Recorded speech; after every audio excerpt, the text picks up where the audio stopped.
security guarantees from the United States and NATO on December 17th, he not only got no answers to the core demands, namely guarantees that Ukraine would not become a member of NATO and no offensive weapons would be installed at the Russian border, but unnamed White House officials stated explicitly in an anonymous, quote, background briefing on January 25th, that is before the military invasion in Ukraine, that the aim of the sanctions regime was to, quote, devastate the Russian economy and prevent any attempt of modernization and diversification away from raw material production.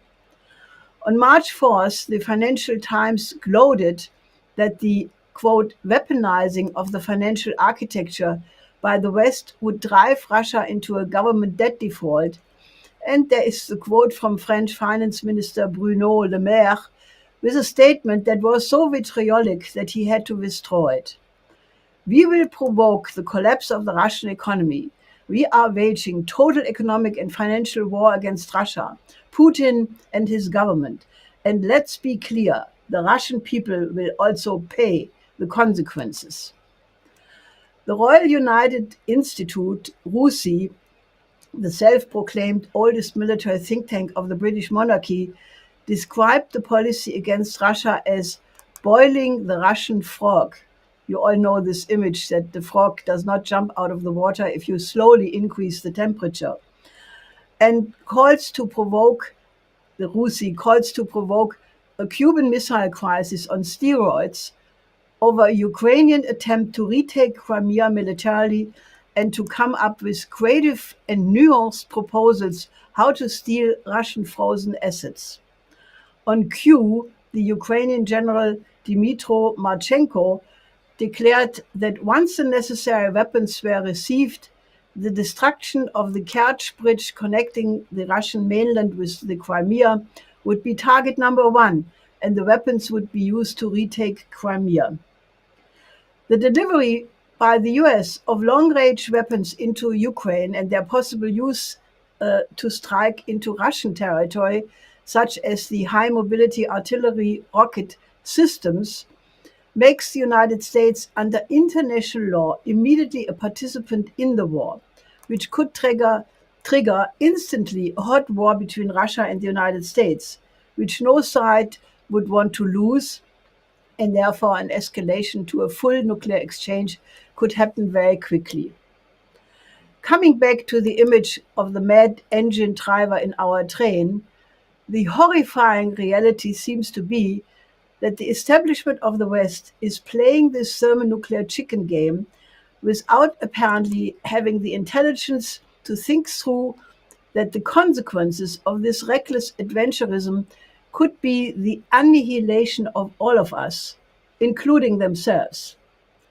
While it is clear to the leaders of a great number of countries in the world, in Africa, Latin America, and Asia, that the present strategic crisis did not start on February 24th with, quote, Putin's unprovoked war of aggression, the synchronized war propaganda coming from almost all politicians, the media, and think tanks in the United States and Europe reflect a deep-seated, hateful mindset against Russia and increasingly also against China, which has nothing to do with the reality of these countries, as everybody knows who does know them, but which is the result of the perpetuation of the Cold War mentality, ready to risk the hot war at any moment, which apparently has been cultivated over the last 3 decades as a groupthink in the institutions of the mainstream.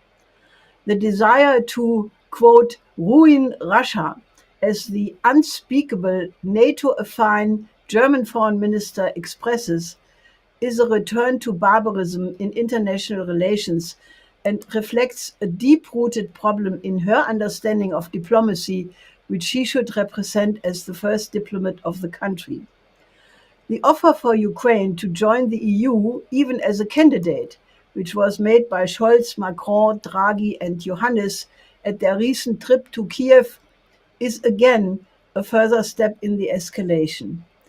In reality, it is the equivalent of offering Ukraine NATO membership, because since 2007, there is the duty of military assistance in the EU treaty, and Ukraine could demand military assistance from all EU member states, of which all but 4 are also members of NATO. That means that if only one country gets militarily involved in warfighting, this country can automatically evoke the duty of assistance of NATO. And this comes on top of all the delivery of heavy weapon systems and training of Ukraine troops, which, according to the US constitutional expert Bruce Fein, has made, as well as the deployment of foreign mercenaries inside Ukraine, has made the US, Great Britain, and other countries involved already co-belligerents. To stay with the image of the train, the front wheels of the locomotive could be hanging over the cliff already. Obviously, Russia and other countries could not avoid noticing that the US and her allies have gone far beyond the simple containment towards the Soviet Union of the Cold War, but that the West openly now speaks about, quote, ruining Russia, to cut relations, quote, forever, as if we were not living on the same Eurasian continent. In this geometry, there is no room for a diplomatically negotiated end of the war in Ukraine, but only a victory of Ukraine and a defeat of Russia. In this scenario, the desired decimation of Russia then creates room for a containment strategy against China, which the US and Great Britain regard as the most challenging competitor. The campaign to also disentangle from China economically, accompanied by similar demonization, is already in full swing. The net result of all of this is not only that we are teetering at the verge of a global nuclear war, but that we are in a gigantic process of self-destruction of our economy, our social stability, and the very foundations of our society.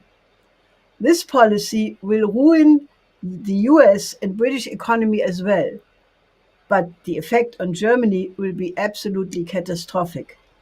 The tendency towards a hyperinflationary blowout of the everything bubble was already in process as the result of the reckless money printing of the central banks and repeated bailouts for the banks and speculators since 2008, which was already a systemic collapse of the system long before the war in Ukraine started.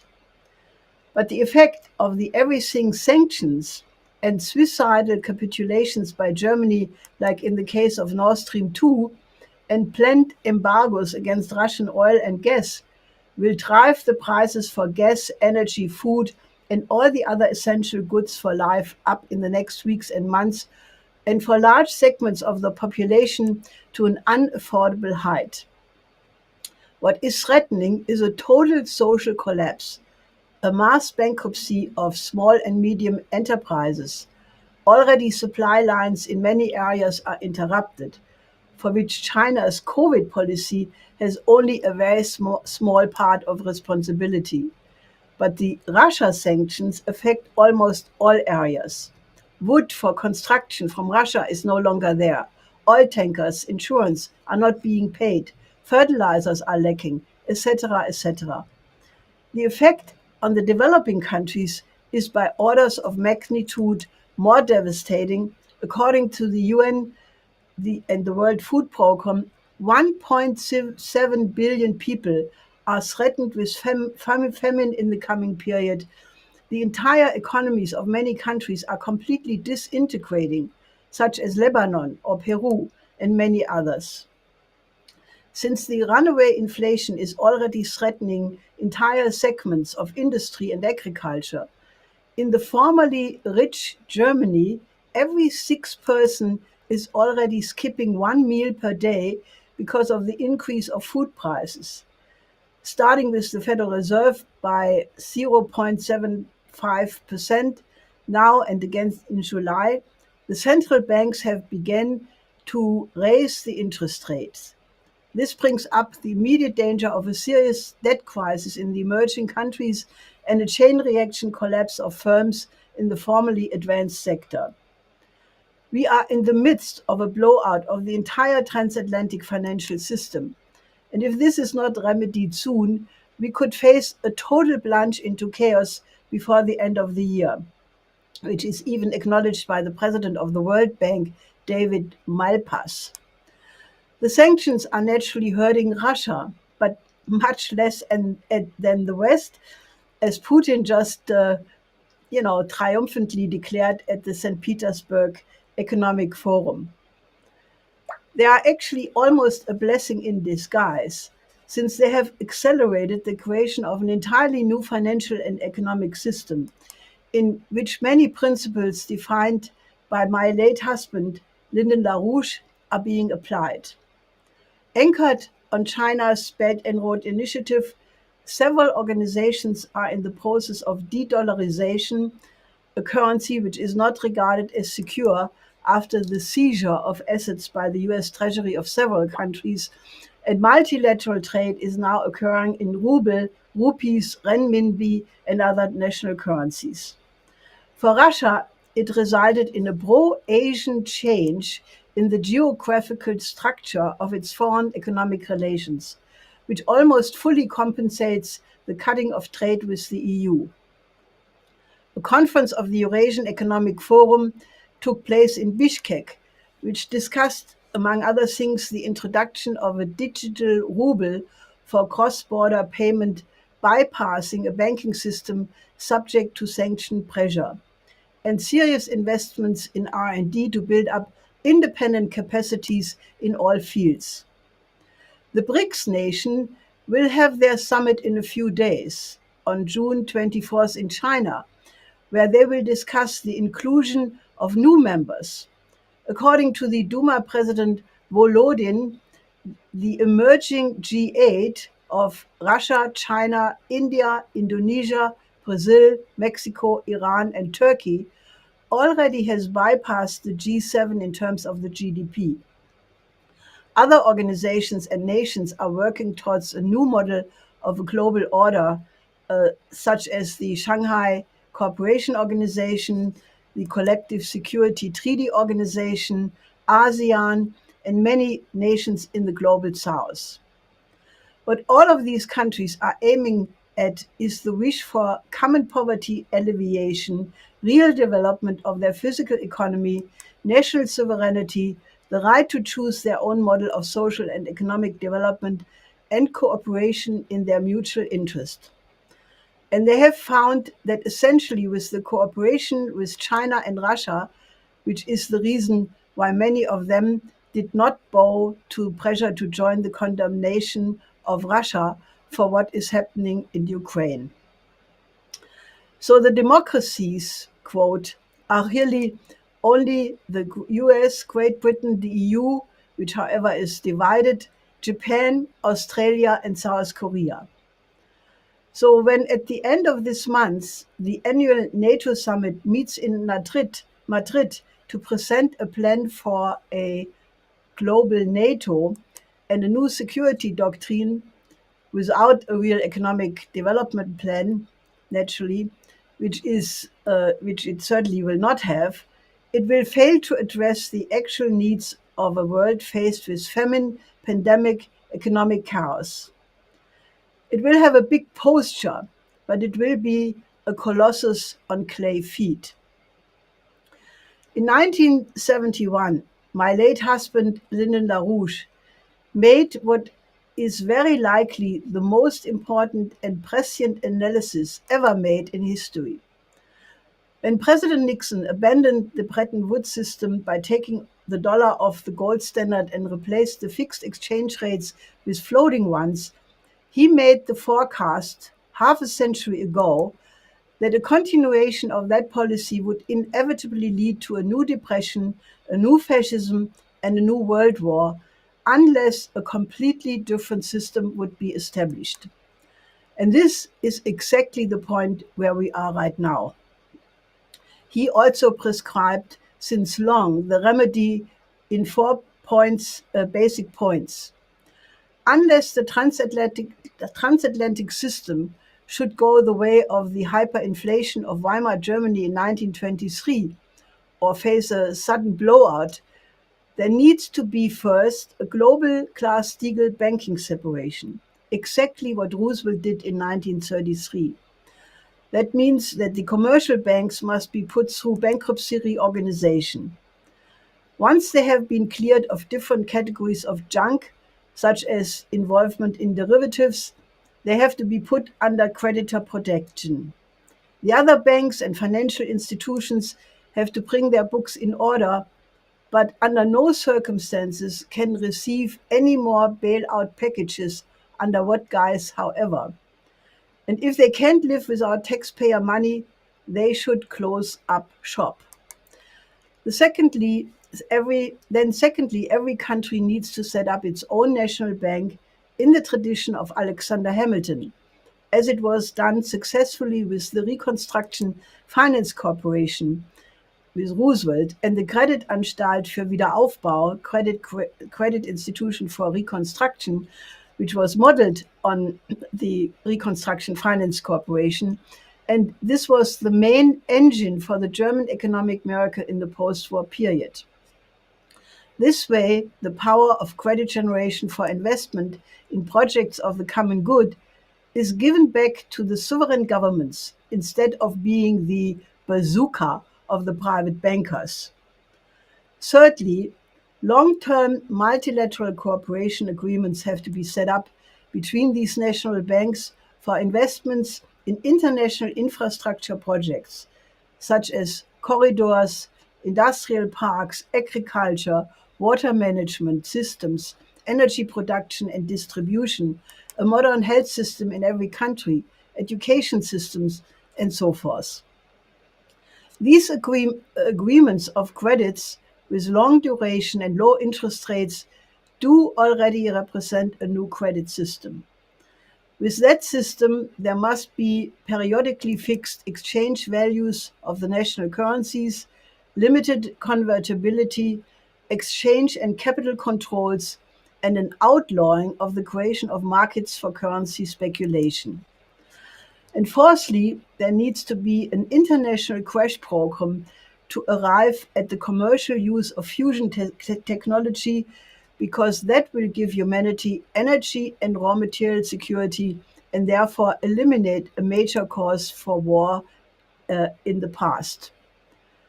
Together with space cooperation and major investments into basic R&D of life sciences, this will create for the world economy the next economic platform with a higher productivity, which will compensate for the losses in productivity due to the monetarist and falsely understood ecological policies of the neoliberal model. Now, why did I give this presentation the title Mission Impossible? Because literally everything, the continued existence of the entire humankind, depends on the prospect that we can convince the United States and European nations to stop the insane, costly, and self-destructive policy of confrontation with Russia and China, go for an immediate ceasefire and diplomatic solution in Ukraine, and start a process of reconstruction of the world economy. The way out of both the war danger and the financial collapse is a new security and development architecture which takes the interest of every country on the planet into account, that of Russia, China, the United States, European nations, and emphatically that of the developing countries. Given the present policies of the, quote, democracies, this seems impossible, but it is not. In the coming weeks and months, the utter failure of the neoliberal model will become so absolutely clear to everyone that neither, quote, freezing for freedom, as the German economic minister Habeck suggests, who wants to degree how cold it has to be in the apartments, nor, quote, starving for democracy, will have much appeal. What we need now is a movement of state citizens, of ordinary people from all walks of life, who become leaders when they see that their country has been hijacked by a policy establishment that doesn't care about them, that only thinks about how to protect their positions and privileges, and whose policies have created a class of billionaires and millionaires and a majority of people whose life savings are eaten up by hyperinflation. In each nation, we need a movement of citizens who have the courage to act to correct what they know to be wrong, from the submission to the presently unbearable opinion dictatorship, which allows only the official NATO narrative to be repeated, and which accuses anybody who tries to shed some light on why we are in this crisis to be a Putin agent or in the service of the Communist Party of China. Why not invite commentators from Russia, China, India, Mexico, Afghanistan, Ghana, Syria, or Pakistan into our talk shows instead of the ever same clique of synchronized pundits who try to make us believe that the earth is flat and that the snow is black? Yes, for the sake of the wonderful democracy and human rights, let us discuss the case of Julian Assange and what crime he committed. Let us reject what is rotten in our culture, the perversion and banality of the entertainment industry, which is designed to make us stupid and passive. To win Mission Impossible, we have to revive the best cultural tradition in every country, in Europe and in the United States. The Asians are already doing it. The Germans have to become again a people of poets and philosophers. The Italians, great artists of the Renaissance. The French, scientists of the École Polytechnique. The Americans should turn their country again into a temple of liberty and beacon of hope. Only if we are willing to change ourselves in this way and become better human beings who don't go around like beast men, or beast women for that matter, who want to, quote, ruin other countries, but who want them to develop in the best possible way, who want them to blossom and have all the talents of their people unfold, we will have a beautiful future for ourselves. And then we have the courage to get up and pull the brake of that terrible train we are sitting in and stop the dash into Armageddon. Thank you. Thank you, Helga. And if you've just joined us, we want to welcome you to our International Schiller Institute online conference, There Can Be No Peace Without the Bankruptcy Reorganization of the Dying Transatlantic Financial System. This is panel one of our two-day conference, and you have just heard the founder and head of the Schiller Institute, Helga Sepp-LaRouche. Our next speaker is Professor Andrei Kortunov of Russia. He is the Director General of the Russian International Affairs Council, and his topic is Russia and the indivisible security of all nations. First of all, I would like to express my deep gratitude for having a chance to be a participant to this very important and very timely event. I hope that we will have a candid and an intellectually gratifying discussion on the current international trends and what they might mean for people like us and for our respective countries and societies. I would like to focus in my brief presentation on the trend which I would label as the current consolidation of the West. I think that one of the most explicit manifestation of this trend can be seen in the consolidated reaction of major Western powers to the conflict between Russia and Ukraine. We've seen a very fast, very well coordinated response to the Russian military operation, unprecedented level of anti-Russian sanctions, and also unprecedented level of military, economic, political, and intelligence support for Ukraine. We've seen a lot of pressure, coordinated pressure on Russia in many international organizations, multilateral institutions, and also coordinated pressure on many countries of the global south in order to convince them to take the right position in this crisis. However, I think it is fair to say that the Western reaction to the Russian military operation in Ukraine is not the only manifestation of the current trend towards a more consolidated West.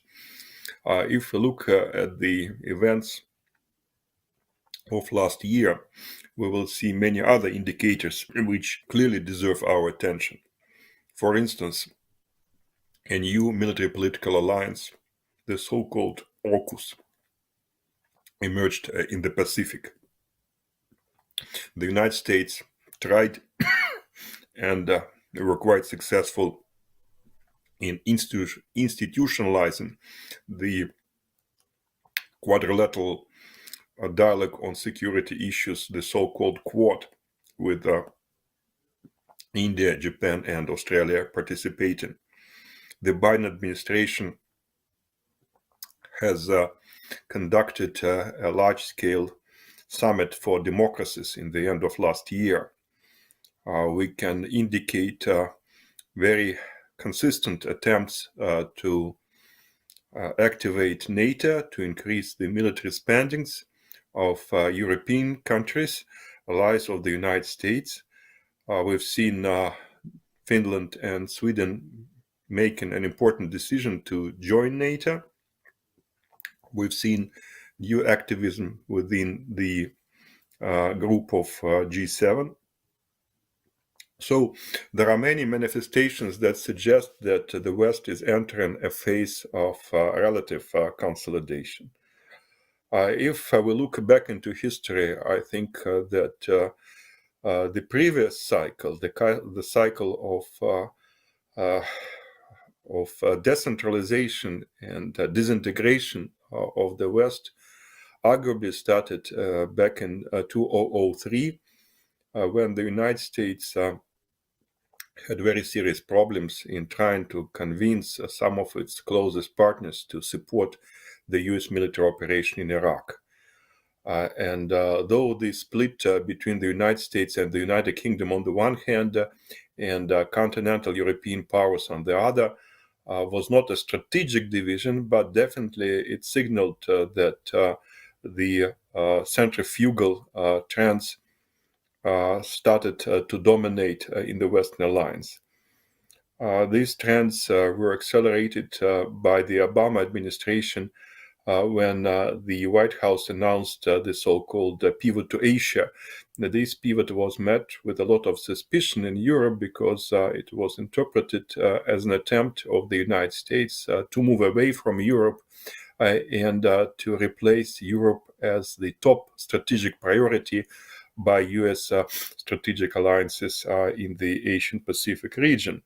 Of course, the Trump administration, 4 years of the Trump administration also contributed to this disintegration, and so did the British Brexit from the European Union. So for at least a decade, maybe more than a decade, the West was moving towards more disunity. And today we see a reverse trend. And the question, of course, is how long this trend will last for and how it will manifest itself in coming years. I think that it is fair to say that the Western countries will enhance their cooperation in the military technical area.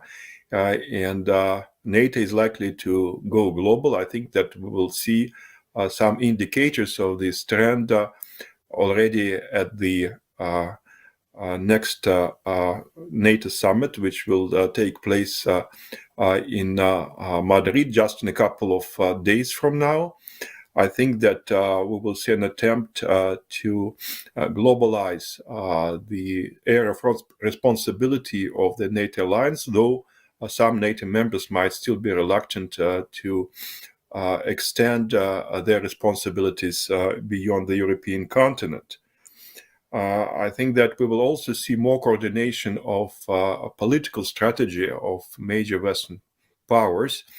And although it would not be easy to convince some of European nations to take a stronger position on China, the United States will definitely try to move Europe in this direction. I think that we might also observe some success stories in attempts to overcome the current economic disagreements and contradictions between the two sides of the Atlantics. For instance, the Biden administration has already decided to lift some of the tariffs on European steel and aluminum. I think that some kind of arrangement between Boeing and Airbus might be reached before too long. I think that there are chances that some other symbolic trade agreements might be reached between the United States and Europe. I also believe that the two sides will do their best to coordinate the policies in high tech. And we are likely to see transcontinental consortia of major high-tech industries in areas like IT and biotechnologies and new sources of energy. And that would create technological chains of new generation. I think it's also important that the West will try to dominate the global commons agenda. Western countries, mostly the European Union, but also the United States, will try to define the rules of engagement in areas like the energy transition and information management and climate change, transborder migration management, biodiversity, and other areas like that. It is definitely an important factor of the Western consolidation, and though I foresee complications on this road, still I think that in the immediate future some kind of coordination in these areas is possible. And definitely this coordination reflects the weakening of Western positions and concerns about geopolitical rivals and adversaries of the West, mainly China, but also other emerging economies and emerging political powers. So the question is how long this consolidation might last for, and at what particular juncture the trend might be reversed. I think that we can expect this trend to continue for a couple of years, but in the end of the day, new deconstruction of the consolidated West is almost unavoidable. There are many reasons for that. First of all, I think that it would be very difficult to maintain the current level of unity given divergent economic interests between the United States and Europe. For instance, I do not see how the United States might get the European Union opening its agricultural markets for US products. I don't see how the United States will easily accept German cars and spare parts to German cars imported to the United States. So economic disagreements will be there to stay. The United States will try to continue exploiting its privileged position in the global economy and its privileged position in the world financial system. It would be increasingly difficult to maintain dollar as the main reserve currency of the world. And I think that the importance of dollar will gradually, slowly, but steadily go down. And that would create additional problems between the United States and its allies. I think there are also disagreements on long-term economic and political interests towards other parts of the world. For instance, for Europe, it would be more problematic to break with China And I think that the European Union will be reluctant to start an economic war, a trade war with China, even if the United States pushes this issue really hard. It is probably impossible to synchronize political development cycles of the Western world. Most of European countries moving in the direction of left political coalitions or left centrist political coalitions, while in the United States, the common midterm is likely to favor neocons in the Republican Party. The two models, the Anglo-Saxon model of social and economic development is not really convergent with the continental European model. And this is likely to remain one of the problems and one of the limitations on the way of a more consolidated West. I think that we should also keep in mind that China will continue to be a divisive factor in relations between the United States and Europe. And not only China, but many of other countries that belong to Global South are likely to be a bone of contention between America and Europe, because the United States and the European Union have very different approaches to the Global South and to the transfer of resources from the Global North to Global South. Finally, we should not forget that in relative terms, the collective West is getting weaker, and there are many unresolved problems that have to be addressed by Western countries. Many of these countries have divided societies. We see a lot of polarization within Europe, in countries like France, for example, and this polarization was reflected in the results of the recent elections, both presidential elections and elections to the National Assembly. I will see polarization in the United States with the reformist wing of the Democratic Party moving further left and the Republican Party moving further right. We see major infrastructural problems in the United States and in Europe, which remain unattended. So these problems are likely to reduce the influence of the West in the world and to promote disintegration trends within the global West. In the end of the day, I think geography will matter less than it matters right now. And the odds are that the notions of the East and the West, the notions of the North and the South are likely to gradually lose their relative importance and will be replaced by new concepts of situational ad hoc coalitions that might unite diverse countries from all corners of the world. Thank you. Thank you, Professor Kortunov. And if you've just joined us, we want to welcome you to today's International Schiller Institute online conference. There can be no peace without the bankruptcy reorganization of the dying transatlantic financial system. This is panel one of our two-day conference, and you've just heard Professor Andrei Kortunov of Russia, the Director General of the Russian International Affairs Council. Our next speaker is Dr. Huan Wen of China, the Executive Director of the Chongyang Institute for Financial Studies in Renmin University. His topic is why China's rise is beneficial to the world. Thank you for giving me the opportunity to share my latest thoughts on China relations with the world.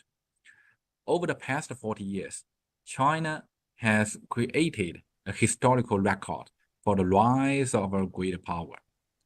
For 40 years, there has been no war or participation in war. And at the same time, there has been no economic crisis or financial crisis, and it has risen successfully. Rise without crisis and rise without war. This is a new record, which the United States, the Soviet Union, the United Kingdom, France, Germany, and Japan have not achieved. This is a new phenomenon of political economy and international politics. and its mysterious need to be rediscovered. However, in the eyes of Western media and think tank, China is a threat, and most malicious speculation is often used to predict China's future. In fact, this is a reflection of the evil in the West. They themselves have done many bad things before, and they think others will do bad things too. In fact, the rise of China represents a new civilization. China presumes win-win cooperation, while the West presumes zero-sum. When confronted with a difference, China is willing to negotiate and resolve them, while the West uses cartoons and sticks, and war is often the preference of the choice. From this perspective, the rise of China is an innovation and upgrade in the history of great power, which means that the development of a great power no longer repeats the wars, hegemony, colonization, refugees, conflicts, and killings in the history of the West, but peace, cooperation, win-win, stability, and development. This is the contribution of China's rise to human civilization. In terms of international development, China's rise has contributed about 30% to world economic growth for more than 10 consecutive years. The world economy would be worse off without China's growth. China has undertaken more than 60% of African infrastructure construction. Made in China promotes the realization of commodity democracy and shopping freedom in all countries in the world. With the same money, you can buy more and cheaper Chinese goods. Since the outbreak of the COVID-19 pandemic, China has exported about half of the ventilators and masks to the world. Now, China is surpassing the United States to become the world's largest consumer market. In the future, it will continue to import $2 trillion of goods every year, which is a power driving force for the sustainable development of the world. For developing countries, China offers a new option for development. In the past, all developing countries could only follow the Washington Consensus, but nearly 80 years after World War II, poor countries are still poor, and few countries have upgraded from low-income country to middle-income country. However, China, as the largest population country, has achieved leapfrog growth through more than 30 years of efforts without replicating the Washington Consensus. Its GDP has increased by 80 times, and it has changed from a low-income country to a middle-income or higher-income country. It is expected that by 2030, it would become a high-income country. To achieve leapfrog growth, many countries in Africa, Latin America, and Asia are rethinking the Chinese model, and some countries are constantly learning from Chinese experience. From the Western world, China's rise is also beneficial. Cheap and good made in China save the average American family $1,000 a year, just like Steve Jobs' Apple innovation. China's technological innovation put pressure on the West to break monopoly and promote fast social development. China has joined most of the international treaty and international organization established after World War II. And it is the biggest force to defending the international order. rather than withdrawing as easily as President Trump did. Western discourse creates fear of China, believing that China would replace Western hegemony, but it is actually a fear of a country that will no longer obey their orders, so that it can no longer do whatever it wants. This worry is arrogant and selfish. The West cannot dominate the world forever. Every country has independent rights. The West fears that mainland China will forcefully unify Taiwan. I would like to say that Taiwan is a part of China, and more than 180 countries in the world have established diplomatic relations with mainland China, all of which recognize this.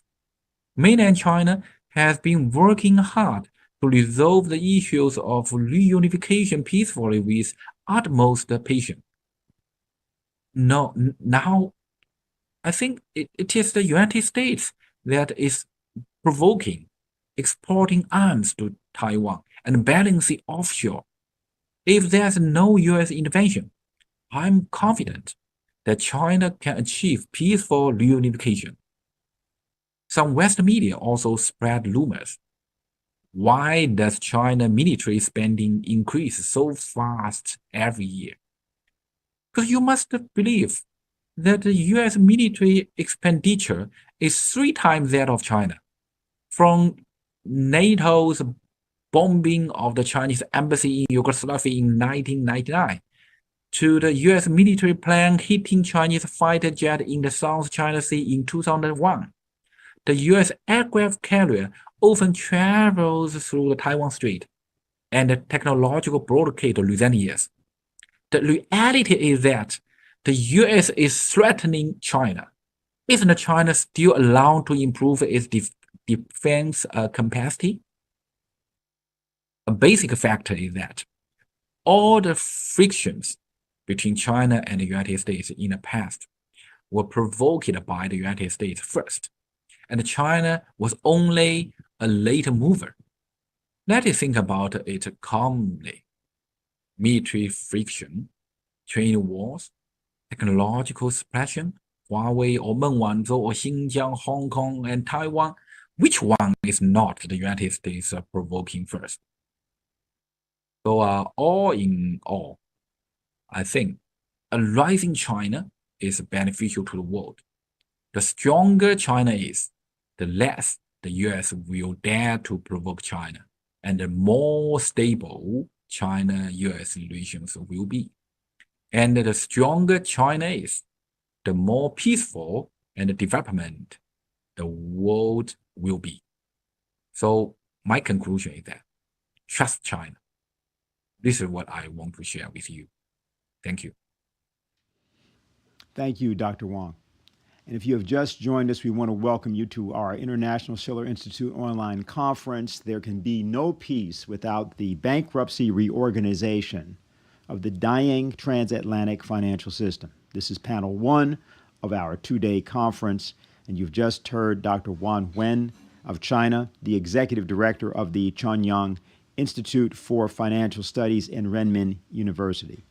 Our next speaker is Colonel Richard Black, retired U.S. former head of the U.S. Army's Criminal Law Division at the Pentagon and a former Virginia state senator.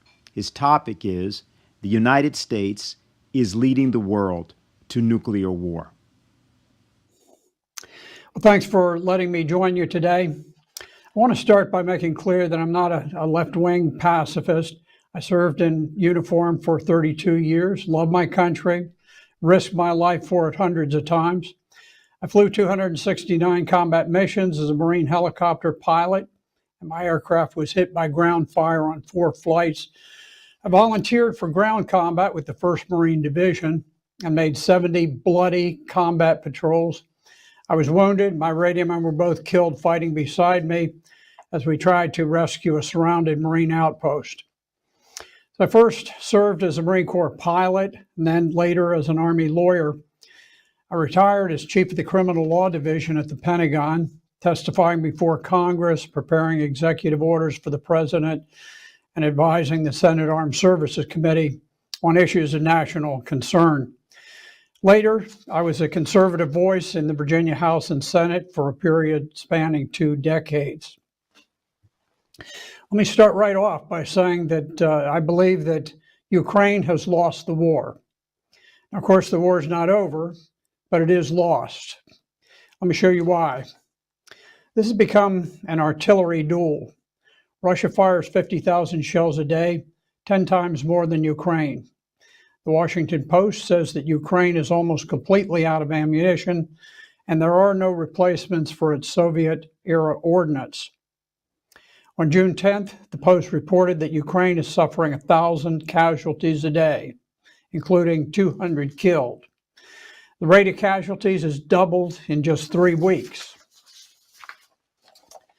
Let's put that in perspective. Vietnam was America's last truly bloody war. We lost 60,000 men in 10 years. That's about 6,000 killed every year. With a much smaller population, Ukraine is losing 6,000 soldiers killed every month. This is a casualty rate 12 times higher than we suffered in Vietnam. But you have to then look at the populations of both countries. Before the war broke out, Ukraine had 43 million people, but with refugees, it's down to just 38 million today. The U.S. population during Vietnam numbered about 200 million. So our population was roughly 5 times larger than Ukraine's. This, on a per capita basis, this means that their casualty rate is roughly 60 times greater than the U.S. suffered during the very bloody war in Vietnam. Ukrainians have fought with courage, but no nation can sustain such casualty rates for long. Ukraine is finished. On June the 12th, yesterday, NATO Secretary General Jens Stoltenberg all but admitted that Ukraine would soon be forced to sue for peace. He said, "The only question is what price are you willing to pay for peace? How much territory, how much independence, how much sovereignty are you willing to sacrifice for peace?" Stoltenberg's remarks suggest that NATO recognizes that the war is lost. It's now become an unpleasant distraction that simply needs to be wrapped up as far as NATO is concerned. The sanctions war has failed. The entire financial might of the Western world was unleashed against Russia. The Biden administration swore that the Russian ruble would be crushed into dust. They boasted of destroying the Russian economy and inspiring a revolution. They would create such hardships that Russia would revolt and overthrow their president. But today, the ruble is stronger than before the war. This year, it has been the strongest of all currencies. Russian inflation peaked around 15% and is expected to subside. But as their inflation tops out, Europe's and America's has just begun skyrocketing dangerously. Even this morning, the price of Bitcoin dropped 5,000 points in just overnight. The stock market is becoming extremely erratic and rocky. Biden's attempt to strangle Russian trade has failed. Far from blocking their trade with other nations, The Economist reports that Russia is generating a record trade surplus with $1 billion a day flowing in from oil and gas.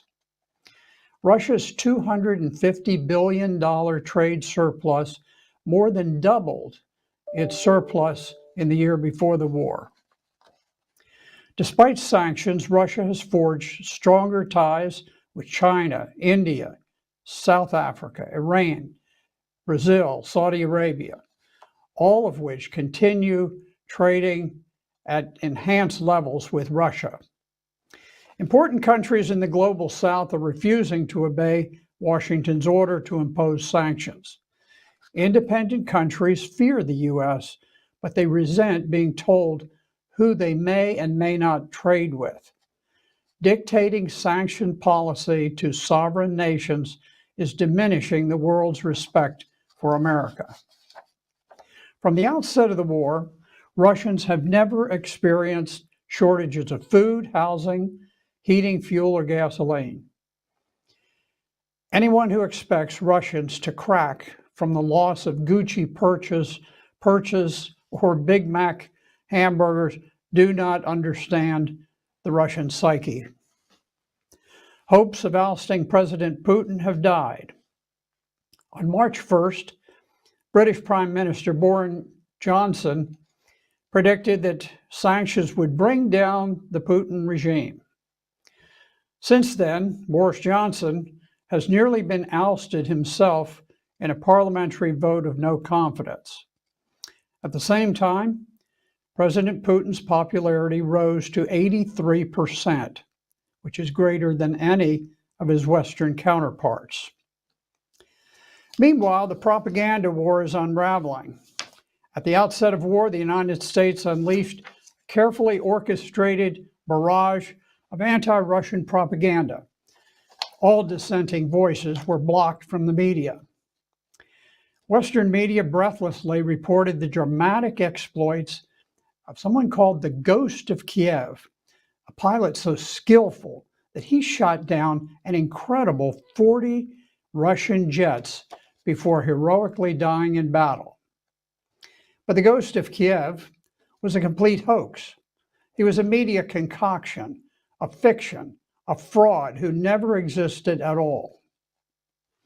There was another important false report about Ukrainian border guards trapped by the Russian Navy on Snake Island.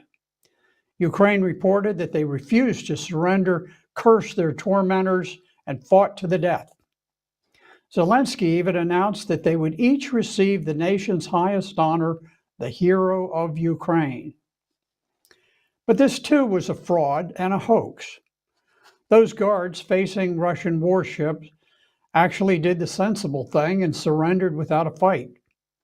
They were taken unharmed aboard a Russian vessel and returned to Ukraine as part of a prisoner swap. Ukraine's use of concocted stories like these puts into question not only those reports, but others claiming war crimes or battlefield victories. Yet until recently, the US and NATO unquestioningly cited inaccurate Ukrainian assessments of the war. Recently, however, news outlets have begun acknowledging the possibility of a Ukrainian defeat. On June 10th, Newsweek reported that even the deputy head of Ukrainian military intelligence has admitted that Ukraine was at risk of losing the war to Russia. The first cracks are forming, and soon the world must come to grips with reality. The war is lost.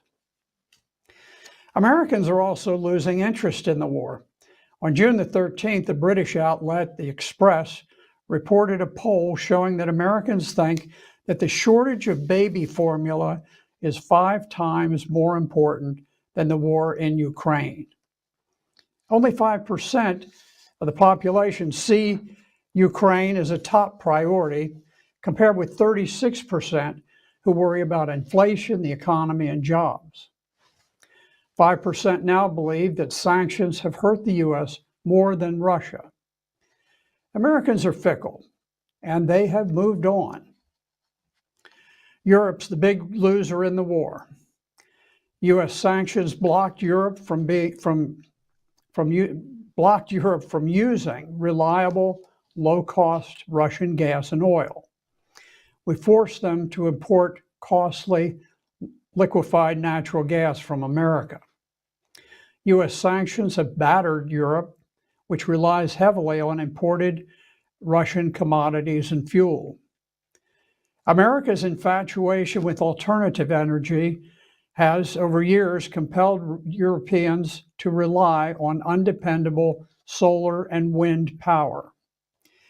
restricting access to Russian oil and gas makes the coming winter a time of great peril for Europe.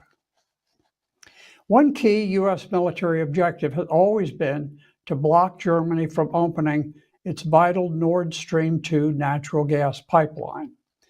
That pipeline was built by several countries over a span of 11 years.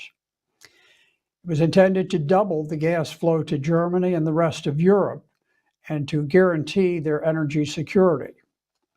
But after spending a fortune on the pipeline, the U.S. has rendered the massive project useless in order to shift the market to American liquid natural gas. Actions like these show that Europe no longer enjoys full sovereignty. It is now subordinate to the whims of London and Washington. Before the war, Europe operated with moderate defense budgets. Russia was no threat, and China was an important trading partner. Secure with its neighbors, Germany chose to maintain just 200 operational tanks. But war hysteria has forced Germany and other NATO countries into an unnecessary arms race that will impose enormous increases on European defense costs for many years. Ironically, the march to war has effectively subordinated the European Union to NATO, thus restoring Great Britain to its position of dominance over continental Europe despite Brexit. Now, nuclear war still looms. There are voices speaking of nuclear war today. Heather Conley, head of the influential German Marshall Fund, does not rule out a further escalation, saying that the West must not be intimidated by Russia. Conley said, "We must prepare for the use of tactical nuclear weapons." A European official separately suggested arming Ukraine itself with nuclear weapons, which is an extraordinarily reckless action likely to trigger an unconventional Russian response. It's time for Ukraine to negotiate for peace and end the useless slaughter. Perhaps it could propose a framework reminiscent of the highly successful Austrian State Treaty of 1955, which saw the Soviet Union and Allied powers withdraw their forces from Austria in exchange for Austria amending its constitution to make it forever a neutral, non-aligned nation and forbidding foreign troops from ever setting foot in Austria again. Ukraine could adopt similar provisions. NATO should consider a separate treaty designed to make Ukraine a permanent nuclear buffer zone between East and West. By agreeing that Ukraine would never be admitted to NATO, it could permanently reduce regional tensions and significantly reduce the risk that either side might accidentally trigger a deadly nuclear incident. By acting before its defensive lines collapse, Ukraine could demand control over coastal areas surrounding the port of Odessa. It could insist on controlling all of Kiev on both sides of the Dnieper River, and it might insist that Russia withdraw any troops west of that river. Obviously, control of many other areas must also be negotiated, but this might be a starting framework for peace. That concludes my remarks today. I'm very grateful to Schiller Institute for the effective efforts they've taken at promoting peace and for preempting the insane drive towards nuclear war. Thank you. Thank you, Colonel Black, a man of true courage. And if you have just joined us, we want to welcome you to our International Schiller Institute online conference, There Can Be No Peace Without the Bankruptcy Reorganization of the Dying Transatlantic Financial System. This is panel one of our two-day conference. You've just heard Colonel Richard Black, former head of the United States Army's Criminal Law Division at the Pentagon, and a former Virginia state senator. His topic was the U.S. is leading the world to nuclear war. Our next speaker is Sam Pitroda of both the United States and India. He is an innovator, an entrepreneur, and policymaker. He has been a former cabinet minister and advisor, serving over the years 7 different Indian heads of state. His talk is titled India and the Emerging New World Architecture. Good morning, Sam. Thank you, Dennis. Ladies and gentlemen, greetings from Chicago. I want to begin by thanking Schiller Institute, Helga, Dennis, David, and others for giving me this opportunity. It is indeed a special privilege and honor to be with these distinguished speakers. I come to you more as a global citizen, concerned about not just the present Ukraine crisis and potential impact on our peace, prosperity, food, energy, and economy, but also someone who is very concerned about the future of humanity. On one hand, we have great potential in technologies of the future, especially IT, life sciences, energy, to transform our world. Unfortunately, our focus is still on power and profits, and not on planet and people.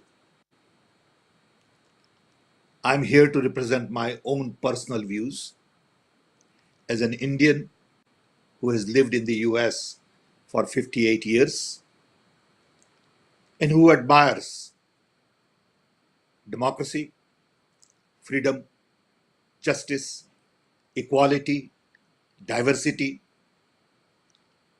human development, technology, and believes in truth, trust, and love.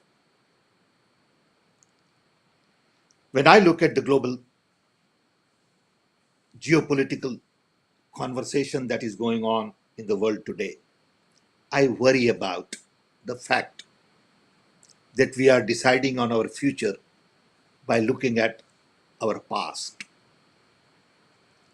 It is unfortunate that we still worry about unipolar, bipolar world. We still want to dominate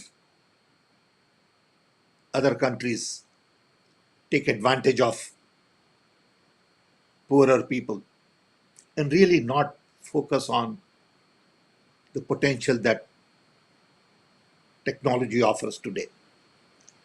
Want to equalize world, network people, collaborate, cooperate, co-create. As opposed to our architecture today is still fundamentally designed for command and control. And that really worries me a lot. I wrote a book recently called Redesign the World. And the main focus in that book is all about the potential of technology, especially hyperconnectivity. Hyperconnectivity is all about networking. It's all about scaling by connecting smaller enterprises. It is about non-hierarchy. It is about openness, accessibility, connectivity, democratization, decentralization. Unfortunately, we are not using a lot of these ideas to build new world. New tools are being used to promote old world concept and not create new world in which there is prosperity for all, there is dignity for mankind, and there is clear focus on planet and people. Every activity today is all about power and profits. Markets go up and down because of some global conflict somewhere,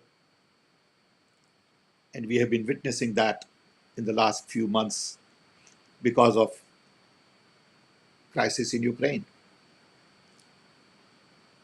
On one hand, we can justify what's going on. On the other hand, we realize that irrespective of justification, innocent people are being killed on both sides. Properties are being destroyed for no reason.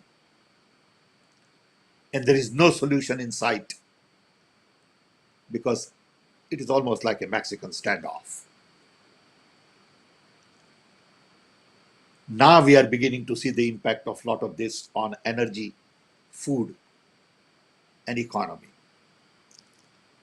The economic model that we created 70, 80 years ago, based on strong dollar, IMF, World Bank, doesn't seem to work anymore in a hyper-connected world. We need a new economic order. And this is a big ask. We need an economic order which is more decentralized, which is more based on smaller enterprises to scale, which is based on local talent, local consideration, attention to local soil, local food, but at the same time, respect and promote globalization. We tend to see world in black and white, in boxes. We need to learn to see world in grays. It is never about either globalization or localization. It is both at the same time. The key is to understand what to globalize and what not to globalize. You look at the fertilizer and how it affects local soil, microbes, and really destroys local food. In the name of technology, globalization, we are really creating a situation where local livelihood is affected. At the end of the day, employment, economy affect everybody. Average person doesn't understand geopolitical balance. They look at what hurts them. And to them, economy and jobs, safety and security, peace and prosperity become very important. All our economic prosperity today is designed to come from top down when we need bottom up approach. I was brought up in Gandhian environment, being born in 1942 in British Raj. After independence, there was a great deal of excitement in India because of Gandhian thought, which essentially focused on decentralization, human development. Small is beautiful. It also focused on non-violence. And I think our world has forgotten to focus on non-violence. Everywhere you look around, in every major urban areas, There is huge amount of violence. In US, we hear it every day. Shooting going on in shopping centers, schools, colleges, workplace. What is important is to really provide safety, security, jobs, employment, education, health to large number of people who are at the bottom of the economic pyramid. And that's where our focus ought to be. That's where our new technology has to be used, and not AI for defense, and not big data and analytics to control people. And I think we are going wrong in our approach to very fundamental values. And I worry about it. I worry about the fact that lies get propagated on social media, which affect common citizens, their pockets, global balance of power. And huge amount of money is wasted on unnecessary conflicts. Today we spend $2 trillion on defense every year. And now because of expansion of NATO, that number is going to go up. When we know that we can eliminate hunger for just about 200 billion a year. We have not been able to eliminate hunger, poverty, discrimination, inequality. I think those are the real challenges ahead of us. So the new economy is not about GDP, GNP, trade balance, per capita income. It's about fair distribution of wealth. Today, we tend to judge new economy based on how many billionaires we create, as opposed to how many people we lift out of poverty. Today, we judge economy based on stock markets and not employment. I am very worried about the global mindset. I think we need new conversation globally to take our democracy to inclusion, to take human rights to human needs, to take capitalism to new economy, where wealth doesn't get concentrated, where localization is given more importance, decentralization is at the core, and the focus is from bottom-up development as opposed to top-down. We want to begin to think of sustainability and conservation as opposed to consumption. We need to use technologies to really improve productivity, efficiency, reduce cost, but at the same time, make sure that we do not pollute our environment. Planet has to be at the core of our development. And finally, based on my own personal background, I believe the key is to focus on non-violent world. We cannot go on building military hardware the way we have in the future and expect violence in the world to go down. In America now there are conversations on gun laws. And recently I heard that some 18-year-old boy went to buy a cigarette, couldn't buy. Went to buy tobacco, could not buy. Went to buy some beer, could not buy because he was too young. But he went to buy a gun, and there was no problem. In that kind of a global system, how do we expect secure environment for our children? I think these are the problems. We know what the solutions are, but handful of people at the top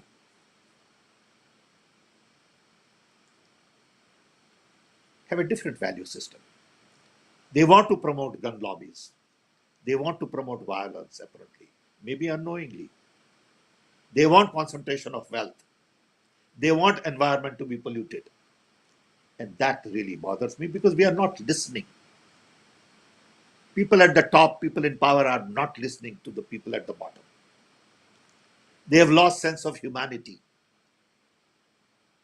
And they are really concerned about power equation. They are concerned about prosperity of the few. And that has to change. So I think the new economy has to really have very simple focus on lifting millions out of poverty, eliminating hunger, violence, providing enough food, nutrition, education, and health, and not really look at trade balance, GDP, GNP. Can be done. It's not a very complicated thing to do, but we need to think of redesigning. The present design doesn't work anymore.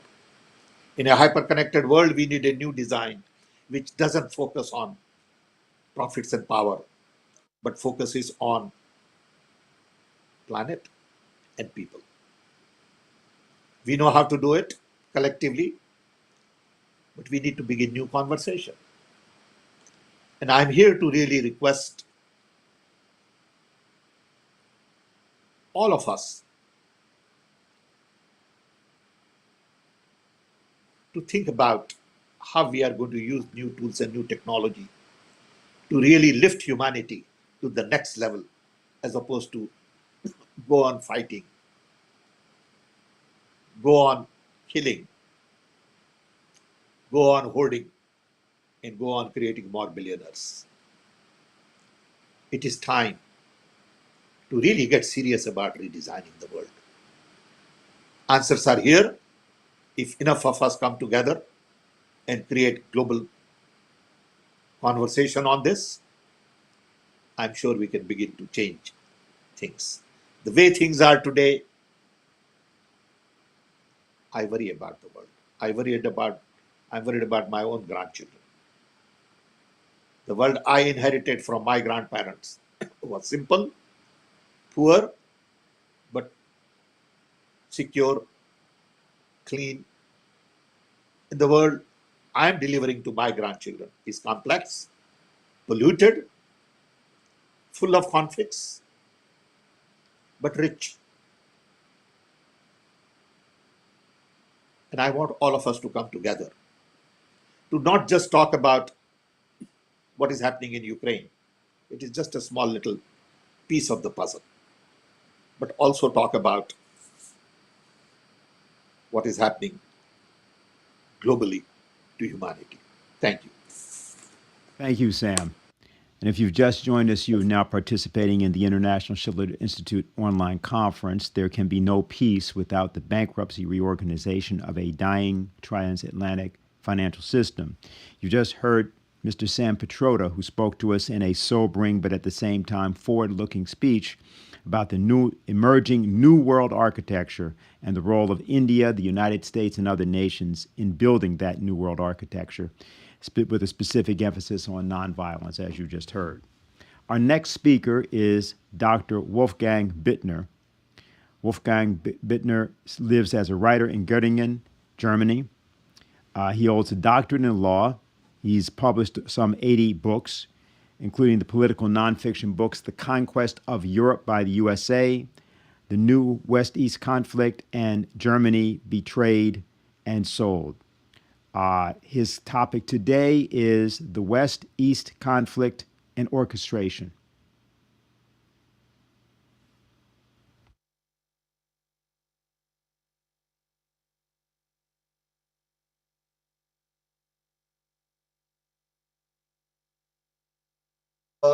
Den West-Ost-Konflikt, den ich für eine Inszenierung halte. After the end of World War II, Germany was positioned as a European bridgehead of the United States against the Soviet Union and after its dissolution against Russia. In order to understand what is happening geopolitically today and why Germany is affected in a special way, one needs to know three things. Yeah. First, that to this day, Germany has been denied a peace treaty by the allies of World War II, with the exception of Russia. Theoretically, therefore, Germany is still at war, since only an armistice was agreed in 1945. That is also clear from the so-called enemy state clause under Articles 53 and 107 of the United Nations Charter, according to which Germany is still an enemy state vis-à-vis the enemies of World War II. Supposedly, this no longer has any relevance, but if it did, this passage could have been deleted long ago. The enemy states clause states that coercive measures could be imposed without special authorization by the UN Security Council if Germany were to pursue aggressive policies again, including military intervention if necessary. Although Germany was granted full sovereignty by the Unification Treaty of 1990, the so-called 2+4 treaty, but this agreement has been relativized again by supplementary treaties, for example, on troop deployments and military cooperation. If one considers these facts with regard to the geopolitical situation in which we find ourselves,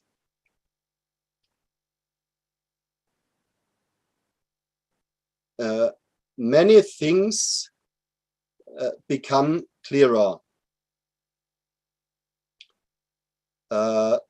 Washington has considerable possibilities to exert pressure and influence decisions of the German government, which can be observed constantly.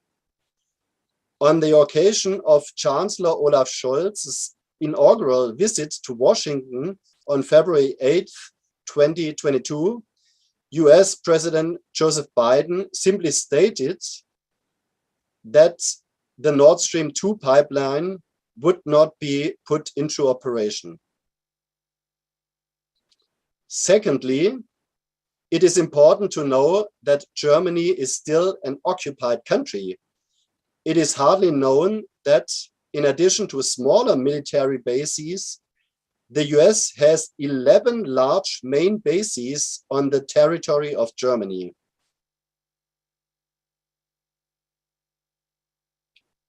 Military base of the US Air Force base outside the USA.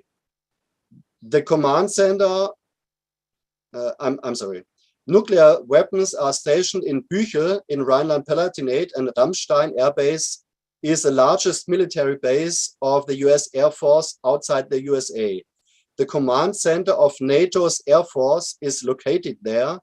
NATO monitors the alliance's missile defenses from Ramstein, and the US controls the worldwide deployment of combat drones from there.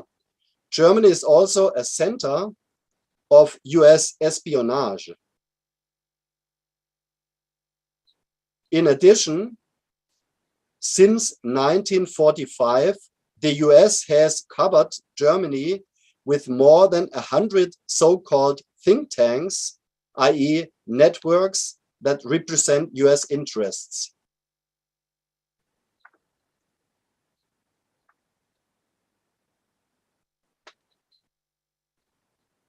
Almost all of these leading politicians and journalists are members of these extraordinarily influential, well-funded organizations, of which the Atlantic Bridge is probably the best known. Moreover, many of these influencers have been trained in courses in the United States. Third, it is important to know that the US has systematically prevented cooperation between Germany and Russia for more than a century. This is also stated in a speech by US security expert George Friedman, and I quote, "The main interest of US foreign policy during the last century, during World War I, World War II, and the Cold War, was the relationship between Germany and Russia. When they are united, they are the only power that can threaten our supremacy. Our main goal was to make sure that this case does not happen."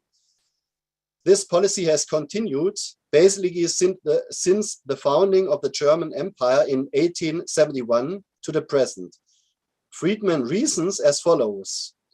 For the United States, the main concern is that German capital and technology combine with Russian raw material, resources, and Russian labor to form a unique combination.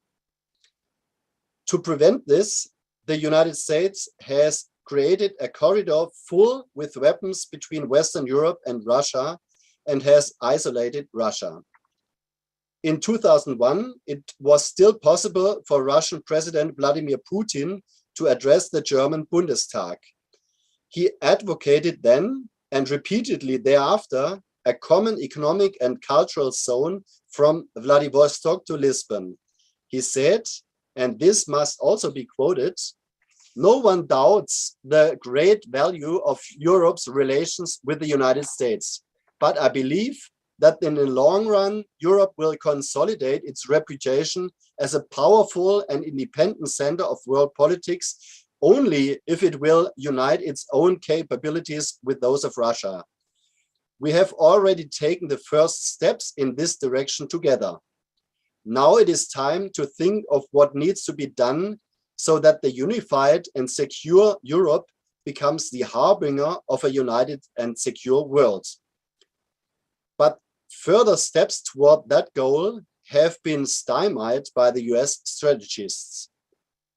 The Russian president's offer of cooperation has been and continues to be opposed by US imperial pretensions. The aim is to eliminate Russia, and now China as well, as economic and military competitors and ultimately subject them to the unipolar claim. This hubris is determining the policy of the USA and has led to the fact that the whole world is disrupted. Chaos, conflicts, and wars wherever you look. Knowing all this, and all of this are facts, not conspiracy theories, much of what is happening today is self-explanatory. The US has long pursued a long-term strategy that serves its interests alone. In doing so, they go over dead bodies, and their vassals, including Germany, go along with every dirty trick. Now to long-term strategy and unipolar claim of the United States. In the view of its power elites, the United States of America is God's own country and called to rule the world. To enforce this claim, which is not justified by anything, they have developed a long-term strategy since the 19th century, including the maintenance of an overly highly armed army and the establishment of numerous military bases all over the world. At the same time, it cannot be overlooked that the US society, and right up to Congress, is religiously fundamentalist, fanatical in large parts.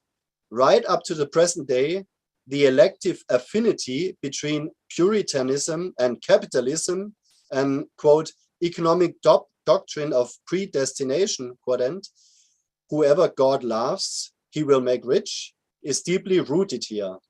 Moreover, many of the hardliners apparently believe that anything that benefits the US ultimately benefits the whole world. This hubris was also followed by the policies of President Barack Obama, who comes across with a winning smile and who, in a speech to the military academy at West Point, called the US, quote, the only indispensable nation, quote end. the linchpin of all alliances from Europe to Asia, quote, unsurpassed in the history of nations, quote end. Obama thus professed what had long been the practiced policy of the United States. This power policy had its beginning at the latest in 1823, when President James Monroe, with a doctrine named after him, postulated a, quote, claim to protection and intervention, quote end, for Central and South America in the interests of the United States. Then in 1904, Theodore Roosevelt sweepingly authorized the US to exercise an, quote, international police power, quote, and to uncompromisingly assert economic and strategic interests. His motto was, quote, speak softly and carry a big stick, and you will go far, quote end. After all treaties with the Native Americans had previously been broken, and the last devastating battle had been fought at Wounded Knee in 1890, this applied primarily to the Latin American countries in the, quote, backyard of the United States, quote end, but also to Morocco and Korea, and a little later worldwide. Quite in line with this was a statement by the subsequent President Woodrow Wilson.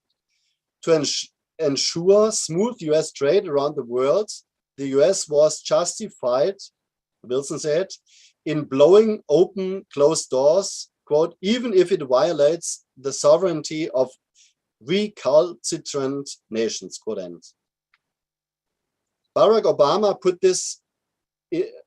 it this way in a 2016 interview to US television station Vox, quote, we occasionally have to twist the arms of countries that don't do what we want to do them. We are the greatest, most powerful country on earth. We have no equal in the sense of countries that could attack or provoke the United States.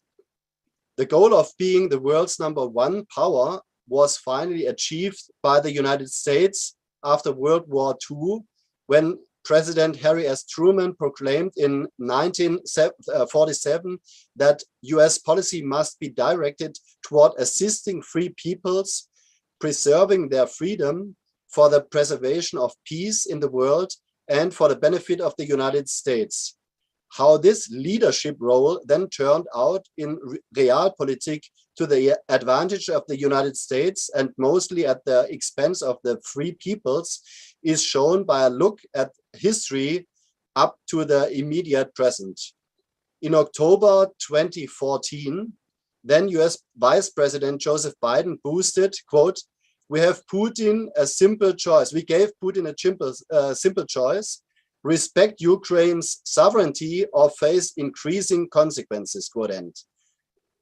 By that time, the US prepared coup d'etat in Kiev in defiance of Ukraine's sovereignty had already taken place. Civil war had begun in eastern Ukraine, and US President Barack Obama was pressuring European leaders to impose tough sanctions on Russia. Now I come to Ukraine after the 2014 coup d'etat. On February 24th, 2022, Russia attacked Ukraine. Since then, Ukraine politicians have been romping about in the German media, making claims and insulting the German government for not adequately meeting the demands. Meanwhile, more than a few people are wondering why Germany should owe Ukraine anything at all. With what justification does the Ukrainian government demand money and weapons from Germany? And why is the Berlin government responding to it? If it is indeed following orders from Washington, it would be part of the problem instead of helping to solve it. Billions have been paid over the last few years, And Berlin politicians are paying more and more as if they could easily dispose of the money that is being taken away from their own people. In addition, several hundred thousand refugees have already been taken in. They have not been checked or registered, are being cared for, and can travel wherever they want within the European Union. For months now, after the corona pandemic, this constitutes a second state of emergency with serious repercussions. Recently, Federal Minister of Economics Robert Habeck even declared that Germany is a party of the war and must lead servantly. Foreign Minister Annalena Baerbock said, repeating Joseph Biden's statement of 2014, Russia must be ruined with the sanctions. German Chancellor Olaf Scholz, in his February 27th government statement, called Russian President Vladimir Putin a warmonger, and so on. Obviously, diplomatic customs and principles of international law no longer apply to Western politicians. How are Russian politicians supposed to be able to talk to them at all?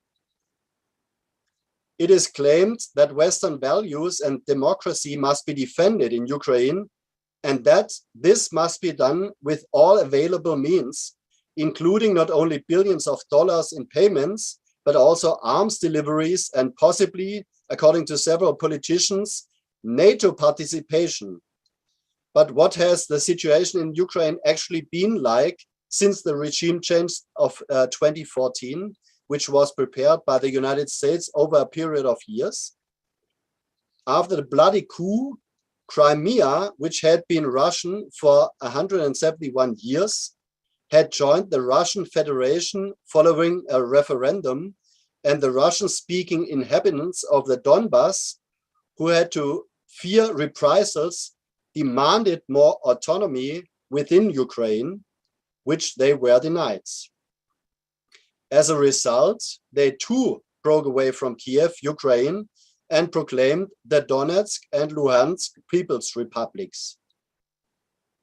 The result was a disaster that began with the civil war in eastern Ukraine.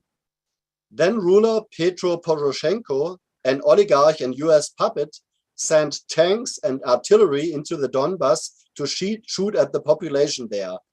Some 14,000 people were killed and towns and villages were destroyed.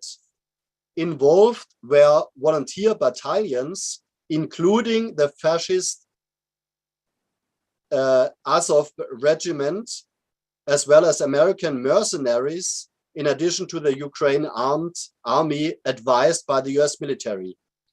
In order to resist, the Eastern Ukrainians enlisted support from Russia.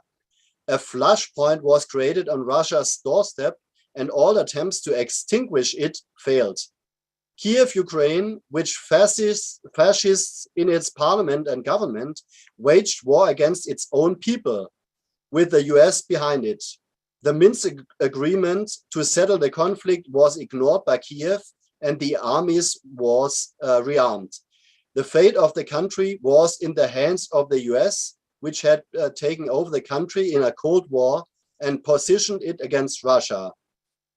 The further development up to the present moments is well known. A proxy war between the US and Russia in which Ukraine is being pulverized. To justify this disastrous action with the defense of Europe corresponds to the systematic manipulation of opinion. Before the war, Ukraine was close to collapse and only hung on the drip of the IMF and the EU. Opposition members were persecuted and in some cases murdered. I named names in my book, The New West-East Conflict. The question is where we are and how to proceed. Hundreds of billions more for armaments. There will be an even greater inflation than before. Money for social welfare, education, science, and art will become even scarcer. The poor will become even poorer. Many companies will face ruin. In contrast, the army industry will profit immeasurably, and the US economy will jump into the gap and supply Germany with expensive environmentally harmful fracking gas. The US and its vassals will continue to do everything possible to strangle Russia and bring about regime change in Moscow. Joseph Biden and his backers are almost there, with the help of the EU and the German government and its media.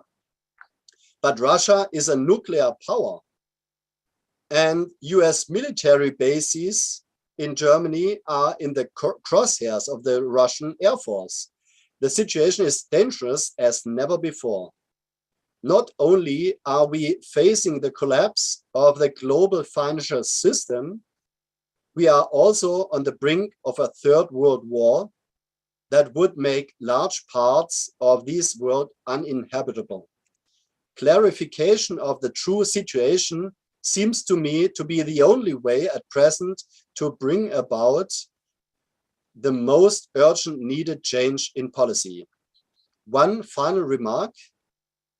What I have been talking about is the public political situation in which we find ourselves. The worldwide disenfranchisement of the individual in favor of authoritarian institutions and systems of power is another issue. I thank you. Thank you, Dr. Bittner. And if you've just joined us, you are now participating in the International Schiller Institute online conference, There Can Be No Peace Without the Bankruptcy Reorganization of the Dying Transatlantic Financial System. You've just heard Dr. Wolfgang Bittner, whose topic was the East-West conflict and orchestration. Our final speaker for our morning panel is Dr. Clifford Kirikoff of the United States. He is a former senior staff member of the United States Senate Committee on Foreign Relations, and he is the president of the Washington Institute for Peace and Development. His topic, diplomacy and cooperation in a time of crisis. I would like to thank the Schiller Institute for inviting me to this much needed conference series. My comment today will be brief, and my message is a simple one. To manage today's world crisis, we must encourage constructive diplomacy and international cooperation. Today's international situation is fraught with dangers, to include the risk of nuclear war and the risk of global economic crisis, chaos. The world today is moving forward toward multipolarity, what some observers call polycentrism, or others call pluralism. Despite this international trend, the United States and the West are in a misguided crusade to return to a Cold War bloc system and to Cold War zero-sum thinking. The bloc system, Washington and its European NATO vassals aim for, is one ranging so-called democracies on the one side versus so-called authoritarian states on the other side. This formulation of the Cold War bloc politics was the elite US foreign policy consensus agreed on in 2005. So it's nothing new. It's not new in Washington, D.C. We've seen it manifest itself in the Obama administration. We've seen it in the Trump administration, and we see it in the present Biden administration. This political bloc system has its economic counterpart that we see developing today in a bifurcated global economic situation. Some discuss the issue in terms of de-dollarization or a dollar zone versus a non-dollar zone or de-dollarized zone. The bifurcated economic situation is exacerbated by the global economic crisis caused by several factors. The process of formation of economic blocks is today accompanied by disintegrating economic conditions. So how did we get here, and what are the features? First, a weakening of the European economy began to be seen and noticeable in 2018, 2019. Then the Trump administration trade war and the Trump administration tech war, which is ongoing today under Biden, had severe negative effects. Then the COVID crisis struck, further weakening the global economy. Against this background, the absolute failure of European and US diplomacy to avoid war in the Ukraine resulted in the present situation there. The UN Security Council, in its resolution 2202 of 2015, endorsed the Minsk II process, but it never got off the ground, owing to Western neglect and the intransigence of the Kiev regime, which the West itself imposed on Ukraine via the Maidan coup in 2014. The Ukraine crisis further disrupts the global economy, and despite this, Western economic sanctions are piled up nonstop across the globe. Billions of dollars of US and European taxpayers' money are thrown down the Ukraine neo-Nazi sewer.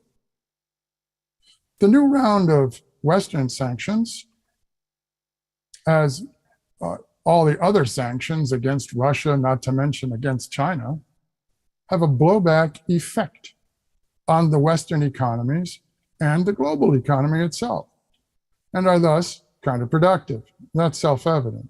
Just look at the numbers. These sanctions drag down and destabilize the world economy. Now we see rampant inflation, coupled with a global disruption of supply chains, energy, and food. Lurking around the corner is a collapse of financial markets when this modern South Sea bubble finally explodes. Far from sleepwalking into the abyss, we are marching straight into it in a mental state of denial, perhaps more appropriately deemed psychosis. Jamie Dimon just recently said of JP Morgan, the world is heading into a hurricane, the dimensions of which he could not predict. That's from a top international banker.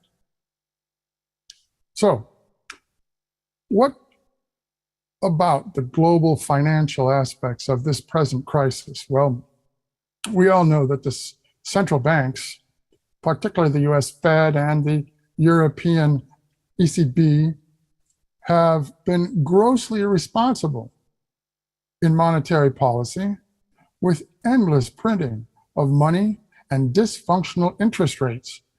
This helicopter money, coupled with dysfunctional interest rates, bizarrely going negative, by the way, in many cases, causes unprecedented inflation, as well as wild speculation in the financial markets. Some observers point to the bifurcation of the global monetary system. Presently, as is well known, international monetary system is based on the US dollar as the key reserve currency.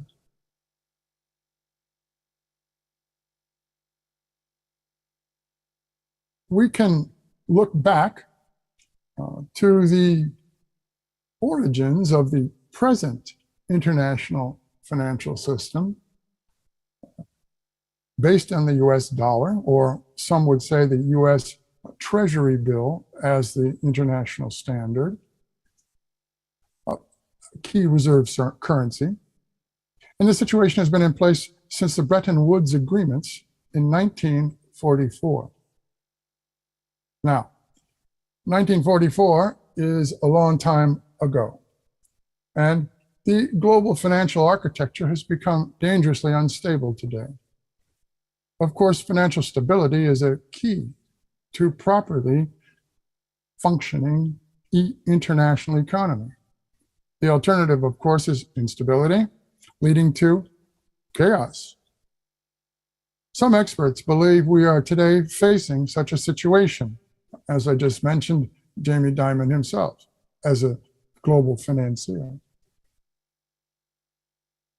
It is not unreasonable for states in this situation who are concerned by this reckless and dangerous international economic behavior of the West to consider protecting themselves. In recent years, the objective has been taken the form of preparing what's called de-dollarization.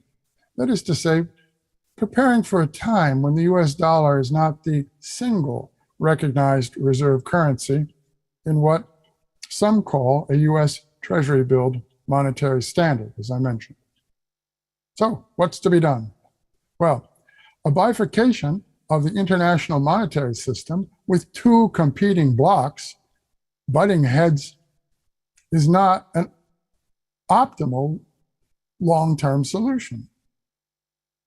No doubt, this process, which is occurring today, will continue for a time. We have to be realistic. But I think that's prudent, that we think creatively now about a way forward. Today, we are in a complex world crisis, but the phase of international life will pass. While in the dark days of this complex crisis, we must now think about the way forward and about creating a viable post-crisis situation.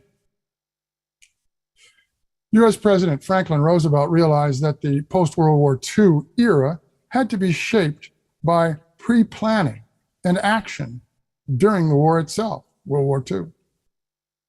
Thus, anticipating a dysfunctional global economic system in shambles as a result of the war, he moved to stave it off and to create conditions for post-war financial stability and for post-war cooperative diplomacy. Fortunately, the international community at that time was able to rally and to cooperate on the Bretton Woods arrangements and other aspects of the international financial architecture that were to come. Now, Roosevelt's vision for post-war diplomacy and international cooperation had two main features. First was the revival of a spirit of internationalism. The United Nations organization was created. Second, as a practical matter, Roosevelt hoped for post-war cooperation among the major powers, such as the United States, Russia, and China. Today, we need a new Bretton Woods, as well as constructive diplomacy among the major powers. That means inclusive diplomacy, it means constructive diplomacy, and of course, it's based on cooperation in a win-win formula or a non-zero sum formula, or we can say mutual advantage. The zero-sum Cold War bloc thinking must be rejected. There's only one world that we live in on this planet, Earth. So cooperative, comprehensive, and systematic thinking is necessary for us all in order to manage world affairs with good governance so as to promote international peace and development. In conclusion, I would just say that we must return to that spirit of internationalism that developed during the 19th century in the face of rising militarism. Internationalism fostered the cooperative projects of the League of Nations and the United Nations in the 20th century, after the ravages caused by ever-spreading militarism. So, in the face of today's unbridled militarism, let us resolve to a spirit of internationalism. Let's return to a spirit of internationalism, international cooperation, constructive diplomacy. And we should plan for a future, a shared future, that we can all look forward to. So that ends my comments. Thank you very much for your attention.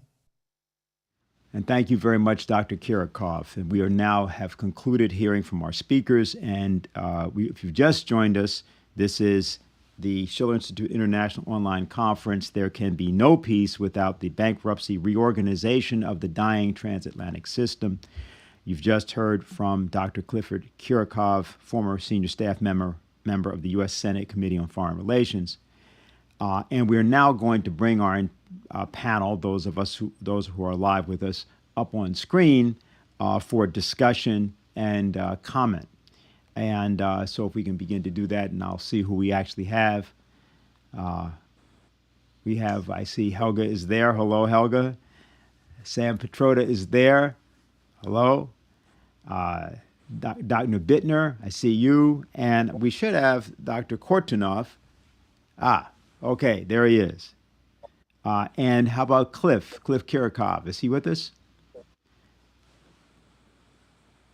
Well, all right, he will probably show up here on screen in a moment. What I'd like to do first, before going to any questions, we have a lot of questions that were coming in. We'll continue to scroll the way that people can give questions down on our bottom. But I'd like to first, Helga, ask you if you have any remarks, and then we'll ask and see if the panel has any reflections on what it's heard. So, Helga, if you could start us off. Well, I think, first of all, I want to thank all speakers who all were incredibly powerful. And we will make sure that the speeches get out internationally as wide as possible. And I would actually ask the viewers and listeners to help us doing it, because I think the views represented here are an absolutely necessary counterpole to the synchronized media which we have in the United States and Europe otherwise, for the most part. And I think we have to, really arouse the population, because, there is such a discrepancy between what the official policies of the Western governments are doing and, the realities. And I want to thank Colonel Black, or Senator Black, for having us pointed us to the fact that, the evidence actually is that Ukraine has lost the war, which has been confirmed by several other Russian and other commentators. And I think that should really, redouble our efforts to press for a diplomatic solution. I also want to thank actually all speakers, and I don't want to comment now on every single speech. But if there is an agreement that the pending financial collapse and the hyperinflation going out of control is one of the main motors for the increase of aggressivity in the military field, I was thinking to maybe over today and tomorrow revive an initiative which we already had in the 2000s, calling for a new Bretton Woods committee. And we collected at that time literally thousands of signatures of parliamentarians and other people demanding a new world economic order. And maybe between the speakers of this panel and other panels, we could agree on a text, because I think the idea that we absolutely must move to a new paradigm before it's too late, because if you have an unprecedented collapse of the financial system, it can only end in a catastrophe. So I just wanted to throw that idea out, and we can discuss it more, and maybe by the end of the conference come up with such a proposal to go into an international mobilization for a new Bretton Woods system and a new paradigm in economics and international affairs. Okay.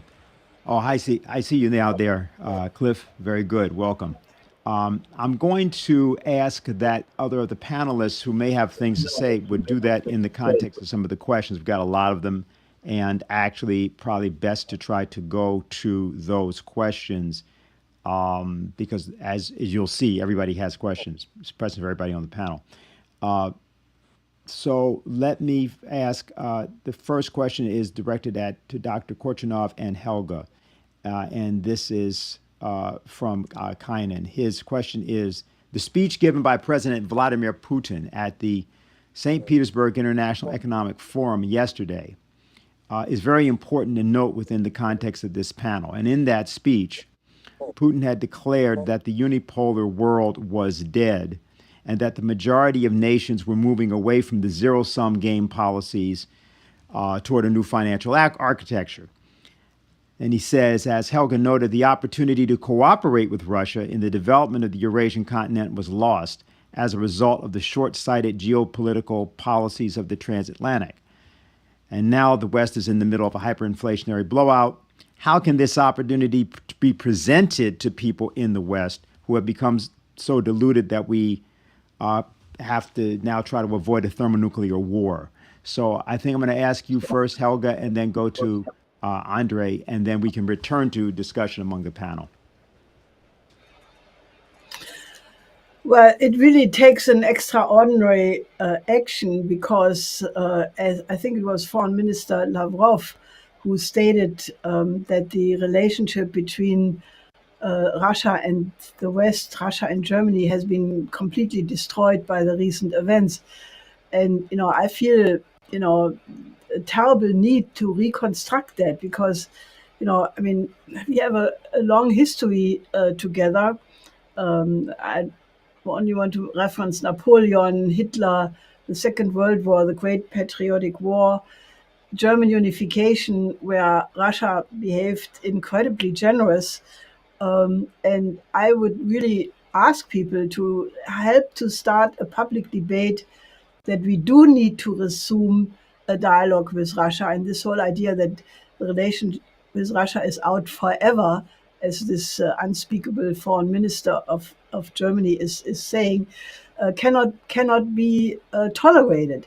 So I would suggest that we, really start to have a public debate and break through this uniform, synchronized, in German you would say Gleichhaltung, which we already had with the media with Goebbels. So we don't need to repeat that, but we need to have a dialogue where people can express their views and that we really try to get a mass movement for a new paradigm. I really think that that is the only way how to go about it. Okay, very good. Dr. Korchinov? Well, thank you. Frankly, I'm a little bit more cautious in stating that the unipolar world is over. I think that in certain ways we still live in the unipolar world, especially if we are talking about the current financial system. Dollar still constitutes more than a half of international currency reserves, and dollar is still the major currency which all of us use. SWIFT remains the major international exchange system that exists in the world. I think that the current crisis will probably accelerate the move away from dollar. We see it in the recent decisions by the Chinese central bank, which is selling its dollar reserves. But I think it's a long process. And definitely we should do what we can to make it gradual, to make it incremental, to avoid major crises on the way to a more balanced system of a basket of currencies that might probably replace dollar as the main reserve currency in the world. maybe today the time has come to think creatively about international financial institutions, including reforms within the international monetary fund and the International Bank for Reconstruction and Development, institutions like that, because if we do not reform them, then the odds are that parallel institutions will emerge and will compete with the old system.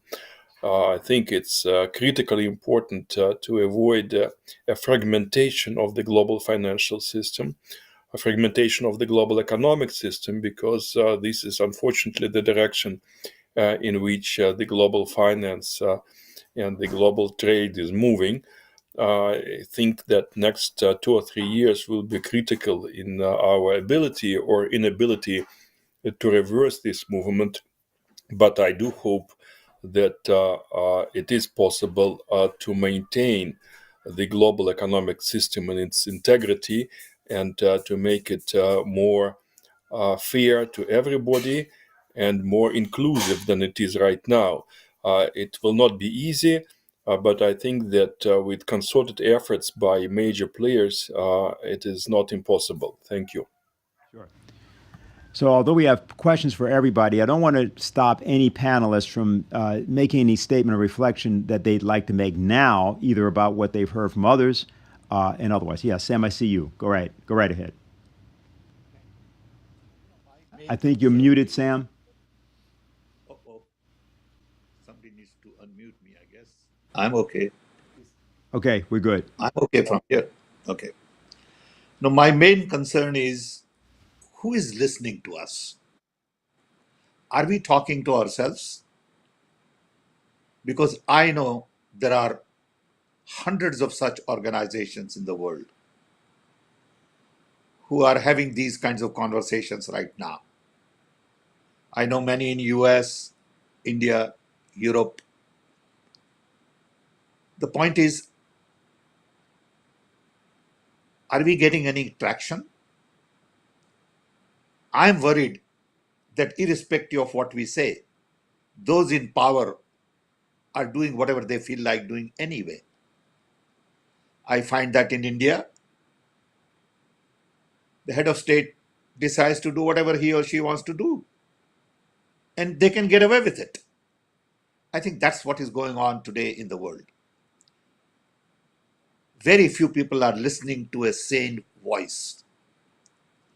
Unless we bring all of these different organizations together, if not all, some of them, and really raise collective voice, it may have some impact, because we all agree with what the situation is. And I participate in many organizations like this, where people say, yes, this is the need of the hour, but then what? Nothing happens. And my concern is, how do we reach out to people who are in position of power, touch their heart, touch their mind, and say, hey, it's time to stop and move on with the new idea. And that's the challenge for all of us. Would anybody like either to respond to him or anybody have anything otherwise that they'd like to say? Let me ask Cliff, if you have anything at this point that you'd like to take up. I think you're also muted, Cliff. How's that? Is that better? Yeah, now you're good.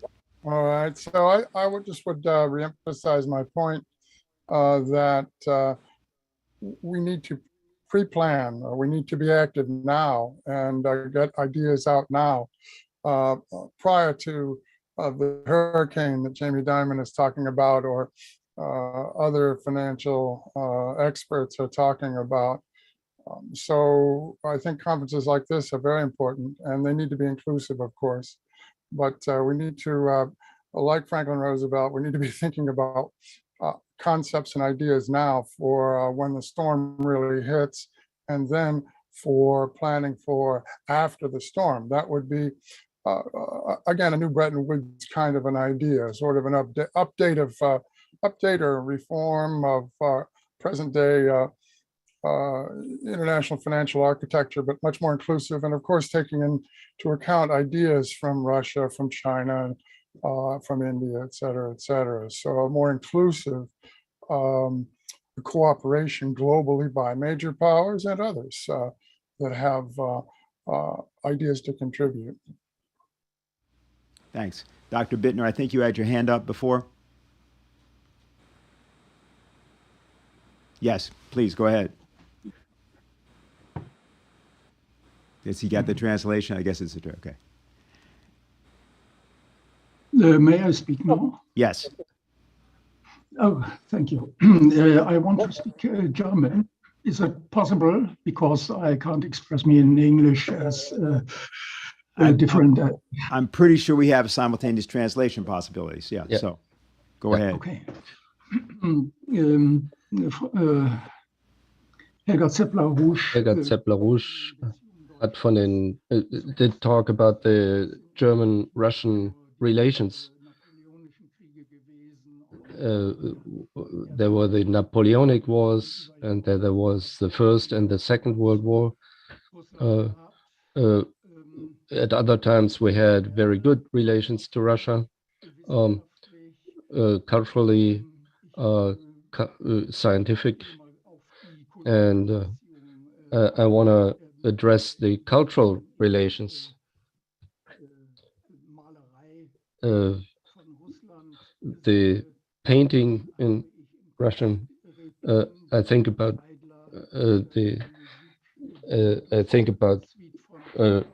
music, the Nutcracker suit of Tchaikovsky. I see many musicians, artists, painters whom we know, and the fact that we have cut off those relations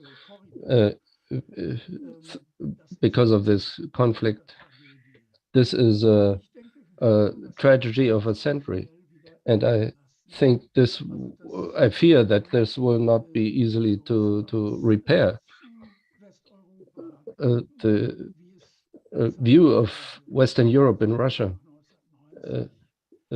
especially after 1990, has been destroyed, and it will be very much work to pick that up again. And what happens at this moment is really a tragedy. Okay.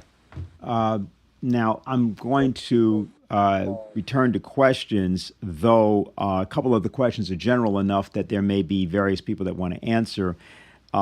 This one is directed at you, Helga, first. And again, I know that perhaps Andre would like to say something about it as well. This is from Renata Sibra in Brazil. And she asks, I would like to know if there would be a role for the United Nations in this new security development and developing architecture, and why and what.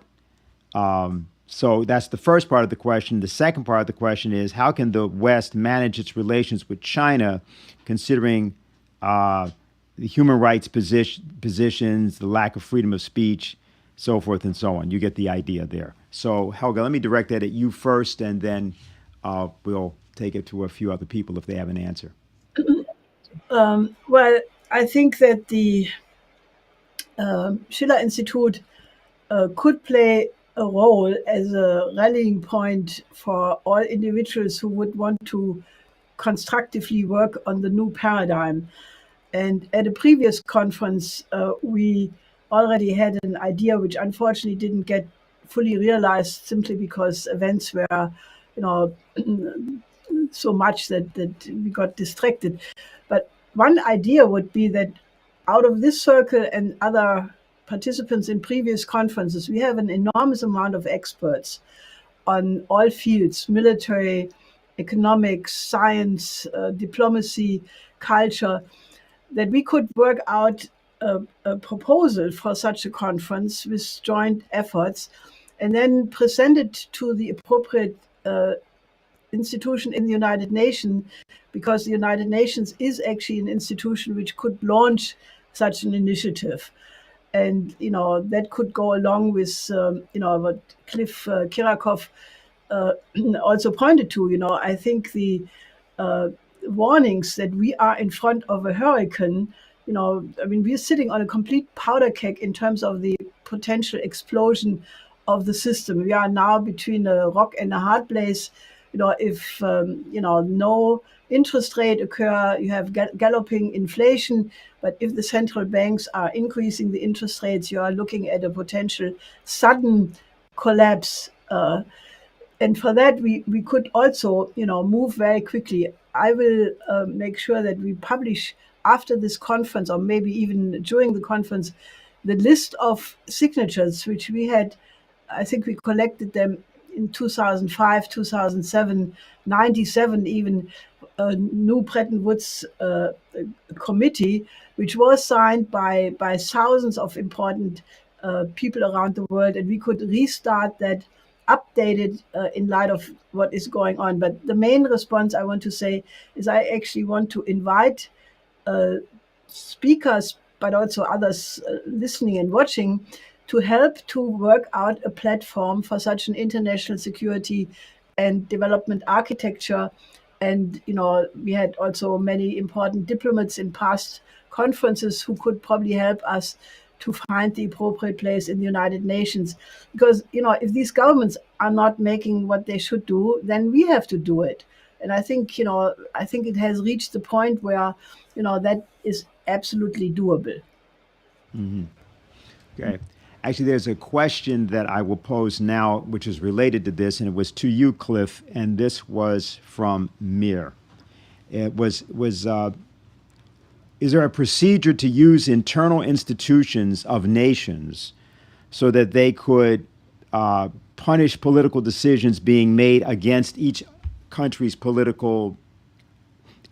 interest? Like if you have a country that's imposing sanctions on another country, is there some way, they're asking, to use internal institutions from those nations to actually oppose those sanctions? That's kind of what the question is. And I think probably in the case of this UN issue, maybe this is one of these things you might want to take up. I think you're muted again for some reason. Sorry about that. So Sure, the United States has launched all these sanctions all over the planet. The internal institution in the United States, the United States Congress, is fully supportive. So with respect to the United States, Congress is fully supportive of sanctions against China, Russia, and all of that. Sanctions being a form of economic warfare. So what we're really talking about is the Congress in full support. Maybe a handful of members in either house opposed, but the U.S. Congress as an internal institution is fully supportive of the U.S. economic warfare strategy against Russia and China, figuring that Russia was going to be easier to break down, and then once Russia breaks down, China loses a friend, and then we can go after China. So that's the kind of the strategy of the Washington Beltway or swamp, or however you want to phrase the deep state crowd. In terms of the United Nations, of course, the United Nations has only imposed a few sanctions here and there. Unilateral sanctions by a country such as the United States without a UN sanction is actually not legal. It's not doesn't have standing in international law.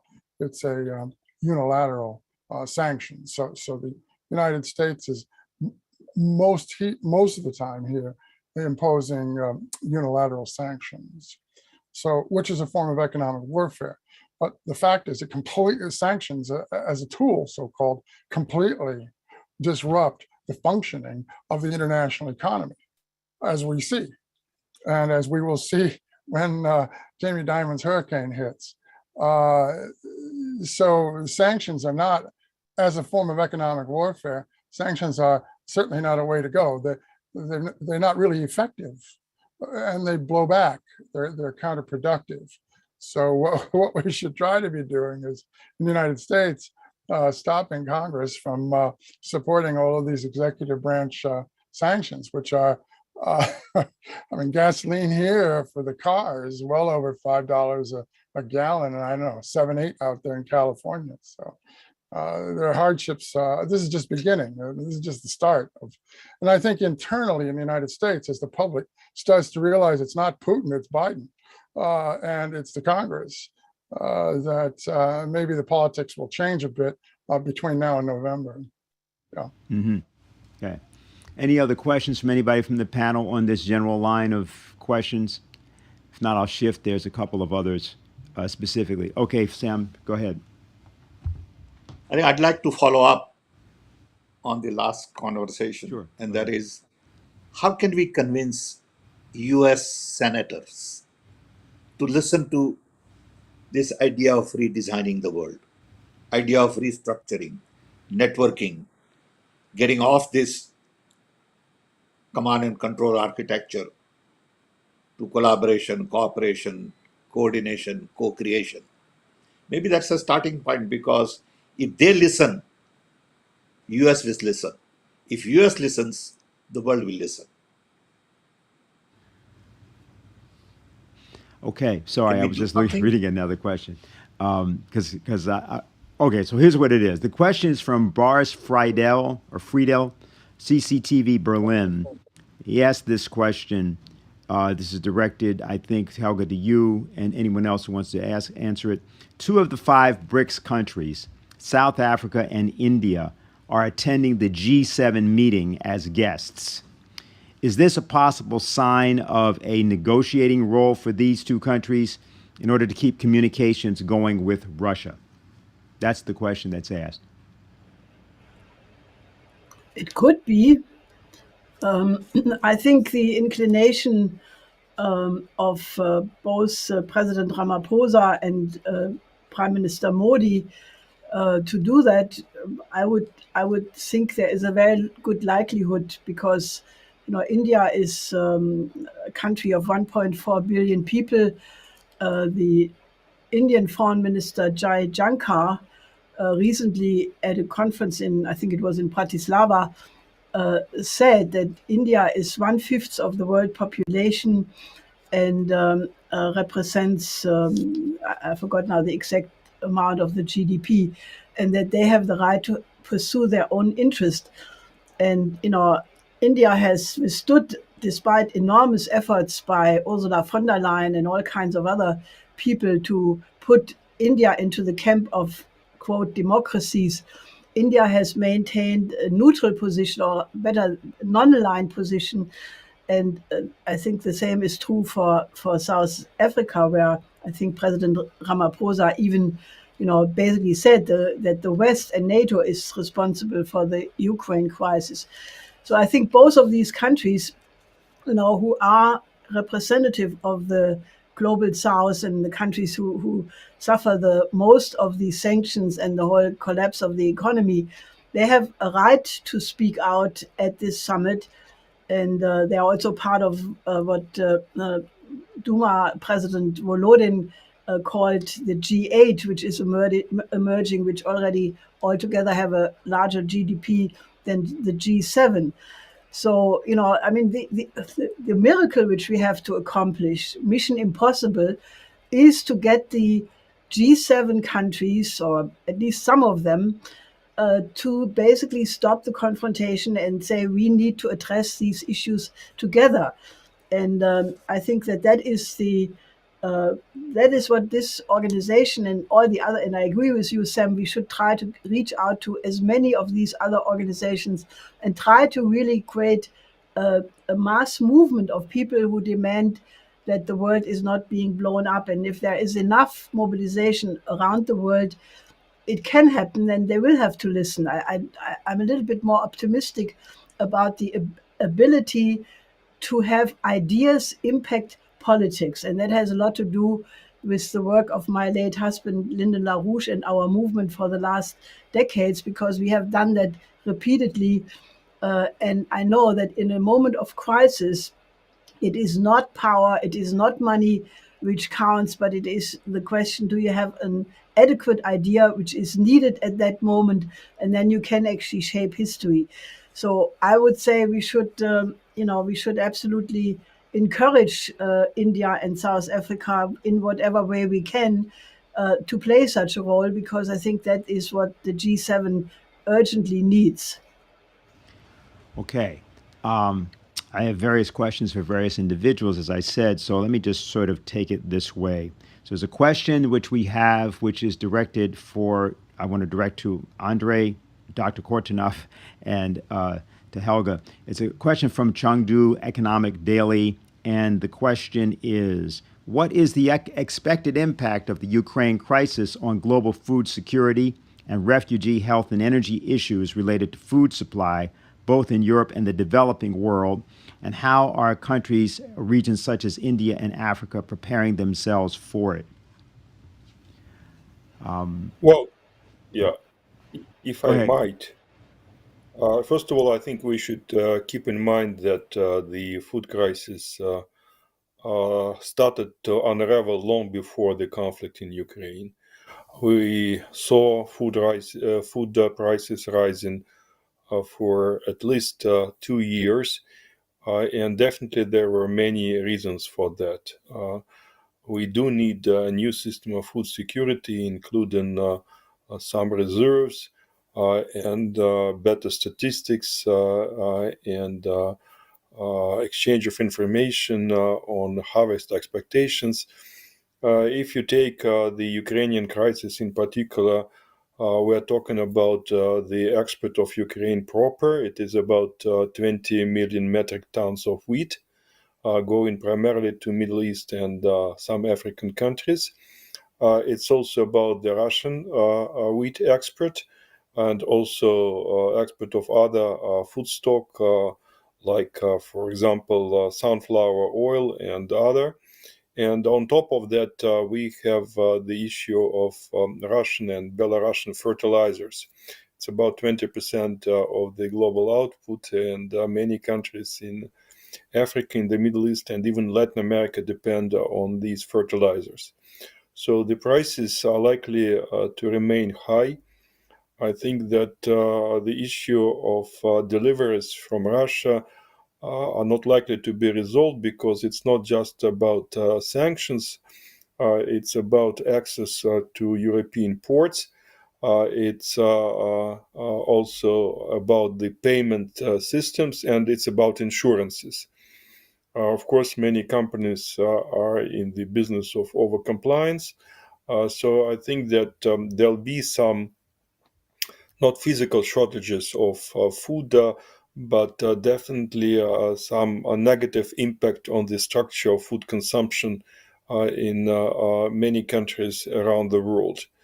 I think that this issue has to be addressed in a more systematic way, and definitely it would be great to have some sanctions waivers in order to allow the Russian wheat and fertilizers to go to international markets. But essentially what we need is more than that. We need something that I would call the Green Revolution 2.0, something similar to what the world was able to initiate back in 1960s, and something which made quite a dramatic change in the productivity of the agriculture in many developing countries like India and some African nations. Right now, we need a second revolution like that to make sure that the agricultural production is in plenty, and that we know how not only to harvest the food, but also how to preserve it and how to deliver it and how to process it. These are big issues. Finally, let me also say that, of course, many countries imposed restrictions on the food export, like India, for instance. But I think that it is understandable given the current situation in the world. I hope that already within the next couple of months, we will have some stabilization of prices on basic food exports. And the question is not to waste this crisis, but to think strategically about food security in years to come. Okay. Helga, you want to add anything to that, or should we leave that? Well, only one sentence, because this subject will be taken up in the second panel today. We have a whole group of farmers who are, absolutely motivated to double food production. And therefore, I would really suggest that we discuss this more in the second panel. Okay, so here's a question that will probably cause a little discussion. Perhaps Cliff may get involved as well as Dr. Bittner. This is from Jerry Belsky, and he says this. He says, Dr. Bittner's characterization of post-World War II U.S. imperial policy of keeping Germany and Russia separated and in conflict as a continuation of American policy from the beginning of its history is more a characterization of British geopolitical imperial policy than the traditional American policy as understood by Lincoln and other followers of the American system. And so then he asks, Helga, if you would like to comment on the conflict between the American and British systems and the difference of them. And he suggests that the China Belt and Road, which and other things, he goes on like that, brought into Germany and Russia. So I think that basically this is just a useful discussion anyway, and maybe several people, including Dr. Bittner, would like to talk about it. So we will start with you, Helga, then go to Dr. Bittner. Cliff's got his hand up already, so. Well, I think if you look at the present Ukraine crisis, you can see again that it is always the British who egg on the Americans. If the US are not aggressive enough, then for sure you will have somebody from a think tank. I mentioned Rusi, but you could also take the various ministers. I mean, the role of the British it has been, and to basically perpetuate the British Empire. And just because it has taken a different shape, it doesn't mean it doesn't exist. Now, historically, for just very briefly, because this is a very long story, America made the revolution against the British Empire. The British Empire never forgave the American colony for that, and they tried to undo that. They did that with the War of 1812. They did it with the Civil War, in which the British Empire allied with the Confederacy against Lincoln. And when they realized that they could not win America militarily back, they started to say, let's manipulate the American establishment elite to adopt the British model of empire as the common platform. And that started after the assassination of President Kinley with Teddy Roosevelt. And it was throughout the 20th century with only few exceptions like FDR and John F. Kennedy.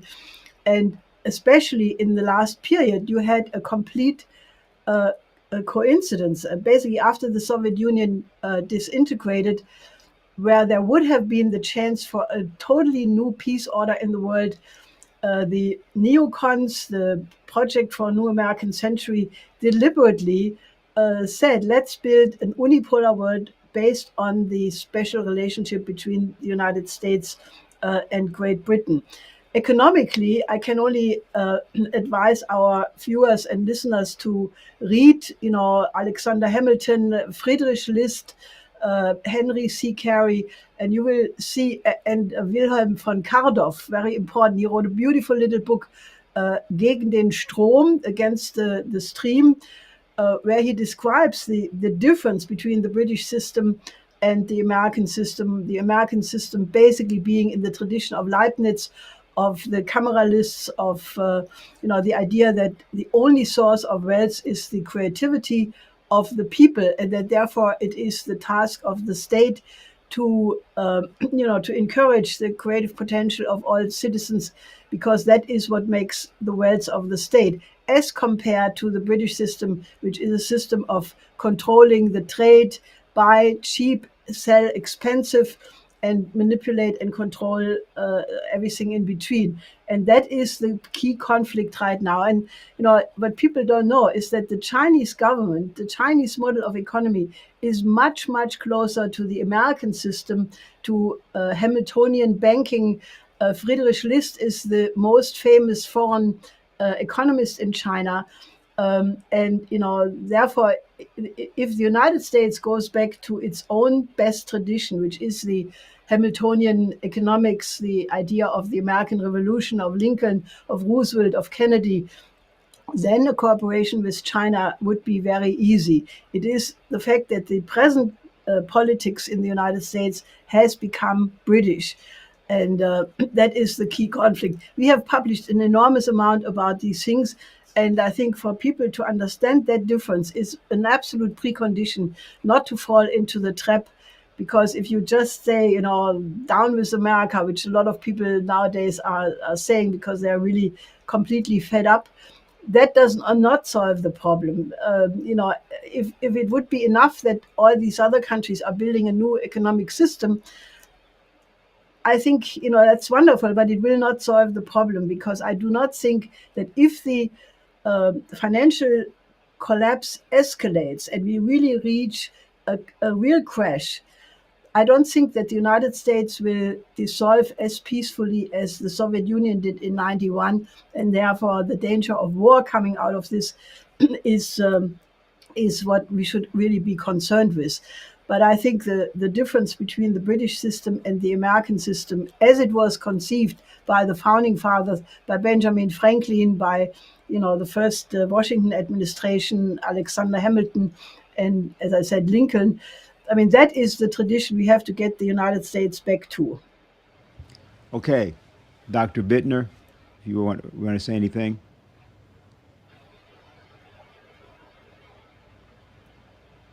He seems to be frozen. I'm not sure if he's heard me. Yes, Dr. Bittner, I asked if you had any response. Dr. Bittner, I would like to say something to the Britons, but first to Joe Biden. I think he is the worst of the current politicians. He is responsible of most of the actual of the current wars. He's he was foreign minister, he was vice president, and now he's president.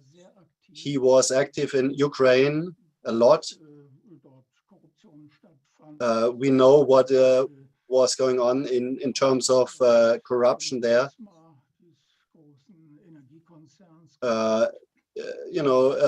In respect to this big, big business with his son Hunter, and what happened in terms of the war entrance of Ukraine, he was responsible too.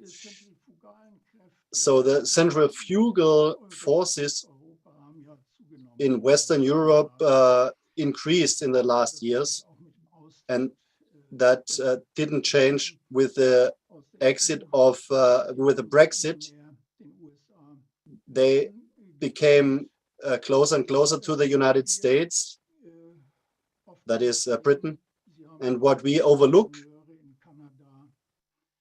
they have also collaborators in Canada, in Australia, in New Zealand. They have a big influence worldwide. And what Haggard Zeppler Rouge already said is that from their think tanks goes the war policy. I see that exactly as she. If we think about how World War I became possible, we actually stumbled into it. No. It was systematically prepared years before that. And the Weimar Republic was destabilized by Hitler, who already in the 20s was financed from foreign countries, which I actually wrote in my books. So there are indications of that. And World War II was basically in the pipeline already in 1919. It was in sight when the French Marshal said in 20 years we'll have a new world war. Also, this Second World War was prepared in advance. I don't want to get Germany off the hook. There was a big part of that in Germany. I don't want to get missed on that.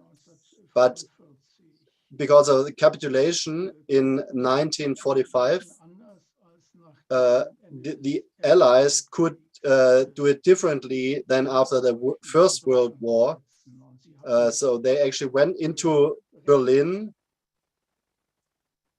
Oh, no, he is frozen. I hope he comes back soon.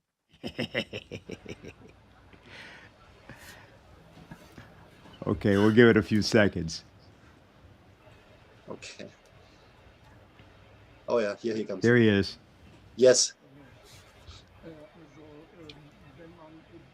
If one looks at this geopolitical situation from a different viewpoint, as it is characterized in, for example, in German textbooks, there's another outcome, and we have to take care of that truth.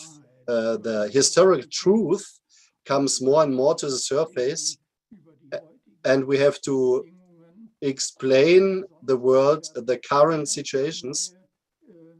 Otherwise, we don't will have a new and better world situation. Thanks. Thank you. Okay, Cliff? Well, I agree. Unmute. Oh, we got him. We got you. We got you. We're good. Okay. Yeah, you're all right. Cool. Thanks, Dennis. I agree completely with what Helga was saying, and I commend the organization for delving into American history and finding truth about the American system as it contrasted and contrasts with the British imperial system. So I definitely would encourage people to follow Helga's advice and read some of the organization's literature and deep historical studies of that point. With respect to US-German relations, Friedrich List actually lived in the United States for a while. So List, as an economist, made observations in the United States that he could then apply to his own theoretical development and bring back to Europe with him when he returned. US-German relations have always been good, with the exception of the last century. But Bismarck, for example, was a great friend of the United States, and he actually went to university at Göttingen with several American students. It should be recollected that back in that era of the 19th century, early 19th century, the German universities were really considered the top ones, and many young Americans students went to German universities, particularly, for example, to Göttingen, and were influenced by particularly the historical school there at Göttingen, and which included some economics and anthropology, et cetera, et cetera. So US-German cultural relations were very strong and very good through the 19th century. And unfortunately, with the rise of Nietzschean thought in Europe, particularly in Germany, but it's that Nietzschean trend, like the neocons today in the United States are essentially Nietzscheans. It's that Nietzschean trend in late 19th century Germany that caused, that amplified or helped bring that militarism upwards, sort of an increasing militarism that I mentioned in my own talk earlier, this sort of pervasive militarism all around the planet today, particularly in the NATO is what I meant. With respect to US-Russia relations, they've always been excellent with some Cold War issues, of course. But from the very beginning, Catherine the Great, of course, helped us during our revolution with her armed neutrality strategy, et cetera, et cetera. So during our Civil War, Russia dispatched its fleet to New York and San Francisco to kind of deter or dissuade the British from getting too aggressive. So Lincoln was a close friend of the czars, et cetera. So U.S.-Russia relations throughout the 19th century were excellent. In the later part of the 19th century, the dean of the diplomatic corps in Washington, D.C., that is to say, the most senior member of the diplomatic corps in Washington, was actually the ambassador from Russia, who was extremely popular back in that day. So we had excellent relations with Russia. Of course, disrupted somewhat by the revolution, but nonetheless, when push came to shove, World War II, we worked closely with the Russian government and Stalin and all of that, Soviet government, if you want to use that phrase, and were able to achieve victory. Unfortunately, the Cold War poured cold water on the relationship. Nonetheless, President Eisenhower had great respect for Marshal Zhukov, for example, and there were back channel communications through academic circles and diplomatic circles, et cetera. So the Cold War never really got out of hand. It was managed. So in today's very tense situation, naturally there's a cooling, frostiness in the relationship, but diplomacy goes on. Diplomacy will continue despite the Ukraine situation. And as things cool down over the next several years, I expect U.S.-Soviet relations to at least have some level of diplomatic contact. They're not going to be normal for a very long time in the future, a very, very long time. But I expect them to at least establish some good communications and hopefully not let things get out of hand. Although for the time being, we are in a nuclear danger, let's put it that way. It has been expressed by Colonel Black and others today.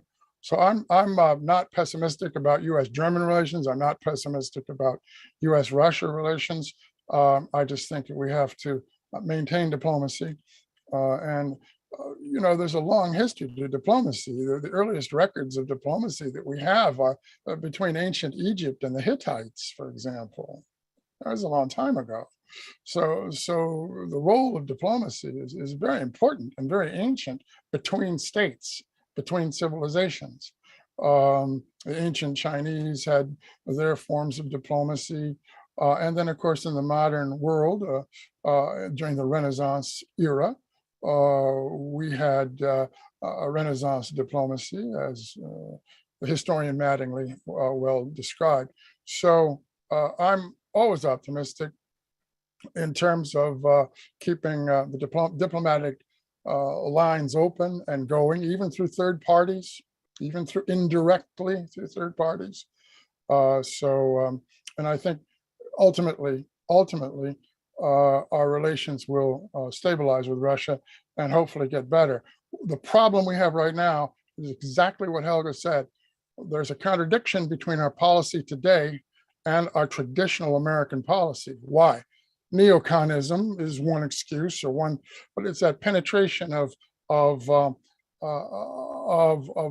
neocon thinking, which is Nietzschean, combined, let's say, with some of the British nostalgia for what was it, the Great Game, they used to call it, the British Empire competing with the Russians, and that those two streams of thought have infected the American elite in Washington, the swamp, we can say, or the deep state in Washington. So until we get back to an American way of thinking, as Helga precisely points out, until we get back to an American way of thinking, rather than thinking in terms of nostalgic British imperialism or neocon Nietzscheism or whatever the heck it is, it's going to take some work. But I'm optimistic that down the road, the U.S. and Russia will patch up their differences. Okay, so I want to now just move to the conclusion. As we do that, these will give you the opportunity, if there's anything you haven't said, to say that. We are short on time, so I'm asking people to be brief, but I'm going to come, Sam, first to you because you have at least two people who have asked you or directed questions in your direction. One of them is Jutta Perner from Germany, says, Sam speaks to my heart and my question goes in the same direction. How will this new architecture reach those people in responsible positions, and how do we get to the roots of this rotten system? And then there's a second, so that's the positive one. Then there's a second one, which says, to Sam, my response to your question, this is from Jose. As someone without authority, is that any action taken by any individual can cause an effect. I can't guarantee world leaders are listening, but everyday people are listening. And I would say there's more power in them now because they've listened to this panel than they had beforehand. Imagine the people who will watch this conference years from now. Will your words still be true then? If so, doesn't that give you real authority that supersedes those in power now because you use the truth when they do not? So those are the two things in your direction, Sam. And I just ask you to, in the course of your closing remarks, maybe respond to that. No, thanks for both comments. They're very positive, very well articulated. I appreciate those comments. My main concern still remains the same.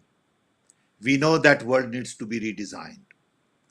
We know that we need to focus on people and planet. We know that there are hungry, poor people all over the world who need education, health. We know how to do it. Why aren't we doing it? We also know that we don't need to build military machine to fight with each other. I hope in a hyper-connected world, we have evolved to a point we can settle our differences across the table. And we don't have to pick up gun, at least at the higher level. How do we get people to listen to this? That power and profit should not be the ultimate motive for everybody. We need to worry about our planet and our people. Again, we know how to do it. How do we change our existing structure? Whether it is UN, World Bank, IMF, NATO, WTO, WHO, or whatever. Can we build new institutions to respond to the new reality of the world? Can we dismantle existing institutions that don't work or modify? Can we really build networks of nations as opposed to borders to fight? We must celebrate humanity, irrespective of race, religion, caste, color. We have one life to live. Can we live with fulfillment, joy, concern for others? We can do it. I don't know why all of us don't come together and say, look, for the first time, we are all connected in the human history. All 8 billion people are connected. What does this connectivity mean to human civilization?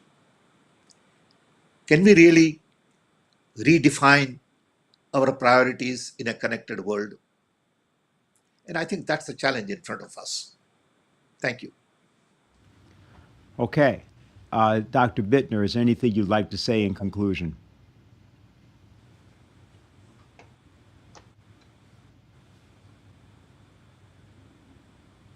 Dr. Bittner? Ja, Ja, ich möchte sagen, I want to say that the situation is out of control now.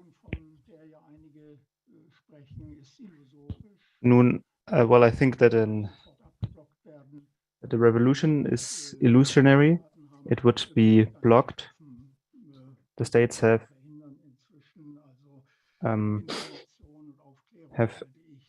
now, the governments of the West have now blocked this possibility because their control mechanisms are so strong. So the needed revolution will be very hard. So we know that internet forums are being forbidden, and restricted, and that certain individuals get problems when they speak out, but we have to continue. I understand younger people, which I also have said in a presentation towards when young journalists ask me, and when they said that they have to to think of their family, that they have to go along, even though they don't want to. So we are independent. That means we have to lead the way, and we have to inform the people, which is, I think, the only way how we can make a change. Okay, well, thank you very much. Cliff?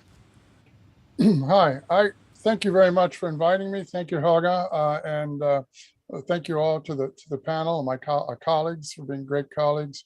I just would leave with a couple thoughts. Number one, diplomacy. Think diplomacy. Diplomacy, not war. Think internationalism, not militarism. Think international organizations that certainly can be reformed. We don't have to destroy the United Nations, but we can reform it, or other parts of the global economic architecture. So think positively and optimistically about that. Also, I would say to folks who have tuned in, there are English translations of the speeches of world leaders, such as President Putin and President Xi in English on the appropriate websites. So I would recommend checking out the speeches of President Putin on his website and also President Xi on his website. And I would recommend everyone to take a look at the English text of the February 4th Xi-Putin joint statement, which gives a vision of their vision of a future. And in final conclusion, I really like the work that's being done in China by academics on the theme of a community with a shared future. So thinking in terms of an international community with a shared future.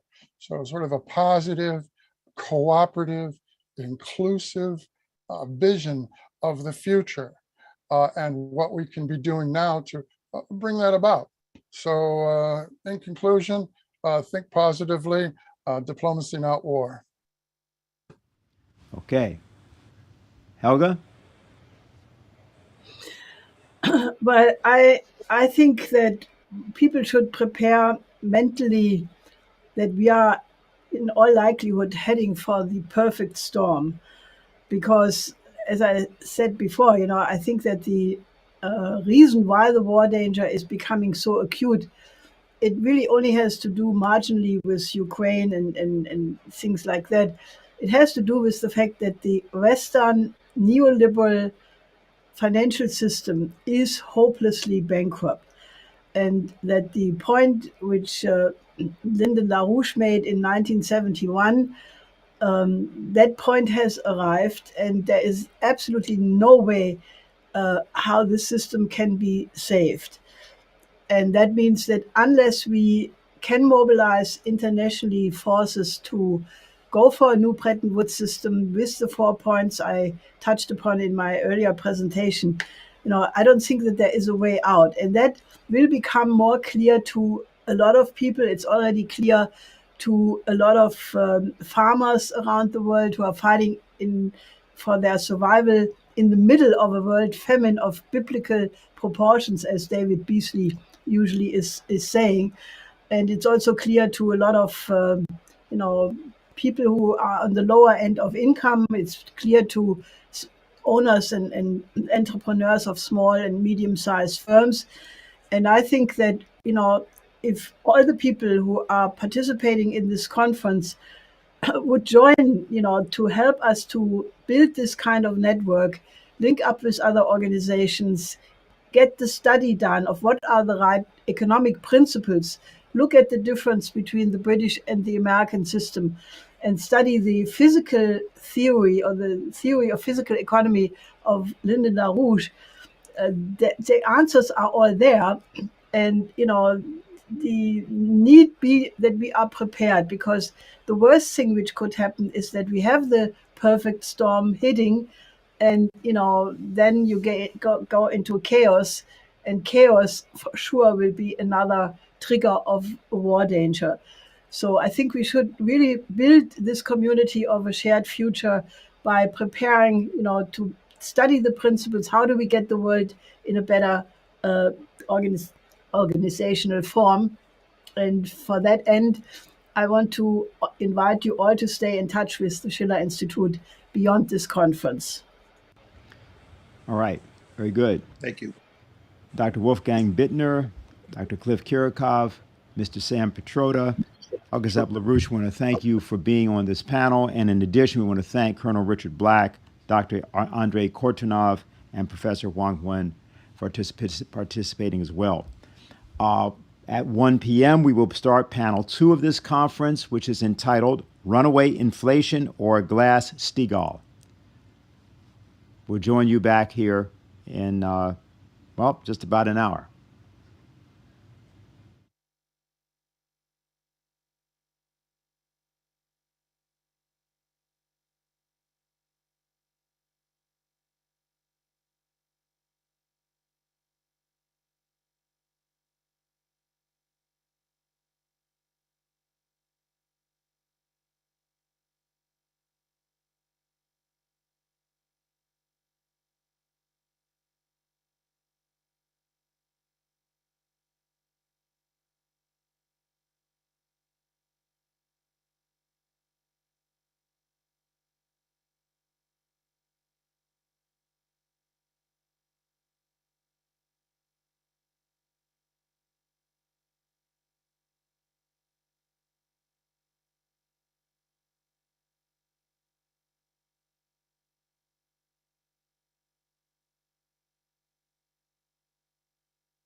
Yep. Okay. Yep. I have some questions, but I'll let you set up first, and then I'll ask when you're done. It's good. Work. Yeah. Yeah, it was good. Dave, you have hold on, right? I do. He does. Yeah. Oh, do you have the printed out the order for panel 2, or is there somewhere like a sheet or something that I can read off of? There's the website. Okay. Do you want me to send it to you by copy, a text message? Yeah, that'll work. No, pull up.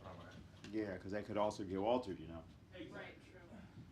That's why I wanted you to look at it. It just was now. Yeah.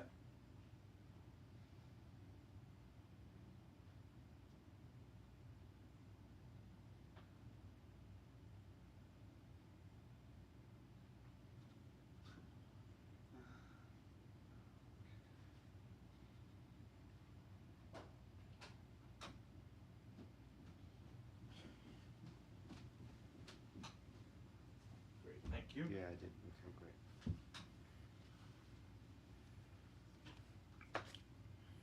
Are you sticking around too, Jenny? I have to. Okay. You're playing a video, right?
pre-show. Hi, Harley. Can you hear me? Yes, do you hear me okay? I sure do. Sure do. All right, perfect. We are technically live in the Zooms. People in the Zooms can hear us. We're not live on stream yet. So just so you know, Harley. All right, and you're hearing me over the microphone, right? Tap the microphone. Tap it, yeah. No, we are.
Sí, no hemos empezado todavía estamos en el pre-show, ya empezaremos entre 11 minutos.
Hello, I'd like to welcome everyone to the second panel of the Schiller Institute Conference. There can be no peace without the bankruptcy reorganization of the dying transatlantic financial system. I'm Harley Schlanger, and I'll be the moderator for the second panel. For those unfamiliar with the spiritual you just heard, it is in keeping with the idea in Helga Zepp-LaRouche's presentation or keynote in the first panel about mission impossible. You have to have the optimism to keep going ahead, even if things seem to be going against you, because there's no alternative for humanity except for the good people to keep fighting. For those just joining us, the first panel featured an intense discussion among representatives of many nations on why a new security architecture is a necessary precondition for a peaceful future.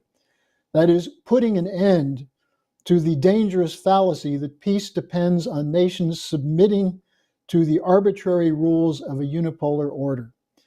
If you missed it, that panel will be archived at the website of the Schiller Institute. Our second panel is titled Runaway Inflation or Glass-Steagall. I think it's become obvious to many that the present global economic policy of subordinating national economies to the demands of the parasites running global financial and corporate cartels has put millions of lives at risk, from the effects of inflation, the breakdown of the physical economic production, and the failure to invest in a platform of modern infrastructure. The visible panic among politicians of all parties, of those who run the cartels and the talking heads in the mainstream media, demonstrates that they have no solutions except war and killer austerity. In other words, an escalation of the failed policies that brought us to this conjuncture. But we have a solution. To open this panel, we will have a clip of a presentation from Lyndon LaRouche addressing a webcast on September 4th, 1994, on credit and banking. Toward the end of this clip, there'll be a moment where you lose the visual, but he will continue speaking, so stay with us. The problem we are about to face, and we already face implicitly, most people are bankrupt today. Most people's savings and pensions are gone, or they are, if we examine the process, they are implicitly gone. Now, in terms of government, or my advice to the United States government and other governments, I say, they're going to say, what am I going to do? I said, you're going to meet the pensions, the pension payments as they come due. And they say, how can we do that? If you say we're bankrupt, how are we going to do that? We're going to pay them anyway. And what we're going to do is this, is we're going to generate fiat money. Under the U.S. Constitution, Article 1, the power of the Congress and the monopoly under our Constitution of the power of Congress to create money. That money will not be spent by the government directly. It will not be money you print to buy. It will be money you print to loan. So we are going to loan to selected projects in a dirigistic, you might say, Gaullist way, the way de Gaulle did somewhat. We're going to loan the money where it's needed. We're going to reorganize financial institutions, including pension funds, so the pension funds are going to get a new source of income. We're going to do that by recycling through the growth of the economy as a whole. We are going to do that largely through large-scale public works projects, which in the case of the United States will involve trillions of dollars of projects. For example, we need a new rail system. I say the United States needs a magnetic levitation rail system, coast to coast, and we need to increase the depth so that every community is served.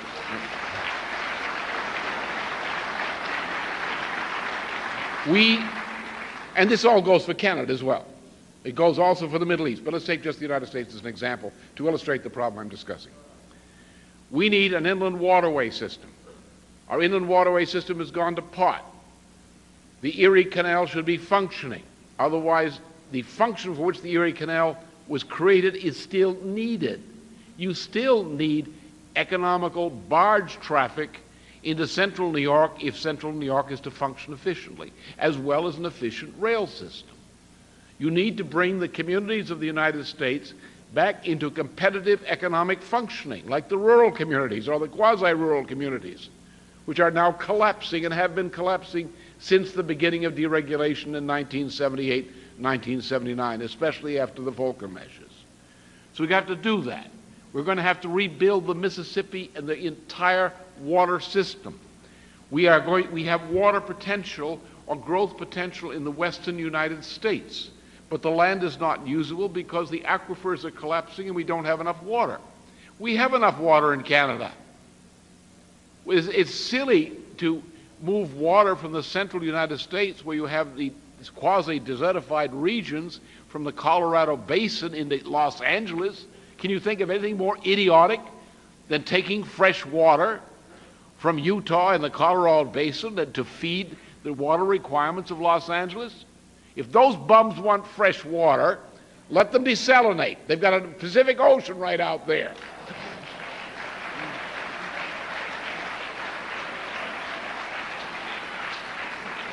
Do you realize that this country has not built a new city since before World War I, to speak of, except Los Alamos and a few places like that? We've got all that land out there that's not developed. We've got potential agricultural land and reserve land for the future of our children, where they need that land. To have it developed, to make it reserve land, to forest it, to put cover on it, to get some water in there, to create new cities, to develop this country which is underdeveloped. We have a need. We talked about hospitals. We need a hospital system according to Hill-Burton standards, which delivers what is needed in terms of health care facilities to every part of this United States. We're talking about trillions of dollars of work to be done and no savings to buy it with, at a time when savings are wiped out. So we're going to have to create a money system from scratch, and there's nobody to loan money. The government will have to generate the cash, take over the banks, because they're all bankrupt, force the bankers to stay functioning there, or we'll get a farmer to take over the place of the banker to...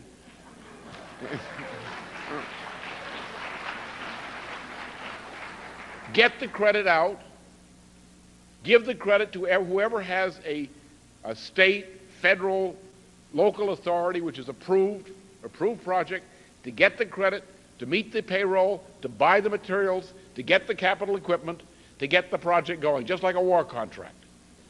Then the private contractors who come in and get accepted bids on the basis they think they can perform, let the local bankers, local officials decide. They come into a bank with a contract. They've got a contract. We will have the bank guaranteed by the national banking system of the United States. We'll deliver the credit to cover the payrolls on time, to cover the materials bills on time, and to buy the authorized equipment they need to do the job. On the basis we are going to generate credit. Now, at the point we do that through the national bank, then the kind of talking about then comes into play. Then you want people who are going to be as entrepreneurs, set up under federal regulation or state charters to set up banks or to reopen banks that are closing, to take them over, to run them on the basis of saying, we have a covenant under which this thing is going to operate and it's going to perform this way. For those of you just joining us, this is our second panel of the Schiller Institute conference on the topic runaway inflation or Glass-Steagall. What you just saw was a presentation by the economist and statesman Lyndon LaRouche in 1994. The reorganization Mr. LaRouche was discussing then is more urgent now than ever, as the everything bubble built up since 2008 is imploding.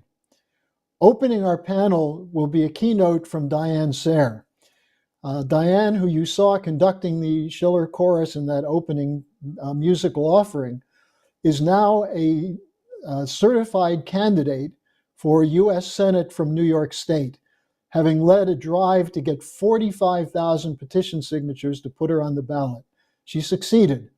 That's a first step toward mission impossible. In the interest of fairness, we invited her opponent, Senator Charles Schumer, the senator from Wall Street, to address this conference, but we never heard back from him. Diane will be speaking on the topic, the collapse of the West and the urgent need to join the Belt and Road Initiative. Diane? Thank you, Harley. Can the United States be brought to shift its current trajectory of self and global annihilation on behalf of the bankrupt Anglo-Dutch imperial order to instead join the new paradigm of cooperation and development, which is currently being led by Russia and China? This is the burning question which the prophetic Lyndon LaRouche was asking throughout the 1990s, and which has been raised again by Helga Zepp-LaRouche at the May 26th conference of the Schiller Institute. The insanity of politicians threatens nuclear war. The answer to that question must be yes, or it is very hard to imagine how we are going to survive even in the short term, let alone for generations to come. First of all, we must remind ourselves, what is the United States? We're on the cusp of the 250th anniversary of our founding, but if George Washington and Alexander Hamilton were to visit us today, they would wonder how we had allowed ourselves to be so thoroughly taken over by the British Empire.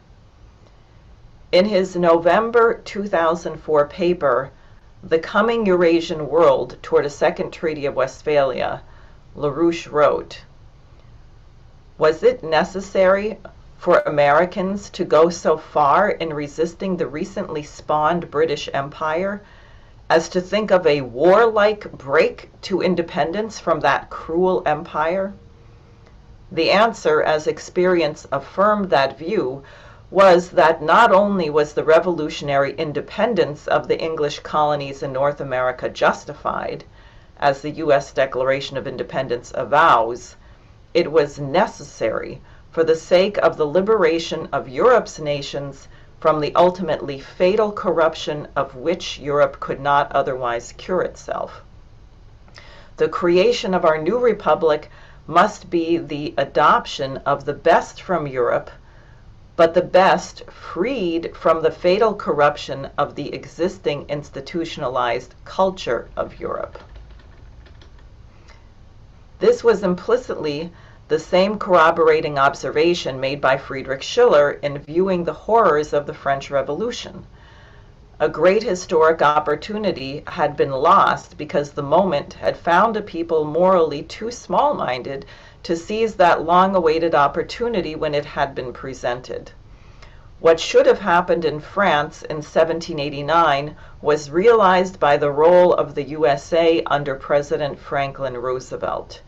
Roosevelt led in freeing a Europe which had brought the blight of the Jacobin terror and Napoleon upon itself earlier, and fascism much more recently, through its own continuing cultural political corruption. Today, the same logic says, we must free our USA from its present seizure by the infection of a fatal corruption like that which afflicted Europe in the two so-called world wars and the rise of fascism in the past, that we might once again take that action which would save our republic from its own present lunacy, while also saving Europe from its own present folly. How does a nation achieve actual independence? Not merely declared liberation as from the British Empire. If your people are starving and sickly, dying before the age of 40, are you free? If 100,000 of your citizens die in 1 year of drug overdoses, while 1 million more die over 2 years of a pandemic virus, is that freedom? Is committing suicide and/or genocide among the unalienable rights referred to by our founders? Was a costly revolution fought against the leading imperial power of the world, the British Empire, in order for us and others around the world to have short, miserable lives? Obviously not. In order to uphold the principles expressed in the creation of this republic, a system of physical and political economy had to be developed which would allow people to live longer, healthier, and happier lives. Thanks to the genius of Alexander Hamilton and his collaborators, and a relative handful of great presidents, our nation managed, in spite of some rotten characters, to achieve that goal in fits and starts until the assassination of President Kennedy. From that point on, with very few limited exceptions, our nation has abandoned the policies and outlook which led to our success and instead embraced the agenda of a decadent and dying British Empire. The key to a successful economy and a free nation is a commitment to increasing man's power over nature, creating our own environment with modern housing, sanitation, transportation, heat in the winter, indoor plumbing, reliable food production, which is increased with water management and fertilization and refrigeration to prolong storage, all of which require abundant sources of energy. This is the key to making each of us more productive. While there are many complex and interrelated factors that go into this, not the least of which is the concept of public credit, what I want to focus on in this limited time is 4 great initiatives which transform the standard of living and thus increase the freedom of the American people, so that you can see why joining China's Belt and Road Initiative would be the most natural and American response to the crisis we currently face. Number 1, the Erie Canal, which was first proposed by New Yorker Gouverneur Morris in 1777, and it was the subject of great controversy. It finally was begun in 1817 on the 4th of July, and it was completed 8 years later on the 4th of July in 1825. Look at the capstone for the Buffalo area lock.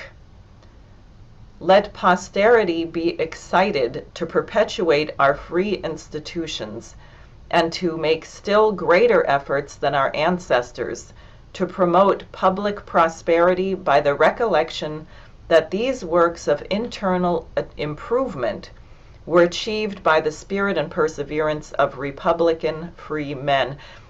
Republican, although capitalized in the lock, means Republican with a small r, not the party per se. Look at the cities shown here along the route of the Erie Canal and consider how building this canal transformed not merely New York State, but the entire nation.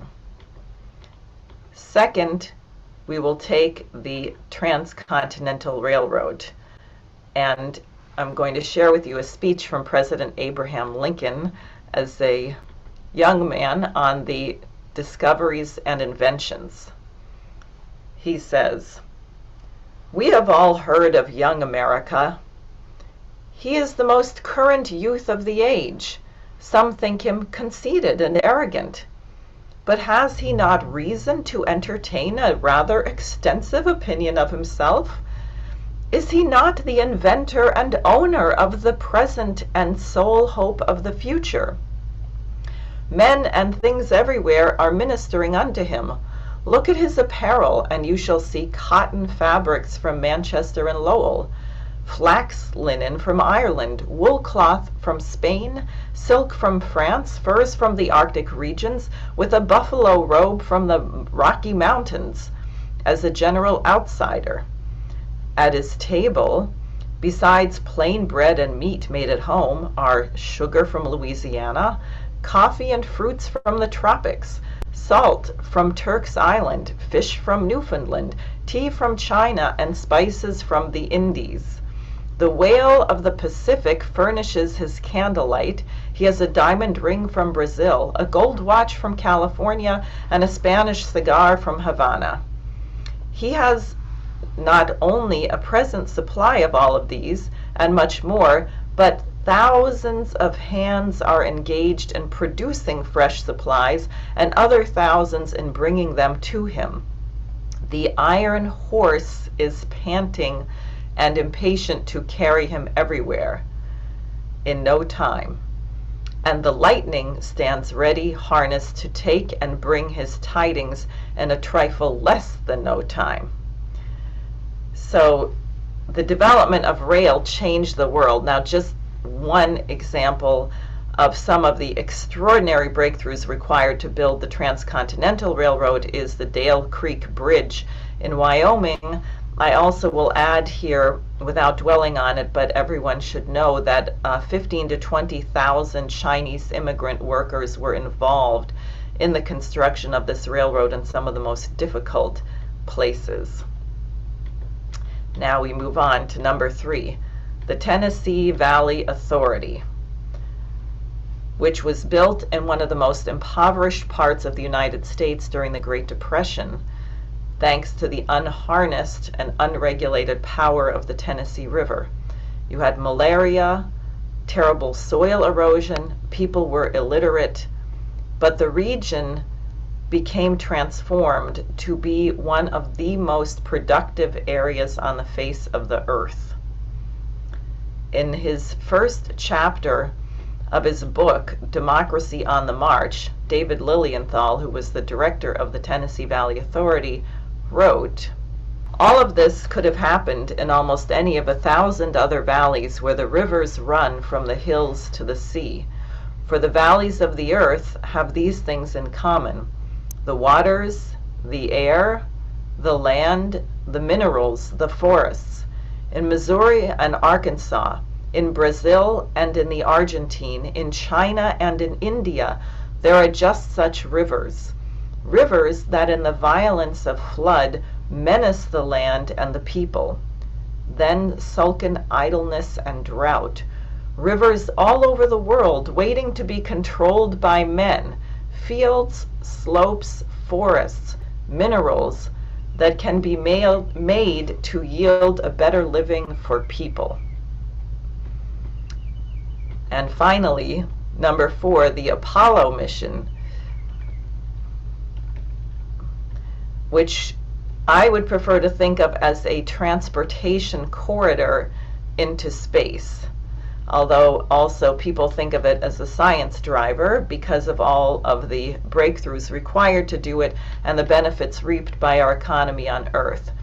But it should really be thought as a corridor of expansion into the universe, just as a railroad or a canal or a river. After all, as Kraft Erika said, if God had wanted man to be a spacefaring species, he would have given him a moon. In 1963, Kennedy was assassinated, and so were Malcolm X in 1965, Martin Luther King in 68, and Kennedy's younger brother, Robert, also in 1968, who was about to become president of the United States.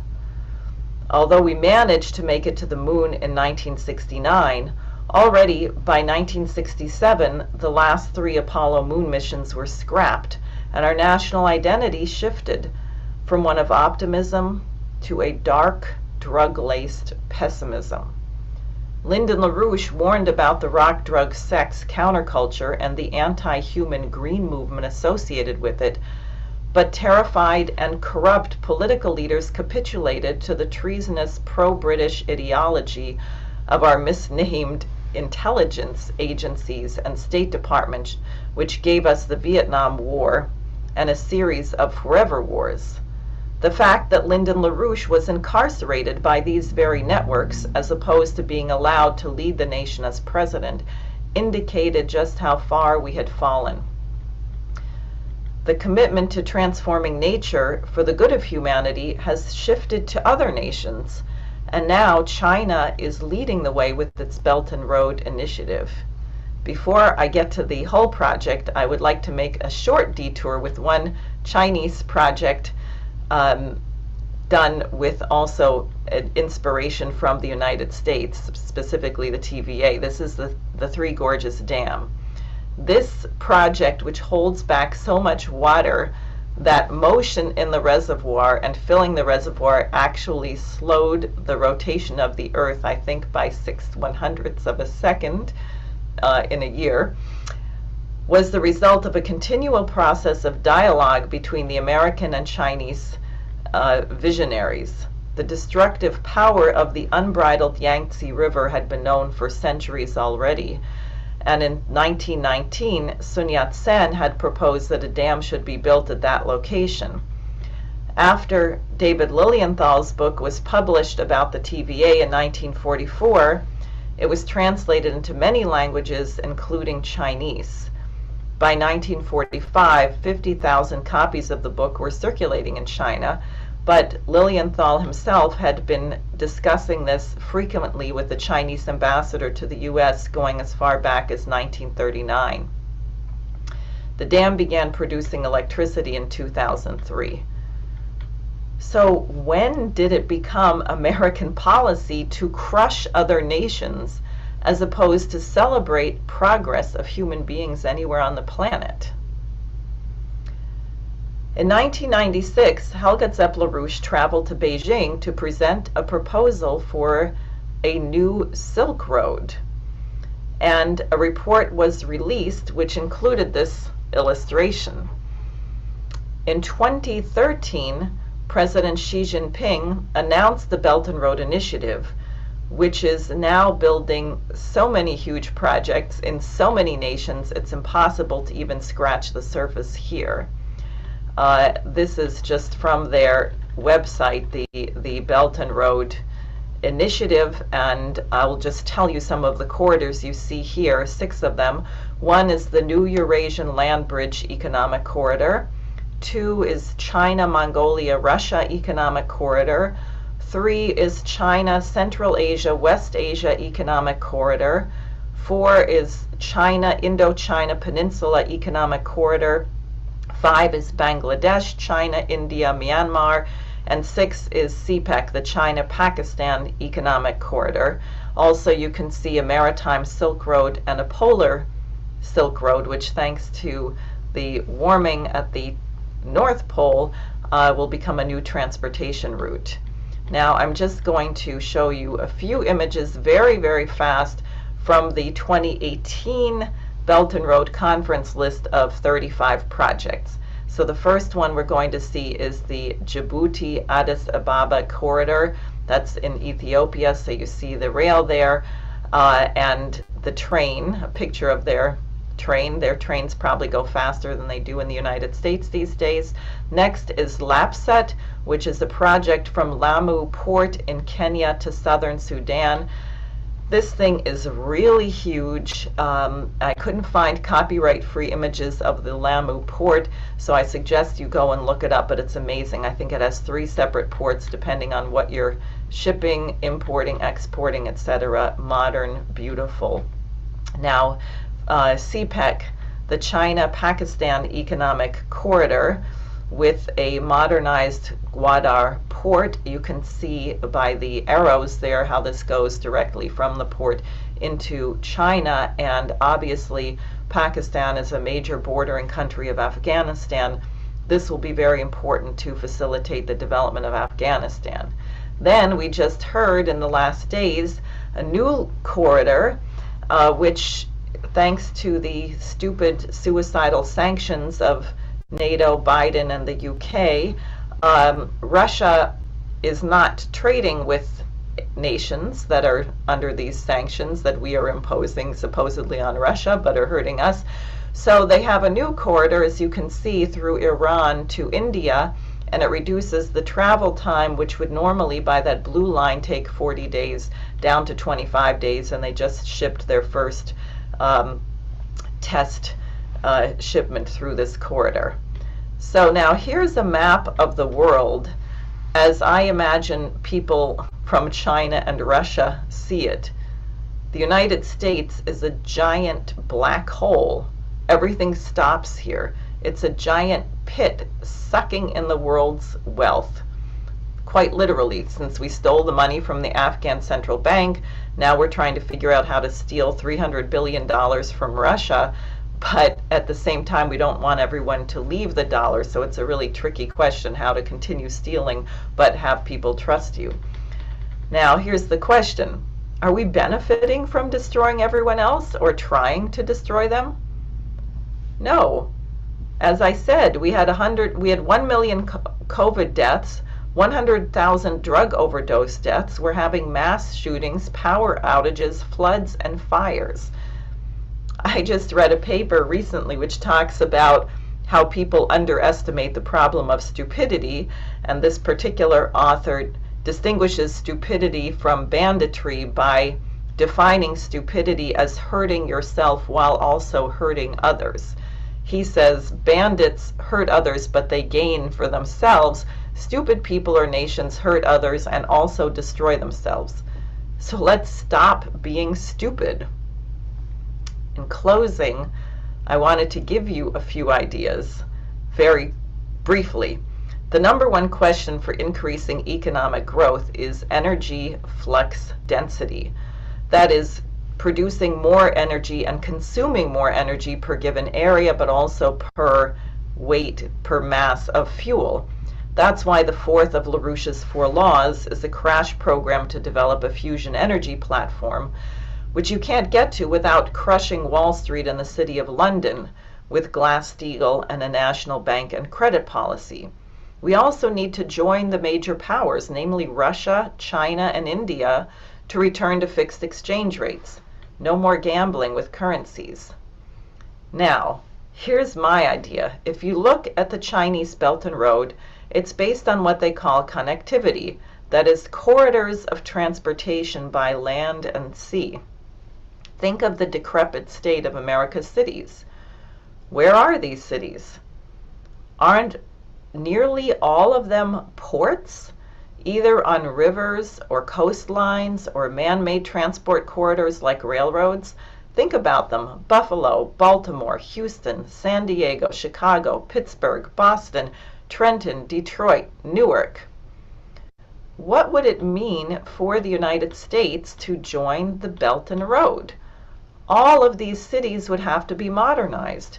The ports would have to be modernized. Some have been quietly by the Chinese, but we need high-speed rail, about 42,000 miles of it. We need highways without potholes. We need massive amounts of energy to power doing all of this, probably several hundred nuclear power plants. What about hydroelectricity and water management? Is it necessary to have perpetual droughts and floods? Aren't we the nation that built the TVA? We need to finally build the North American Water and Power Alliance, NWAPA, just that one continent-wide project besides totally transforming the climate of the United States would create 14 million jobs.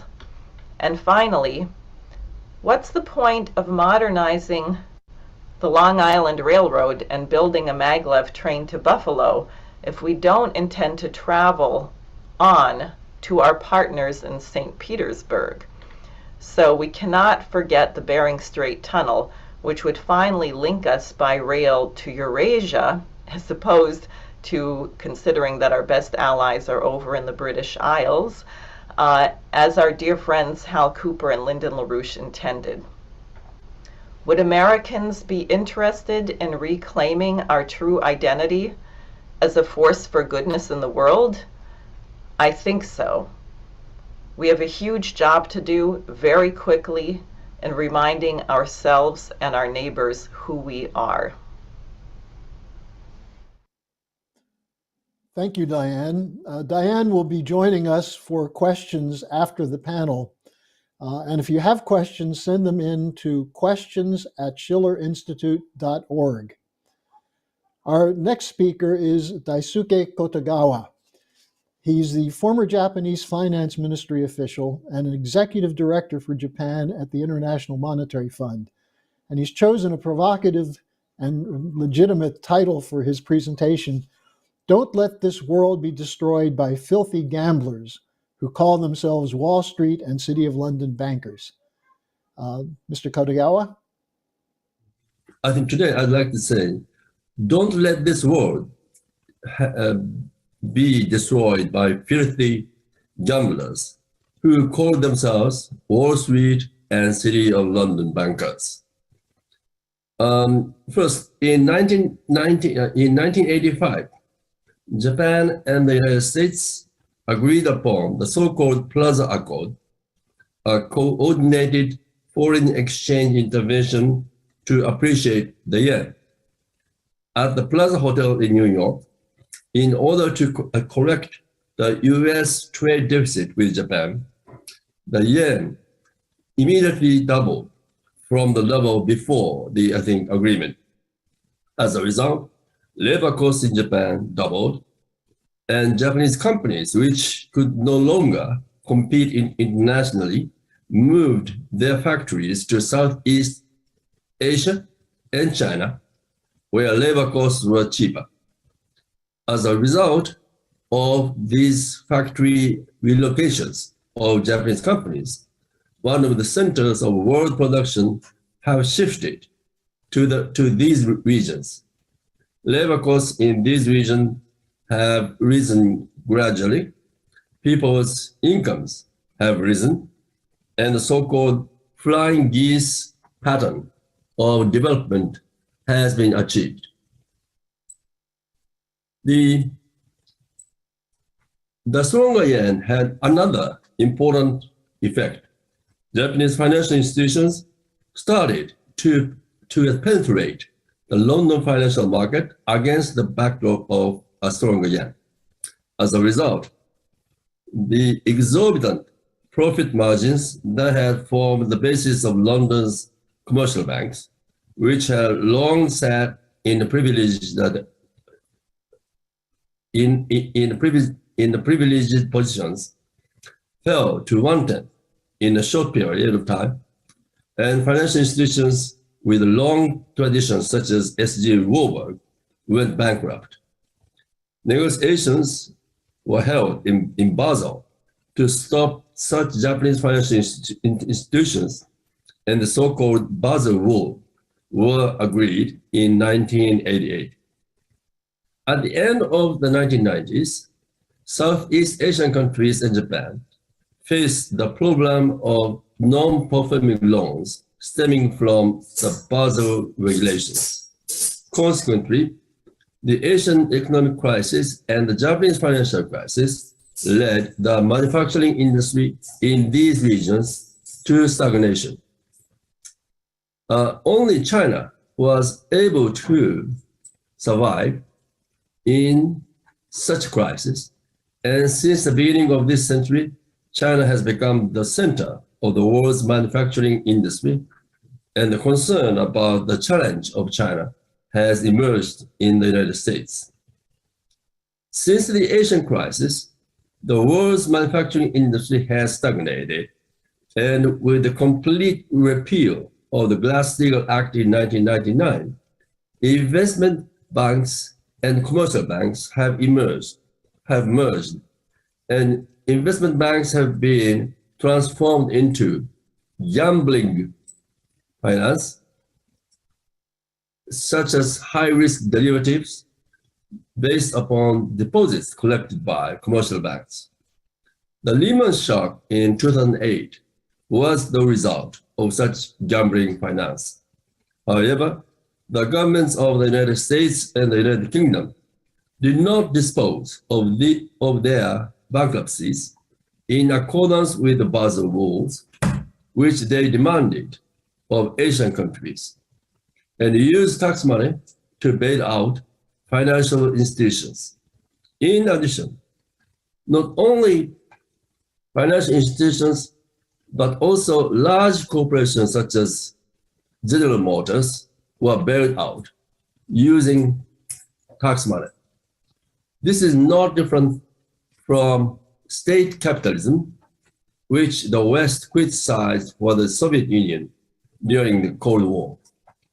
Asian countries were dismayed by such a double standard when they were forced to respond painfully in the event of an Asian crisis. They've had serious doubts about the Western-led international financial order. As a result of the bailout, the financial statements of financial institutions and large corporations were cleaned up at the expense of the state, while the gap between the rich and the poor in society widened, as many employees lost their jobs or switched from regular employment to part-timers. While in the developments of the manufacturing industry, as in the case of Asia, people at lower labor costs are preferentially hired, and they help raise wages and thus improve the lives of the poor, whereas financial capitalism only enriches the rich further. The resulting gap between the rich and the poor has sparked electoral revolts in the West since 2016.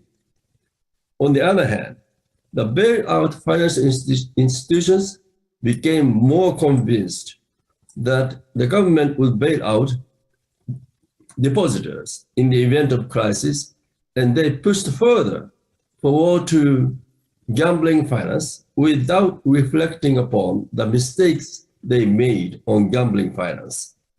Financial institutions have forgotten their original role of helping to promote industry by lending to the manufacturing industry, and have indulged in gambling between financial institutions.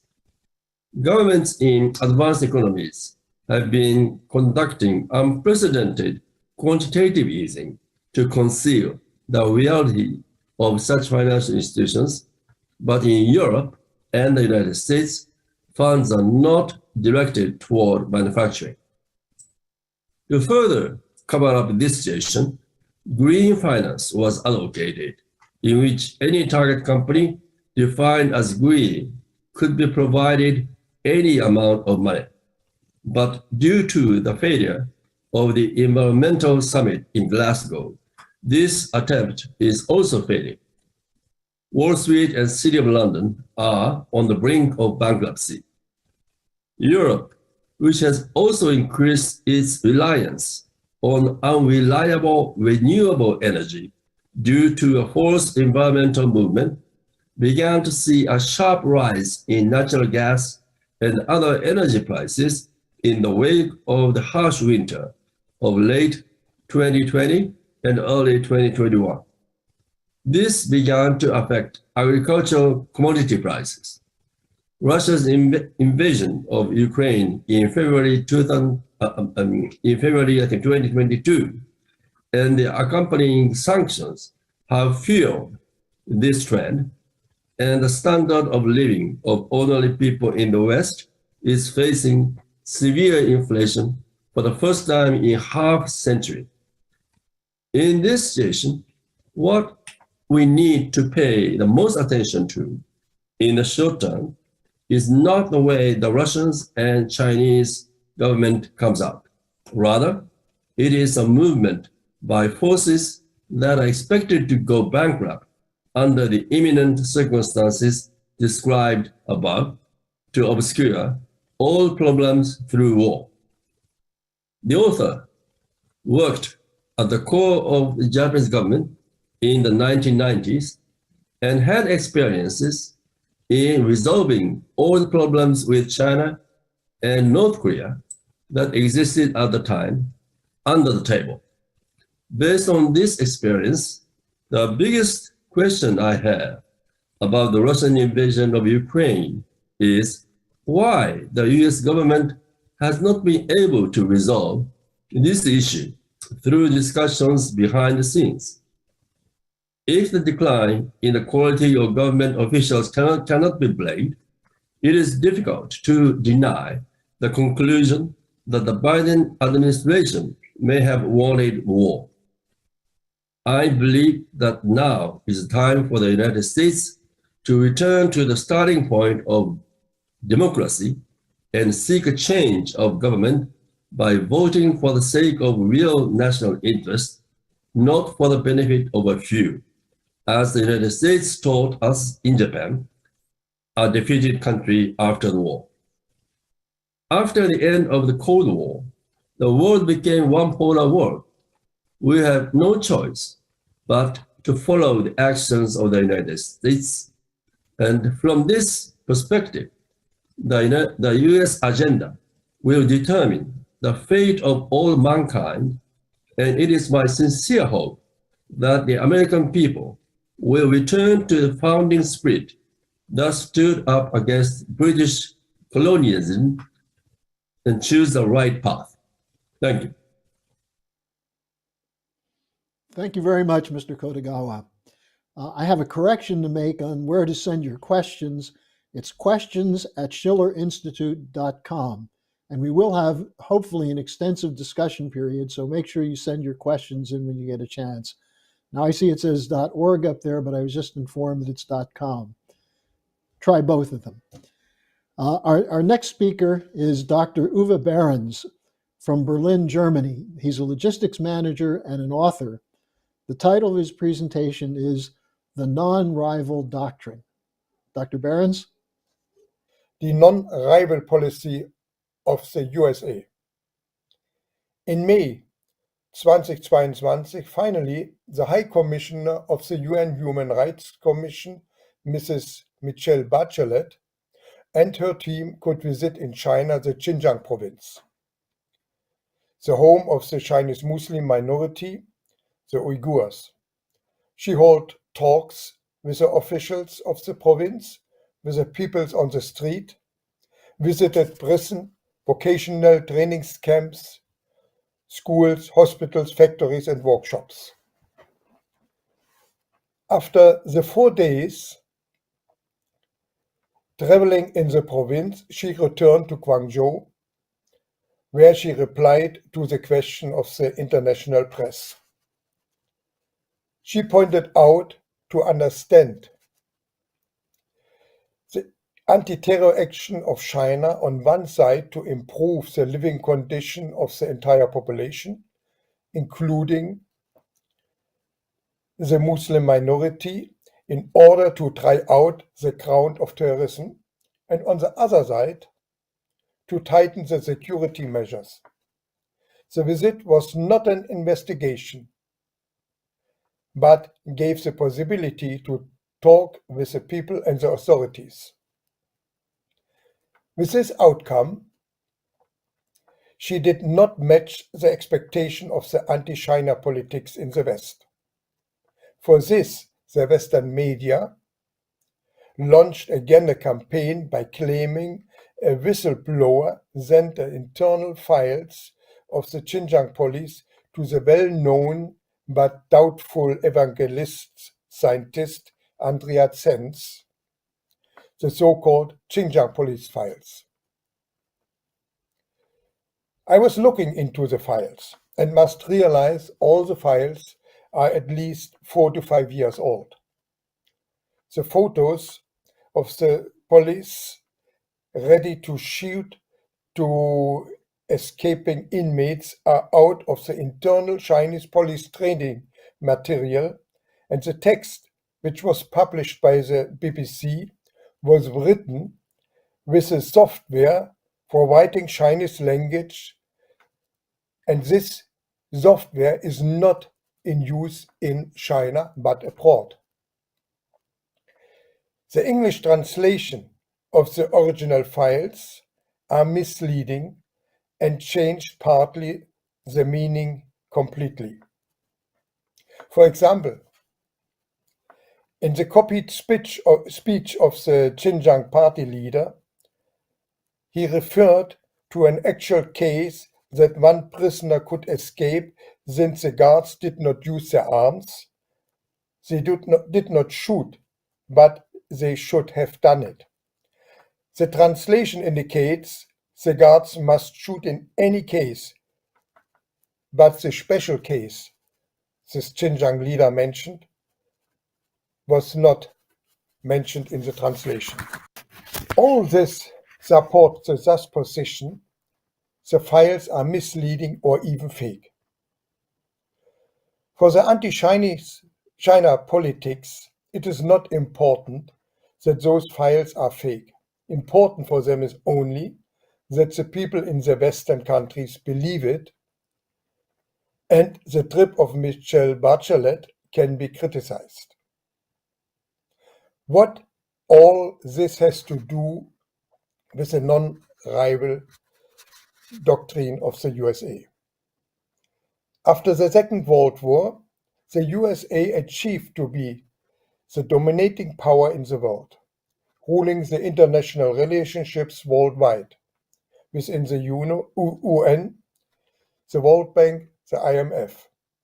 The only challenger in that time was the Soviet Union jointly with the Warsaw Pact states. Already in 1946, the US diplomat George Kennan formulated the strategy for the Cold War against the Soviet Union, the so-called long telegram. By 1990, the US finally succeeded. The Soviet Union was dissolved. Mr. Fukuyama blew the trumpet. The end of the history is reached. In 1993, the US Vice President Dick Cheney published the non-rival doctrine. Never again any power shall be as strong as the Soviet Union to challenge the hegemony of the USA. But in 2001, the Russian President Putin proposed to Germany and the EU to combine the German technology with the Russian resources. Eurasia would be an area in peace and strong to develop the livelihood for its people.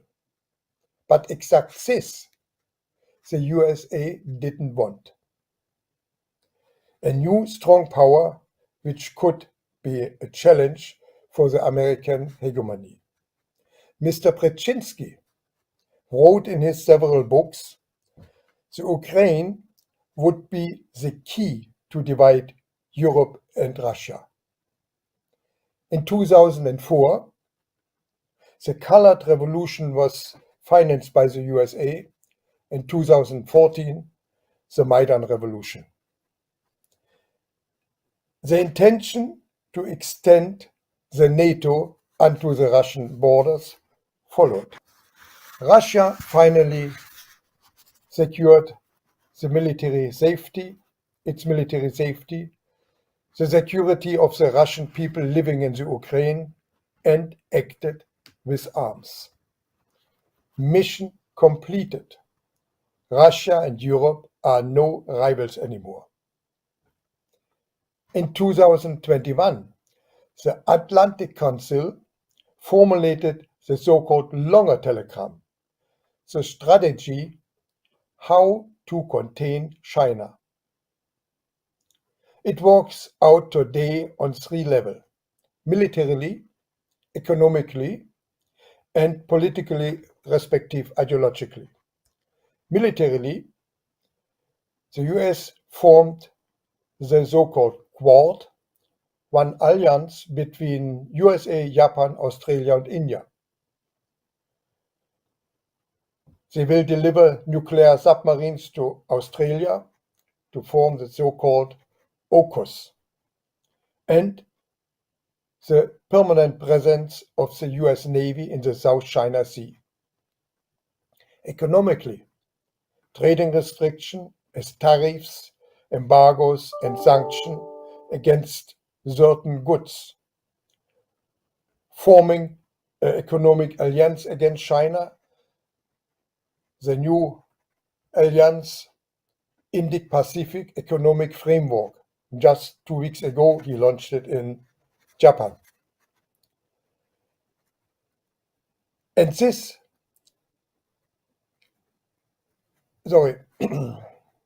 politically, ideologically, to focus on the fault lines among Xi and his inner circle, aiming at changing their strategy course, to support Taiwan to claim for independence from China. It means to divide China. Or to support the political activists claiming more democracy through independence of Hong Kong from the People's Republic of China. And finally, blaming China for human rights violation in Xinjiang. And this is the chain link between the Xinjiang police files, the visit of Michelle Bachelet, and the non-rival doctrine. China is challenging the hegemony or the hegemonial power of the USA. Now, China is the only rival for the USA for the next coming years. At the moment, I think, the conflict between Russia and Ukraine is most probably only the foreplay for the coming conflict between USA and China. And this coming conflict has to be prevented. All the facts, the longer telegram, the non-rival doctrine, and the long telegram, the non-rival doctrine, and the longer telegram of the Atlantic Council are published and available in the internet. But unfortunately, nobody is looking into it. Nobody look on this connection of all this. Instead, everybody is believing the misleading information, half-truths, and even fakes of the main media. The Xinjiang police files are just one part of this strategy to contain China. It is highly important to inform about the outspoken politics of the USA and the NATO and their intention. We have to stop any those further escalation. And this finally begins with those conferences the Schiller Institutes organize. For this, I thank the Schiller Institute. Thank you very much. Well, and thank you, Dr. Behrens, for your presentation. I finally got the confirmation. Questions go to questions@schillerinstitute.org. So I'm sorry for any confusion that we had. And we'll have a question and answer session at the end of the presentations. Our next presentation is from Nino Galloni, who's an economist from Italy, former Director General of the Italian Labor Ministry, and he writes quite frequently on economic policies in the Eurozone and in the West. Nino? Cara Helga, buonasera a te e a tutti quanti I nostri amici. Dear Helga, good evening to you and all our friends. In the past years, globalization has lost steam more and more each year. The basic reason is that it has been mainly, if not exclusively, about costs. And so there has been competition among national economies on costs, forcing some countries to lower wages and also to degrade quality. Let's say that this modern globalization, because the globalization was also there in the time of the Roman Empire, as first they imported grains from Sicily, then they cost less those from Egypt, and they imported from Egypt. But what has changed in our time is a fundamental issue, and that is that in practice, this globalization could not be exercised on quality. Thus, in practice, countries like Italy were forced to lower wages to compete with countries that instead had to export based on their lower wages. creating inextricable problems. However, this globalization began when workers' wages were lowered in the United States, so it was necessary to import low-quality, low-priced products to maintain the level of demand and consumption. This allowed countries like China to develop.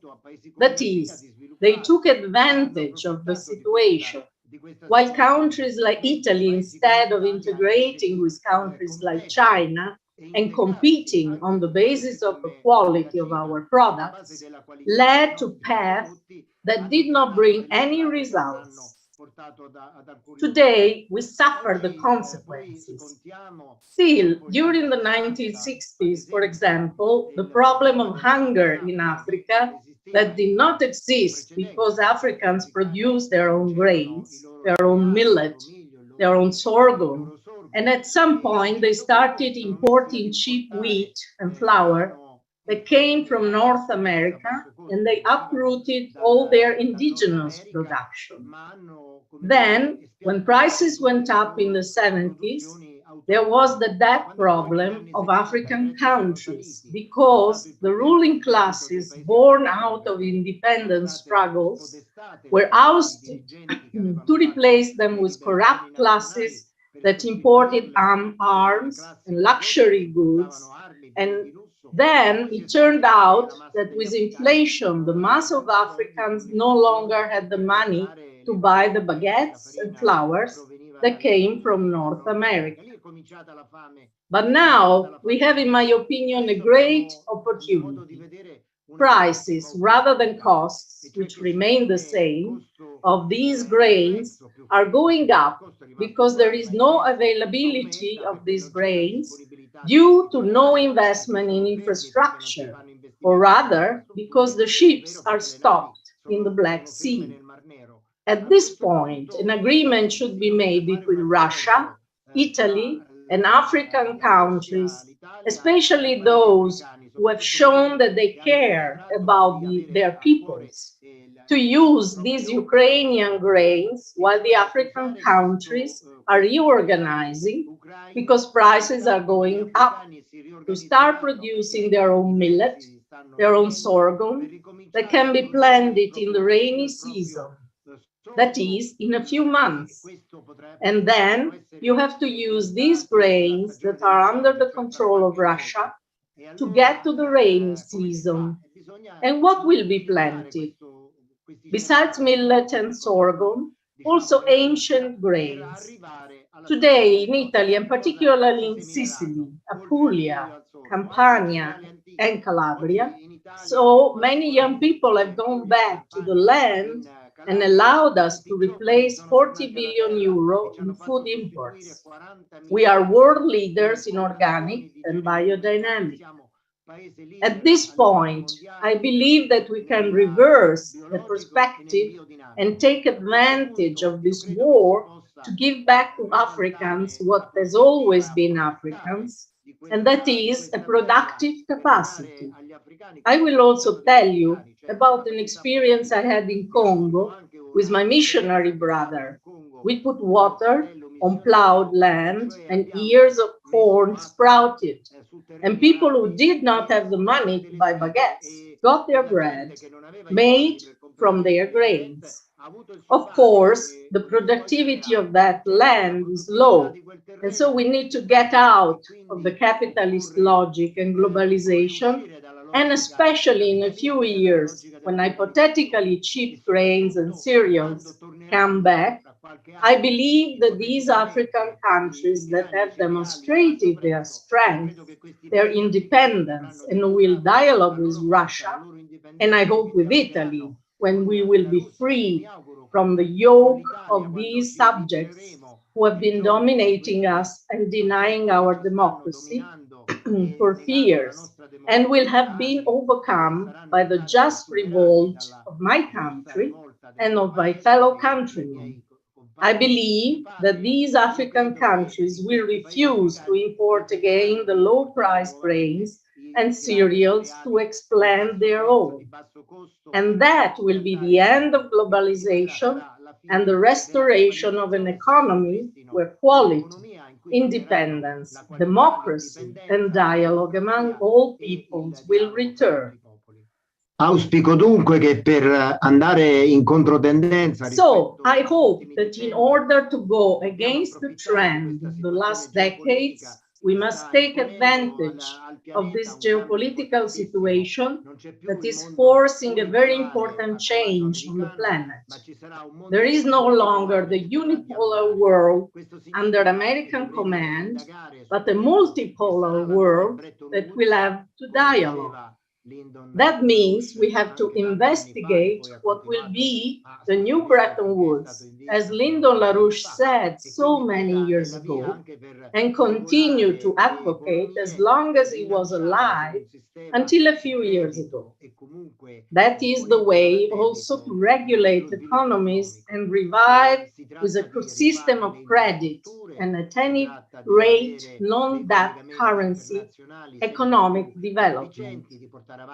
It is a matter of redoing the infrastructure, having more and more efficient international connections, advancing scientific research in all fields, and then creating a world where there is harmony among local productions, where there are also basic ones for countries that have these characteristics: food, clothing, housing, household products, etc. On the one hand, and on the other hand, develop all those technologies that will allow humanity to grow. This will allow us to show that there are not too many of us on the planet, but exactly the opposite. Because if we look at the problems of Africa, for example, we see that it is underpopulated. But in order for it to be properly populated, we have to revive projects like Transatlántico, to bring water from the Congo River basin to Lake Chad, also drainage projects, so that we avoid the evaporation of the Nile. But we have to remember that today, unlike a few decades ago, desalinators work very well. They can be powered by atomic energy with thorium generators and in other ways, and produce very good water. I experienced in recent years some plants that Italian company Enel did to produce water with desalination in some islands, and it was no different from bottled mineral water. It was very good. It is not like it used to be that you couldn't drink it. Today it is good. It is very good for irrigation. There are Arab countries that are becoming gardens thanks to these technologies. We don't see why not to extend to the whole planet this opportunity that always comes from collaboration between peoples in a democratic logic according to agreements, as we said, of a new Bretton Woods that takes into account monetary aspects, credit aspects, but in general, those of economic collaboration. Thank you to Nino Galloni for that presentation. I neglected to mention the title was Make Africa Self-Sufficient Again, which he covered in his presentation. Now we're going to hear from Jeff Young. He's the official Democratic Party nominee for U.S. Congress from Kentucky's 6th Congressional District. And his topic is, what must change in Washington before the U.S. can join the Belt and Road Initiative? Jeff Young, the floor is yours. Hi, my name is Jeff Young, and unlike my Republican opponent in November, Andy Barr, I will never vote to send weapons to Nazis.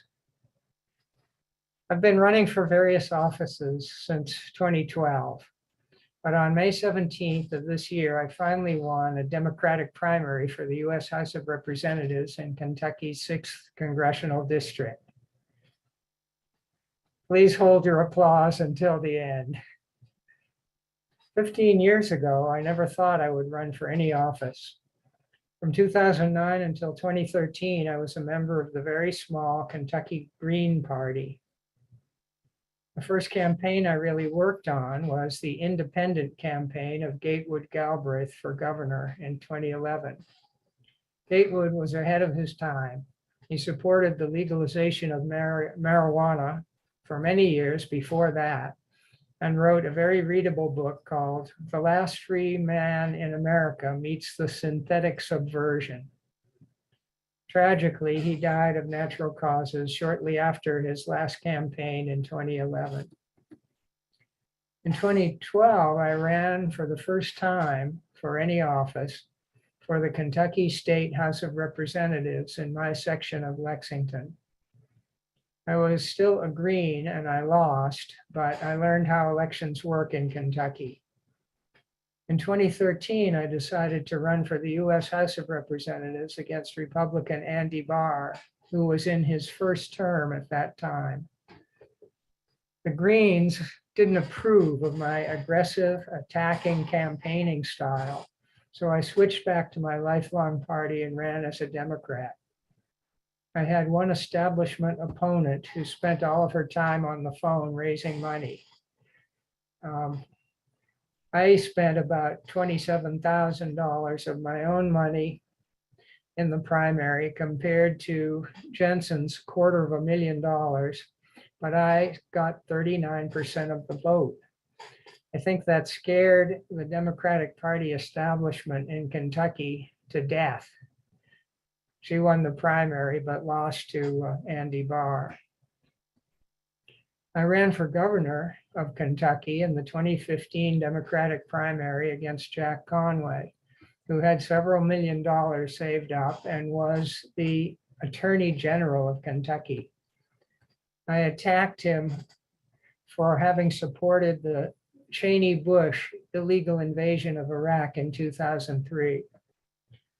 The party establishment blatantly rigged the primary, gave all kinds of in-kind resources to Jack Conway. So I filed a ballot challenge against him before the primary and another one before the general election. I'm not a lawyer, but I learn more about the law with every lawsuit I file. So far, all of them have been thrown out before the discovery phase by corrupt Kentucky judges. I ran for the US House in 2016 and 2018, for governor again in 2019, the US House in 2020 as a Republican. I switched back to the Democratic Party and finally won the Democratic primary this year by a narrow margin of 52 to 48% on May 17th. I think two things contributed to my win. One, I rented a billboard 5 months before the primary that said abolish the CIA, which got a lot of attention. Two, I mailed out a postcard to 22,000 Democrats just before the primary that said on the front, vote for Jeff Young, the peace candidate, and my motto, unlike Andy Barr, I will never vote to send weapons to Nazis. And on the other side, it had a bunch of pictures from mainstream media articles from 2014 to 2021, showing pictures of Ukrainian Nazis and warning the public and warning Congress, I suppose, that the federal government was actually sending weapons and training and sending money to Ukrainian Nazi groups in order to fight against Russians, ethnic Russians in Ukraine, and eventually the country of Russia. And I said, there's no way that Andy Barr can deny that he knew about this. He's known about it for the last 7 or 8 years, and he's never objected. And he therefore supports sending weapons to Nazis. And he's actually urging or demanding that President Biden send even more weapons than the $40 billion that Congress just approved. That's not enough for Andy Barr, my Republican opponent. So I think those two things contributed to my narrow win this year.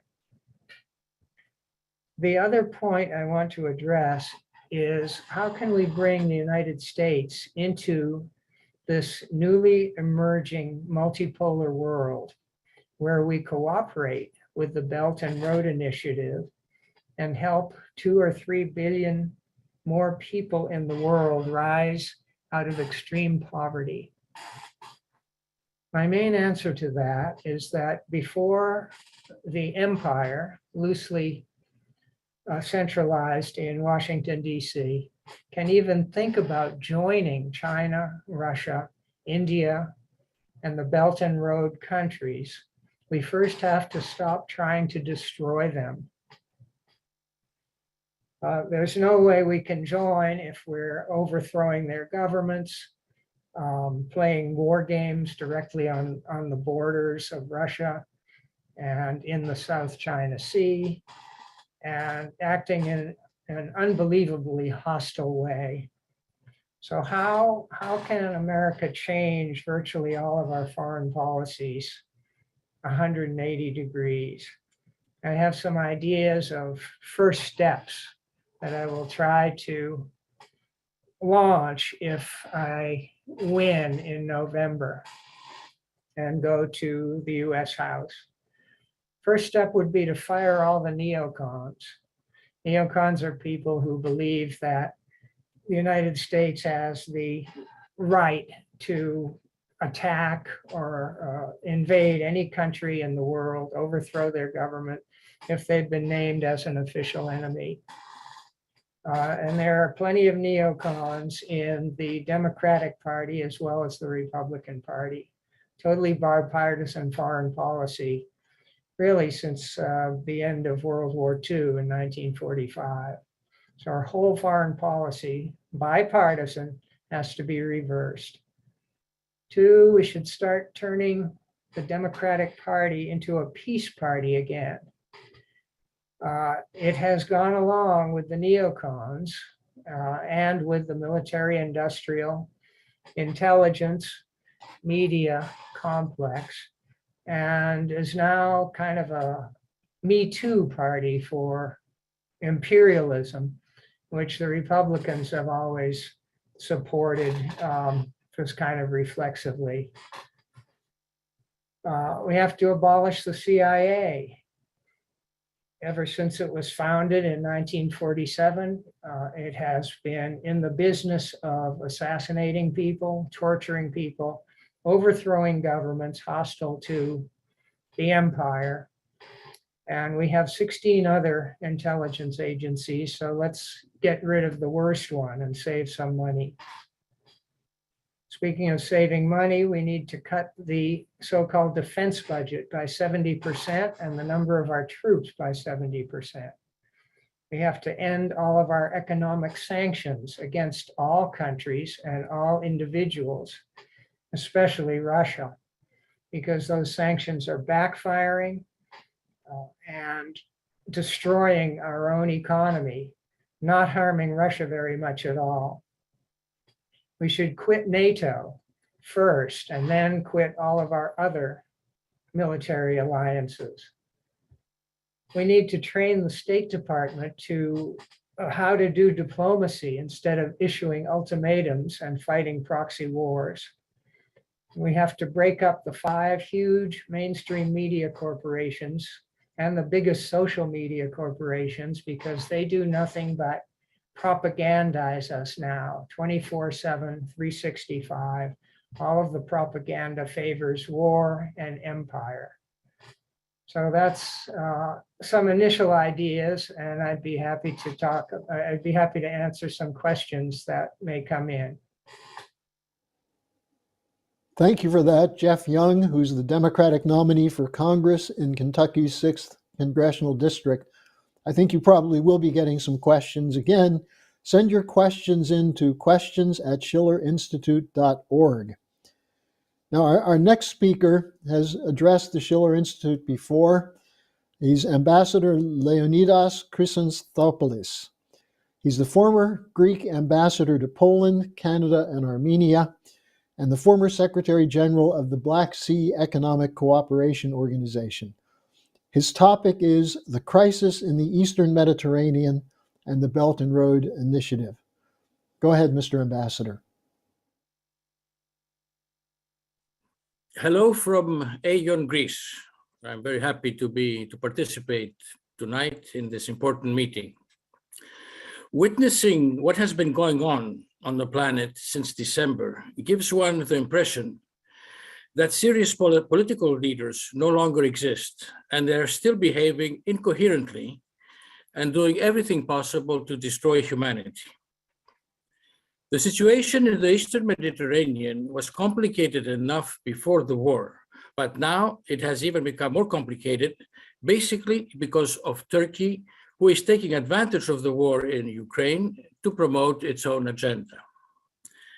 Turkey, for the first time in its relations with Greece, has raised the issue of the sovereignty of the Greek islands adjacent to Turkey, and is being questioned, saying that these islands were wrongfully given to Greece and should have been given to Turkey, even though the international treaties are very clear on it. Violations of Greek airspace and territory are a daily occurrence, while on the political level, Turkey has cut off all high-level talks with Greece. Turkey has also prohibited Greece from making drilling explorations in the waters near Crete for oil and gas, claiming that the area is Turkey's jurisdiction. The same applies to other areas also, and now Ankara will start drilling explorations in the Aegean. Furthermore, Turkey does not allow the Republic of Cyprus to proceed with exploration in the waters north of Cyprus, saying again that the area belongs to Turkish jurisdiction. The situation has become critical, and it cannot be excluded that an armed conflict erupts between the two NATO countries, which would give a great satisfaction to Russia, seeing NATO in further disarray. Turkey is also threatening to invade Syria in order to create a 30-kilometer zone from Syria proper that would not allow the Kurdish YPG to enter. And for its own reasons, Ankara is blocking the entry into NATO of Sweden and Finland. It's quite clear that these two countries will not join NATO, since they will not turn over to Turkey political refugees. Ankara has not adopted sanctions against Russia and is mediating or trying to mediate between Moscow and Kiev.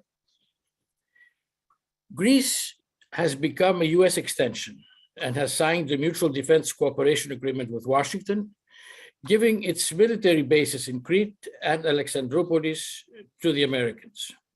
Athens thinks that these bases will protect Greece from an attack against Turkey, while Washington considers them as part of the encirclement of Russia.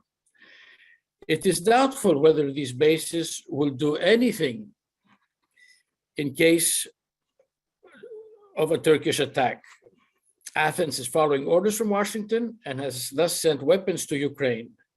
It has resisted removing armed personnel carriers that are on Greek islands until Germany sends their replacements first, in order not to leave these islands unprotected. But it seems that this plan has fallen apart because the Germans cannot guarantee to send these weapons beforehand. The economic situation of Greece is not good, and after 10 years of austerity measures imposed by the memoranda of the EU, the public debt as percentage of GNP has increased from 124% in 2010 to 211.9% in 2020. This disaster might have been avoided had Germany agreed to return to Greece the 450 billion euros, yes, 450 billion euros that it owes from war reparations and from the 1941 loan. But Berlin refuses even to discuss it, while it has no problem of accusing Russia of having committed crimes against humanity in Ukraine. The increase of energy and food prices is not making the situation easier in Greece. Being a US extension, Greece is also facing problems with the traditional enemies of the USA, like Iran. Upon request of the USA, Greece apprehended a tanker of Russian interest carrying Iranian oil, which according to the US authorities would be used to finance terrorist activities or launder money. Tehran apprehended 2 Greek tankers in reprisal, and after a Greek court found the impounding of the tanker carrying Iranian oil illegal, the tanker was released, the impounded oil returned, thus opening the way for the release of the 2 Greek tankers. The situation in the Middle East has not changed, with Israel implementing an apartheid regime on the Palestinian territories, bombing Syria, threatening Iran, and using state terrorism to execute Iranian senior officials. One cannot see any possibilities of positive changes there. Another threat endangering humanity is the attempt of the USA to present China as an enemy, like Russia. Here, Washington is making a big mistake. A country with a civilization of more than 5,000 years that has contributed so much to humanity cannot be named as an enemy by a country that's 300 years old and has created such damage to the world since the end of the Second World War. Would it not be better for all if the big countries of the world decided to work together to develop the planet for the benefit of humanity, instead of trying to control it and increase their zones of influence? They should stop their killing machines, their threats of nuclear holocaust. They should liberate themselves from the influence of the military-industrial complex. They should get rid of their blindfolds and see how humanity and themselves can prosper under peaceful conditions. And this is where the Belt Road Initiative, BRI, has a primordial role to play. The BRI project, when and if completed, will integrate the Eurasian continent by land, rail, and road, and by sea. Goods will be exchanged between the 2 sides quickly and without big costs. Projects are being implemented concerning the BRI, both in Europe and in Asia. Closer bilateral cooperation between China and the countries of Europe is required. The Maritime Silk Road also involves Greece, where the activities of COSCO in the port of Piraeus constitute the most important activity to date of China's One Belt, One Road approach in Europe. The US's negative position is the most important element that could hinder progress of the BRI. Efforts, bilateral, multilateral, or others, should be undertaken by the participants in order to convince Washington of the benefits that it would have by participating in this project. In this sense, closer contacts with Japan, Australia, and India are needed to examine how the Asia-African growth corridor could be incorporated within the BRI project. A basic prerequisite for the implementation of this project is that peace and stability must prevail and sanctions must be eliminated, something that cannot happen today.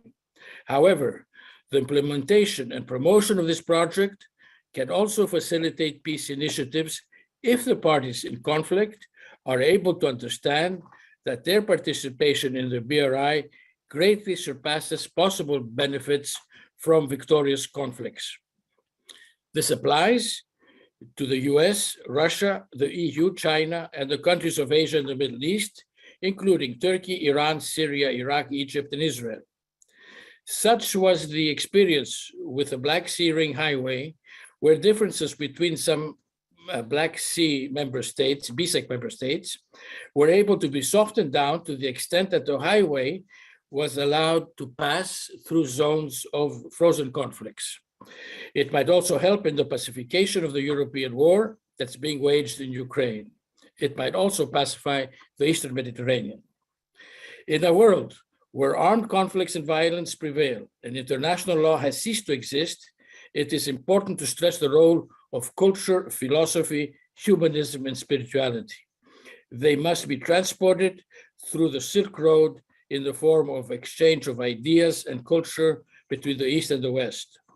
The Schiller Institute, through the active participation of Elga LaRouche in many international fora, and by organizing meetings like today's, is positively contributing towards peace in Europe and in the world. In conclusion, the successful implementation of the BRI can play an instrumental role in the humanization of international relations, the economic and cultural development of populations of the participating states, and in this way, create conditions for global peace. But first, global leaders must get rid of their blindfolds and start seeing again. It might sound utopic, but if we don't believe in utopia, it will never happen. Thank you very much. Thank you, Mr. Ambassador, especially for your optimistic conclusion. Our final presentation on this panel, which is on the economic policy under the title Runaway Inflation or Glass-Steagall, is from food producers, a food producers roundtable. Virtually the whole world is now aware that there are food shortages that are threatening the lives of millions of people. But unlike the charges of President Biden, the NATO and European Union leaders, this was not caused by anything that had to do with the Russian military operations in Ukraine. It predated that. The World Food Program has been warning for almost 2 years of the increased numbers of people threatened with starvation, which has a lot to do with sanctions policies, with the policies of the corporate cartels that are the grain cartels and so on, as well as the green policies. So to discuss this question of how to ensure there's an adequate and safe food supply, we're going to have a roundtable. The speakers will introduce themselves, but we'll start with an introduction from Bob Baker, who's the agricultural liaison of the Schiller Institute. Bob? Hello, I'm Bob Baker with the Schiller Institute. You are now going to hear from 8 American farm leaders and fishery leaders about the terrible conditions food producers face. They speak here for the purpose of identifying the productive principles of production we must have for a new system, one that will guarantee food and a future for everyone in the world. We have a world food emergency. The millions of people now suffering extreme hunger will turn into 1 or 2 billion at the starvation point. World grain stocks and output are going down. This must stop. It's a question of culture, of science, and statecraft. We're all in this. The Schiller Institute started a Food for Peace initiative in 1988 in Chicago to prevent what we now see unfolding.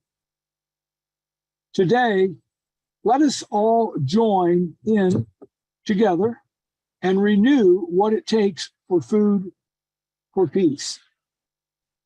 The farm leaders you're going to hear are from 5 states, from the Midwest, from California, and from Alaska. We will begin with Colorado and Kansas. Thank you. This is Mike Calicrate. I'm in Colorado Springs, Colorado. I have a food company here and also a livestock producing operation in St. Francis, Kansas, which is right on the border. So basically, we built a model of the food system that I think works going forward. I want to thank Helga LaRouche and the Schiller Institute for the opportunity to present today on this issue of sort of this global monopoly financialization of everything, and especially including the financialization of our food system. And I agree, there can be no peace unless we can get justice, and there can also be no peace unless we can get food, adequate food to the world's hungry people. And I see the financialization, I see the global financial monopolies just totally destroying any hope of of getting the job done, of actually feeding the world's hungry. And it reminds me a little bit about how I learned how important food is and how important the wealth that's created from the production of food is to our global economy. And I was at my 10th year class reunion in Evergreen, Colorado, and Tina Owen's mother said, "Mike, what do you do?" And I said, "Well, I farm and ranch." And she says, "Oh, wow, you're a wealth creator." And I had never really thought about it that way. And she said, "Yeah, when I was a young girl," she says, "my grandfather explained how farmers and ranchers create wealth. And he also said, but the problem is that everyone else does the laundry and they're making more than they should."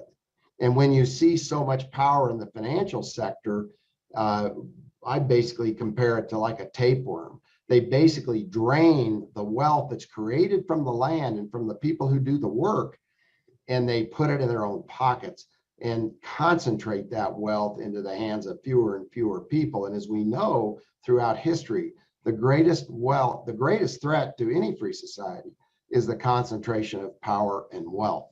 And so I would love to see the global financial system that is extracting wealth from all wealth creators, whether they're in agriculture or whether it's mining of resources or whatever. It simply has to stop.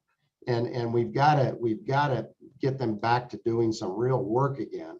And we've got to prioritize the interests of those wealth creators, whether they're the people who grow our food or the people who make other things, or the workers within the system that add the value to put it to put food on our plates. We've got to start to prioritize them again in building a new food system. And the new food system should be based upon family farmers and ranchers providing good stewardship, providing good husbandry to livestock, addressing climate issues through better forms of production agriculture. And I want to be able to see the governments of the world support these kinds of food systems that, once again, will create wealth and will provide good food security in all parts of the world. The world should feed itself. The United States, the biggest lie ever is that we were going to feed the world. We can't even feed ourselves today with the control of the Brazilians over our meat industry, the Chinese over our pork industry. We are in horrible shape. We cannot feed ourselves, and we are vulnerable to the meltdown of the global financial system. So I would like to see the financial system go away, not just declare bankruptcy, but just go away and localize financial systems so they serve the people instead of corporations around the world. I would like to see going forward no conglomerate being allowed any ownership of any essential or critical industry. A good example currently is the baby formula. Abbott is part of a government-sponsored monopoly for producing baby formula, but their baby formula business is only 5% of their business. They really don't care about it that much. The CEO probably doesn't even look at it, but look at how it has impacted this conglomerate control of food, a critical food ingredient, how it has impacted America. That has got to stop. And it's going to, of course, take a willing Congress to start enforcing some antitrust laws. We're going to have to break up the concentrated power and wealth.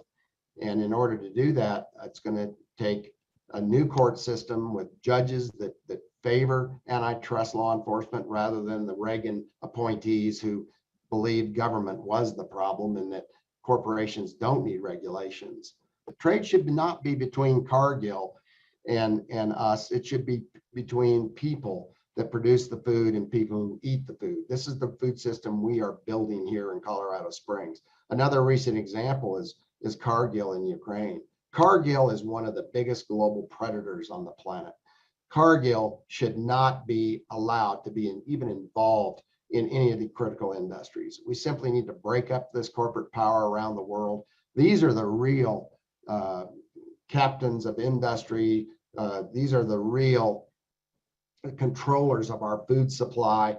These are like strip miners they take it all. They take the entire resource till it's gone, and then they go somewhere else and do business. They search the world for the hungriest people that will work the cheapest to sell that production into the highest consuming markets, which has been the United States. But if you really look at our financials, we're broke, and we need to favor more wealth creation in our country, and we need to support those who actually produce the wealth that we need to survive, in particularly in the way of food.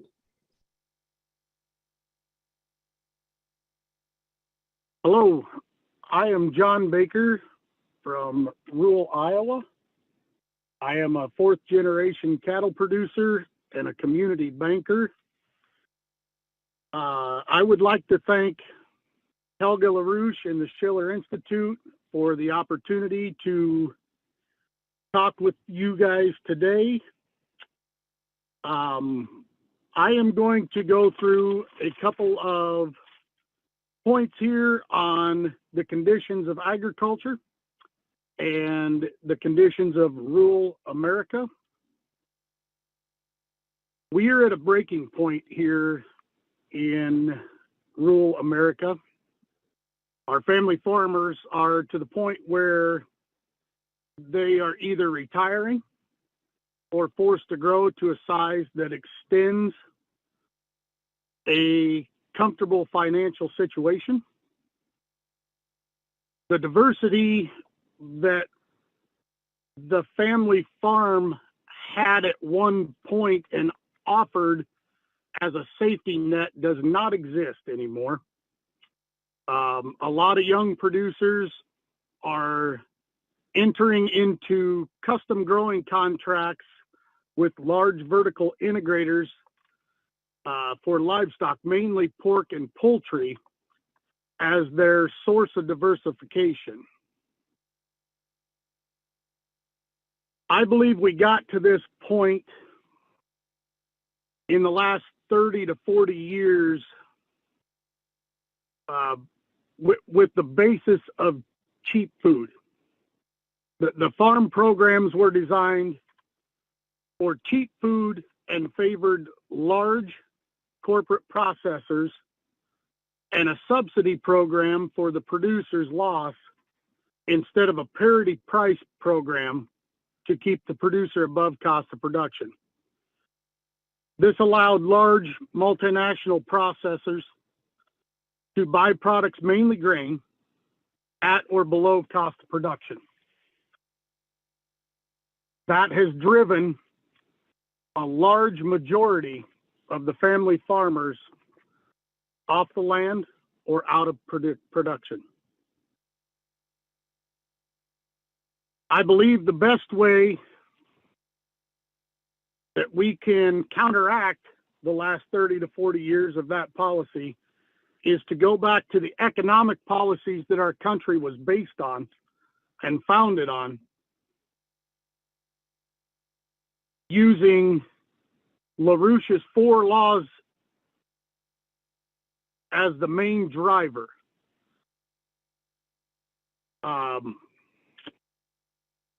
Production, physical production, and infrastructure is the key. I'm Wilbur Curley, here with my son Ken and grandson Kyle. My grandparents and my parents went through the Great Depression back in the 20s and 30s. I've been in agriculture my whole life of about 84 years. Have seen really a lot of things come and go. And the sad part of it, I've seen the downfall of the independent producer. Wall Street and the mega systems are kind of controlling our production, and they are not more efficient.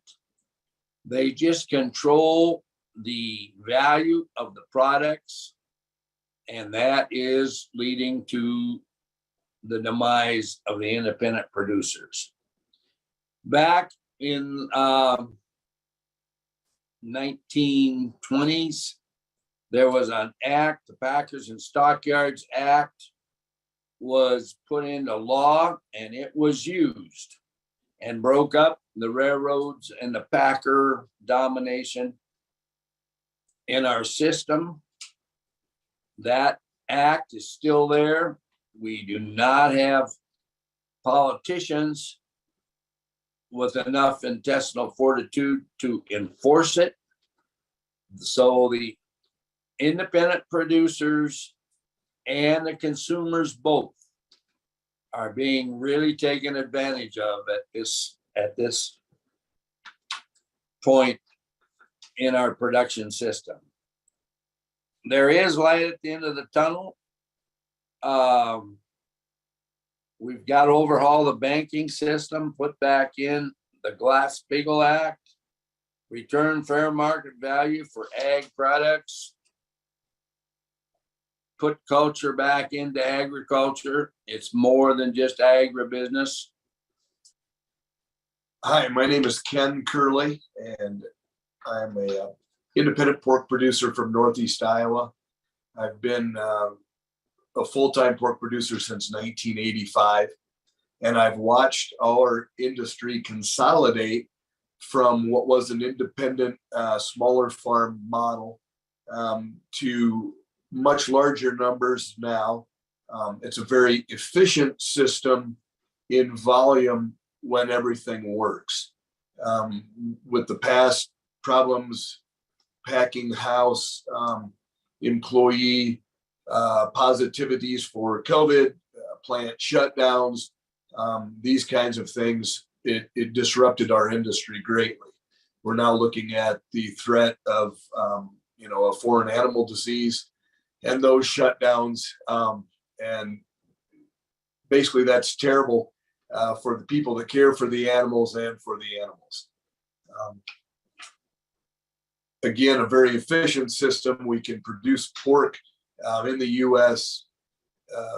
As cheaply as anyone in the world and as efficiently, and it's a great protein product.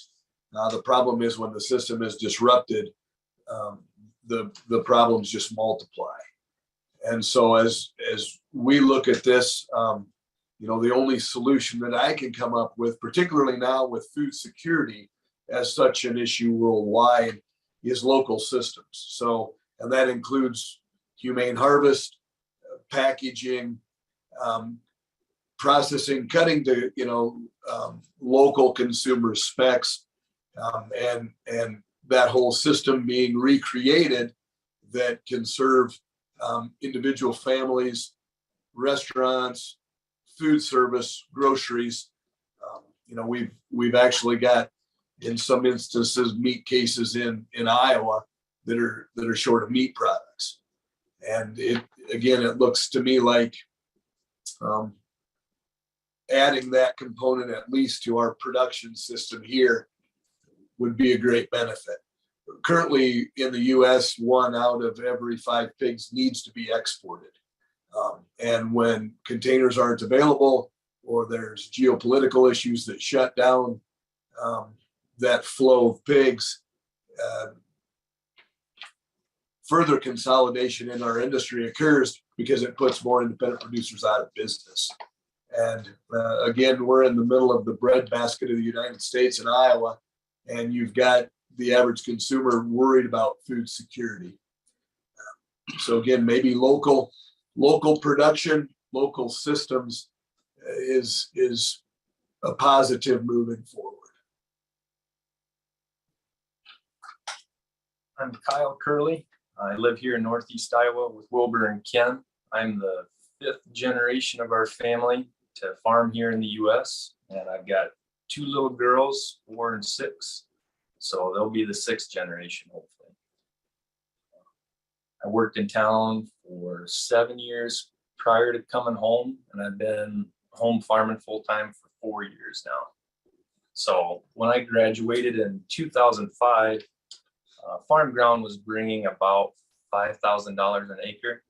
And then today, here in 2022, That number is about $18,000 to $20,000 an acre. So we've seen some rapid inflation just over a short time period. Makes it very difficult for young producers to try to come back and start from scratch. You need this generational support in order to make a go in ag. And we're seeing this loss of generational knowledge as these younger guys are struggling to come back and try to get into the game. Another issue that we have when we try to go to the sale barn or buying stations, if we can find them, they've also gone by the wayside as these larger corporations take over control of the supply of animals coming into the system. But as we try to go into those sale barns and buying stations, there's fewer and fewer buyers at those events. And so it's difficult to have a competitive price for your product, which in the case of a beef animal, you're looking at 16 months from birth to harvest. It represents a lot of time, effort, and energy and money. And that can all go by the wayside in 20 seconds in the sale ring. We don't have enough competition in there to get a fair price for the product that we're producing. We want to thank the LaRoche organization for the opportunity to participate. I think keeping the family in our structure today is critical. And I think maybe we should be reminded of the David and Goliath story from the Bible. Picture yourself as David, and I think we need to picture our government and our corporations as Goliath. And with that in mind, full speed ahead.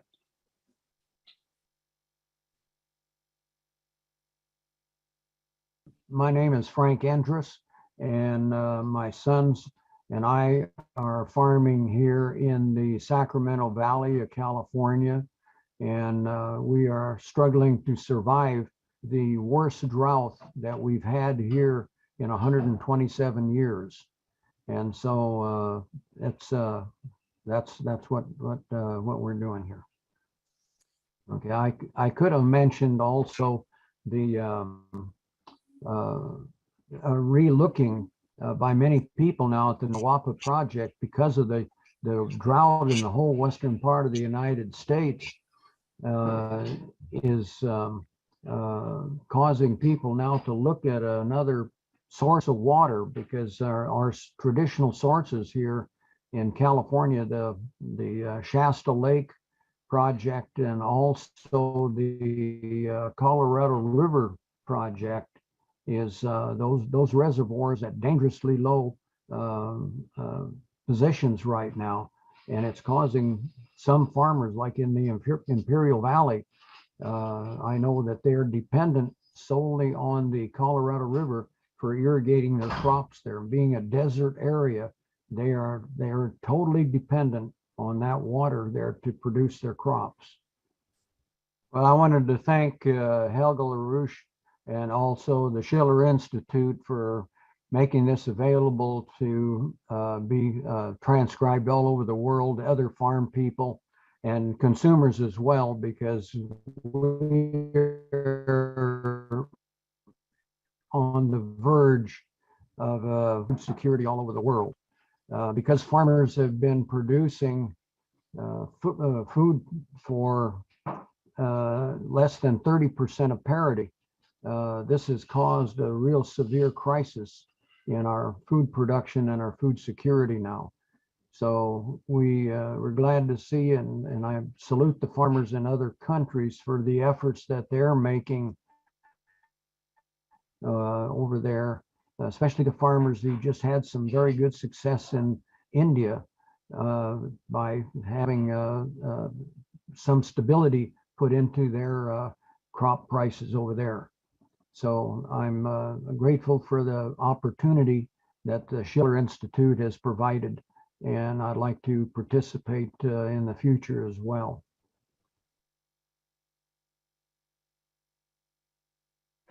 Hello, I'm Jim Moore. I'm a commercial fisherman in the state of Alaska. And I've been fishing for about 53 years now. And I've seen a lot of changes in this industry. There are different kinds of commercial fisheries, and my particular type is trolling, which is hook and line fishery, as opposed to trawling. It's sometimes confused with trawling, which is towing nets through the water. But I'm past president of Alaska Trollers Association. I've been involved in fisheries politics for a decade or two or three, and I have 3 children. My wife and I raised them on our boat, at least during the season. They did get to go to school and all of that, but I guess what I'm saying is that our particular type of fishing, this trolling, is like the fishing equivalent of the small family farm. They're mostly small family operations, and the families get the opportunity to work together, and there's a lot of benefits in that. Nearly all of my 9 grandchildren are classical musicians, as well as my children too. But anyway, I'm really distressed at our world situation, and challenged by it, you might say, because being a fisherman, you're an optimist. You if you're not catching, it's because you haven't quite got it figured out yet. There's fish out there somewhere, But looking at our world situation, it is very distressing. And in in fisheries politics, I guess maybe I'll take it from this angle. We're facing a lot of challenges. One of the greatest ones that I see is the politicization of science, and actually the breakdown of science by a consensus, the lack of hope for a future based on this narrative that's been programmed into us for a couple of generations, that humanity is the cause of the Earth's collapse of the ecosystems and all of this kind of stuff like that. And it's basically just junk science. And I've been distressed by that because most people engaged in our industry, as in other industries, productive industries, find it's really difficult to be able to hire young people that are good workers. And a lot of it's because they have no hope. They'll hope for a beautiful future, which I believe we can create. And a lot of it has been instilled to them through these horrible narratives, like your very breath is destructive to the atmosphere of the Earth, and it's going to cause catastrophic climate change and all this kind of stuff. I take a lot of young people out fishing, and I'm heartbroken at seeing the demoralization of an entire generation that's been fed these lines of hopelessness. And I think it can be reversed. And I think the way it's been made very clear by the principles of economy that Lyndon LaRouche has laid out. I think it's referred to sometimes as the 4 laws. I wrote a letter to the president back in 2020. It was President Trump at that time, And I think I'll just read some of what I wrote then. It's absolutely essential that we invest in a great infrastructure upgrade, the actual physical economy, rather than in another bailout of the bankrupt international financial system, backfilling their gambling losses and enabling the continuance of the so-called too big to fail private banking cartels. We should have learned that by now. A casino economy based on speculation has replaced our former production-based economy since 1971, with the elimination of fixed exchange rates between nations, and especially since the repeal of Glass-Steagall in 1999. Huge amounts of capital have been diverted into short-term risky investments, which promised rapid turnover and high rates of return, gambling, rather than placed into maintaining and upgrading infrastructure, including healthcare infrastructure. The time is now to address this properly. Now, I wrote that over 2 years ago, and it's kind of strange when you think that the leadership that we have seen in this nation, in Congress, has failed to grasp the import of this and has failed to act. And this was written to the President of the United States by a fisherman. What are they doing up on the Hill in Washington, D.C.? Surely they must have seen this. It's really so evident. It's really so clear. But I'm not despairing, because reality is about to strike. And reality has a way of, there's a correcting. And I'm so thankful for the influence on my life and on my thinking of the Schiller Institute and the LaRouche movement, the ideas and the writings of Lyndon LaRouche, which I've followed off and on, and now mostly on, for the last 30 years. And I am therefore hopeful that we can indeed have a beautiful future, but we have to act. We'd like to thank Helga LaRouche and the Schiller Institute for the opportunity to speak today. My name is James Benham. I'm currently the state president for Indiana Farmers Union, also sit on a board for National Farmers Union. And I'm going to talk a little bit today about Glass-Steagall. Over 10 years ago, back 2013, well, 9 years ago, actually, I wrote an article that referred to that, and I'm really going to read that again because nothing really has changed in that. But I'm going to start with, I'm writing to urge you to act immediately to ensure that the 1933 Glass-Steagall Act is reinstated as the law of the land now. The industry and agriculture of our nations are in ruins. The suffering of the elderly and the poor today are intolerable. The suffering around the world has reached a famine stage in too many places. Let me speak about what I know about farming. As an active corn and soybean farmer, head of Indiana Farmers Union, National Farmers Union Board, I can tell you that the food supply of the world and this nation is in peril because we have let speculators set farm policy, as well as banking policy. Speculators determine the price of commodities at the expense of both producer and consumer. Speculators are driving farmers out of farming, and without farmers, who is going to produce the food? Pass Glass-Steagall, and we can get in the business of rebuilding the nations.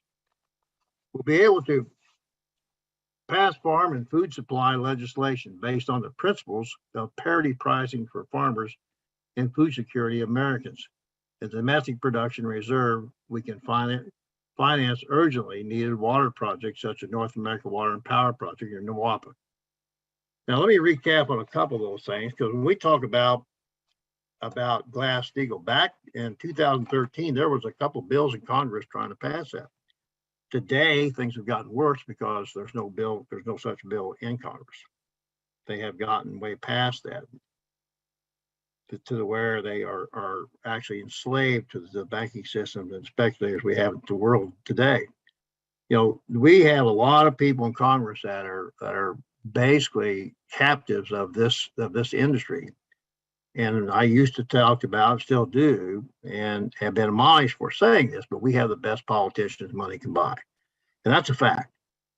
They just go in there and too many special interest groups fund these guys and gals, and they become to the point where they're not effective for the folks in the United States.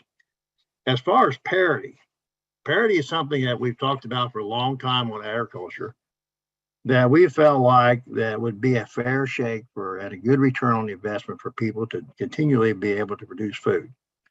The problem with what we have today and under our current system, and with the pandemic we've had and the shortage of supplies and the demand being high as it is, and commodity values are high. Farmers are making more money today than they have ever, with the exception of one problem.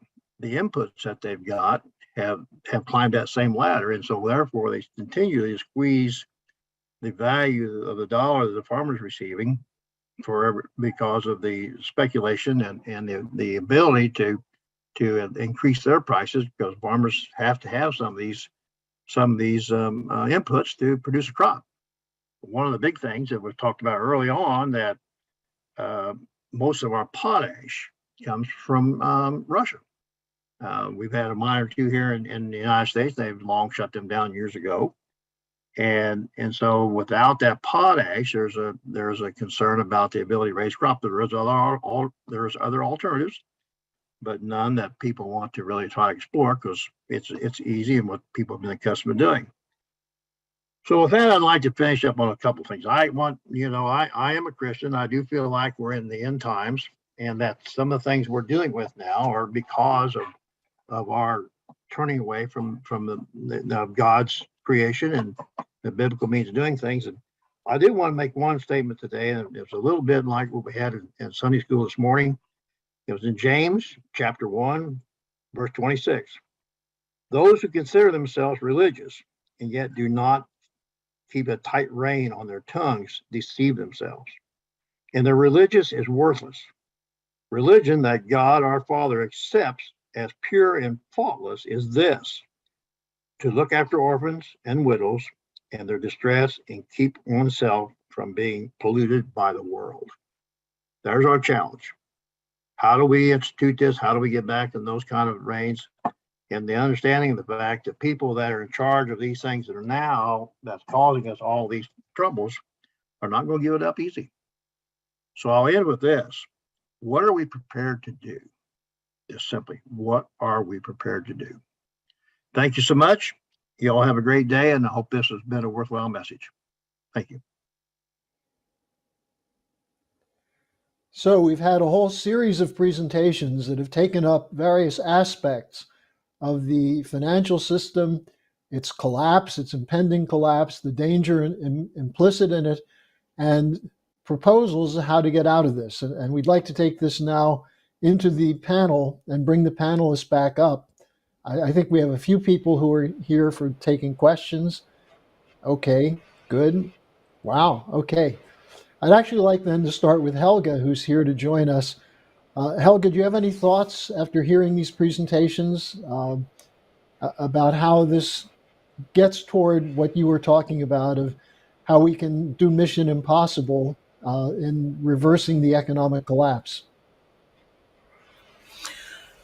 Well, I would like to ask the panel participants what they thought, and if they heard my earlier proposal, if we would start an international campaign for a new Bretton Woods and the four laws, as part of the package. If we would, try to collect as many signatures as we can, we may be able to get thousands and tens of thousands of such signatures. And given the fact that the inflation will get worse for sure, or you will have more bankruptcy, in any case, the economic situation will get much worse. And maybe some of the panelists could comment on that and how they see the prospect of doing a thing like that. All right, why don't we start with Diane, and we'll just go around the pictures here. Diane? Okay, great. Well, I think it's a wonderful idea, and I was really happy that Jeff Young was on this panel, because the fact that he won the Democratic primary with the kind of platform that he had, I think is important for people to know internationally who wonder if the entirety of the American population has lost their mind. And so it indicates that there's hope.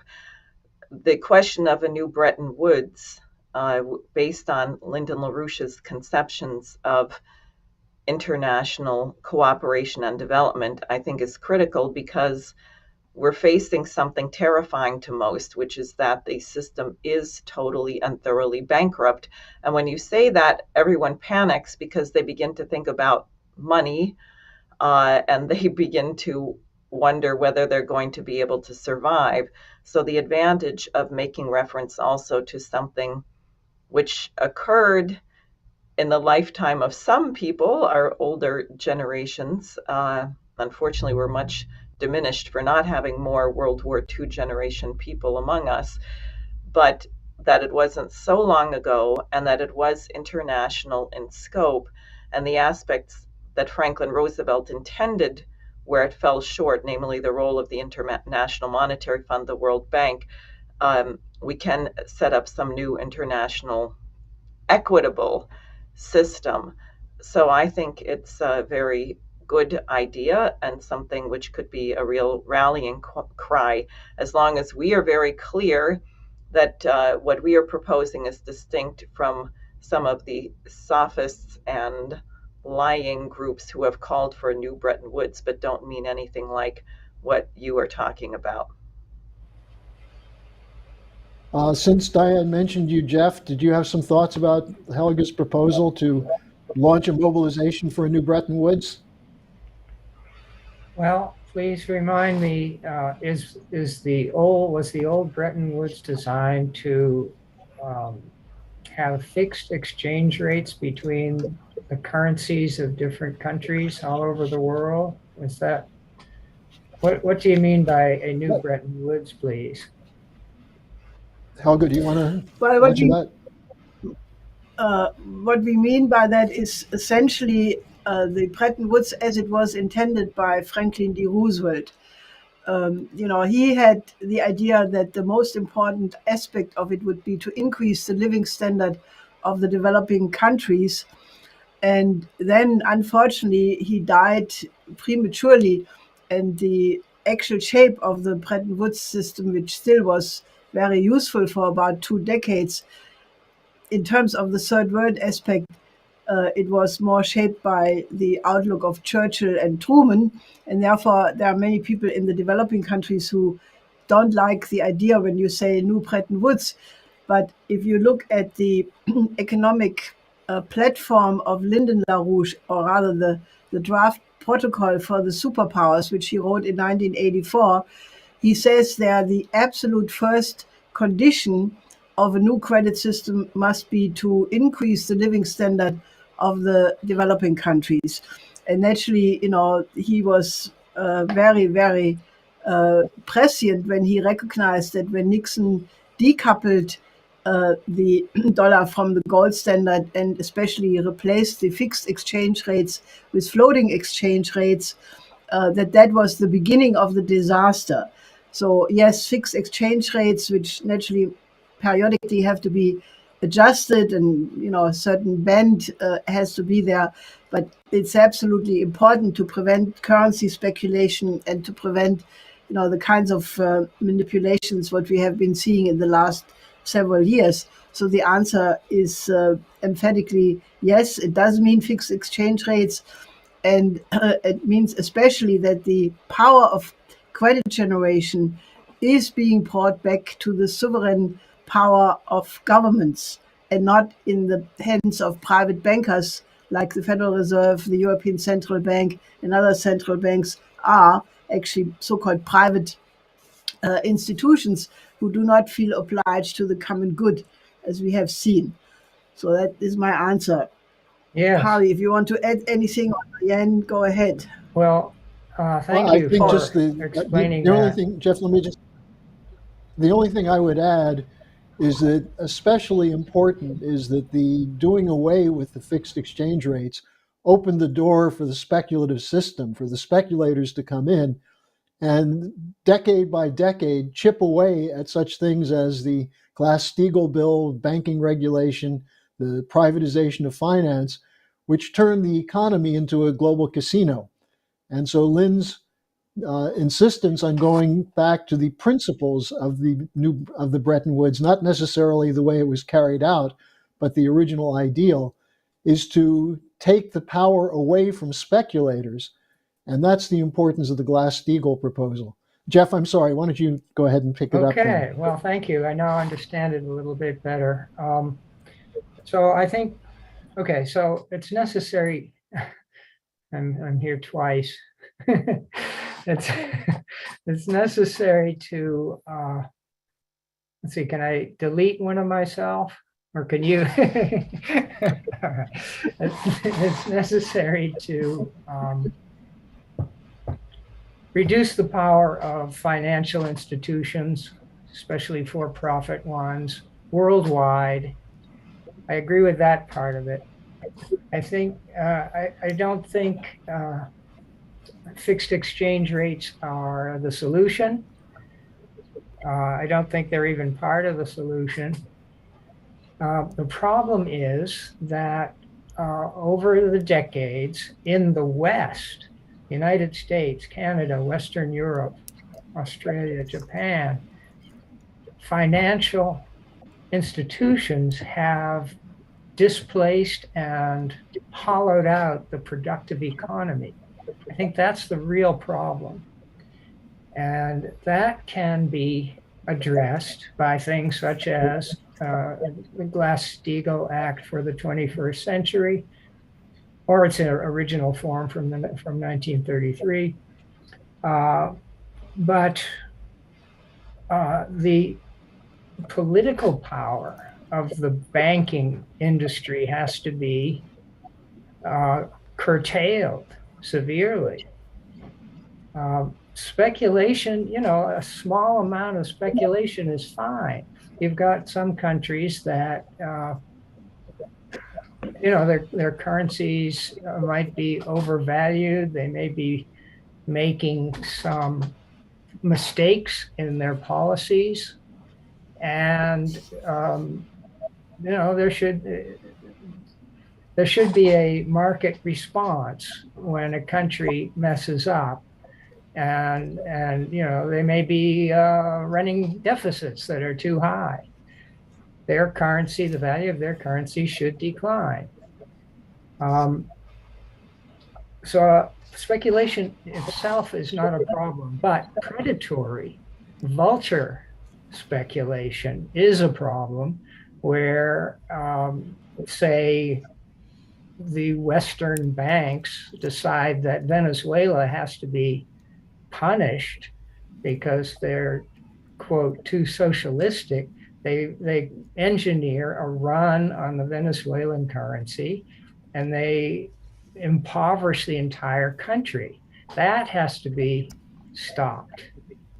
Now, I think China's approach and the Belt and Road Initiative approach is an excellent alternative to a speculative, bank-dominated world economy. What China does is they propose a project, you know, along the Belt and Road to one of the countries that is on the route and say, okay, what do you need to develop your economy? And they talk with the country and say, they end up saying, yes, we will finance a high-speed rail system from here to there. We will finance the upgrading and repair of a port because it fits with our vision of the Belt and Road, and it it will help every country along the route, first by employing people, and second, more important, from the long-term benefits of having a more effective interconnection with the rest of Asia and Europe. With joining the Belt and Road will help everyone. It's a win-win. So instead of let me take it up with the other panel members. Give them a chance to say something I've talked enough about Helga's proposal.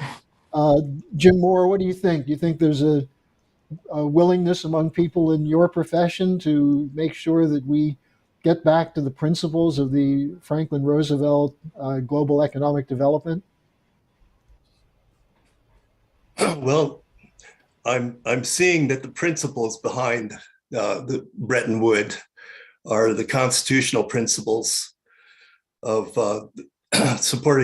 promoting the general welfare of the population, of humanity, and as reaching out. I mean, in the world right now, human life has been devalued incredibly.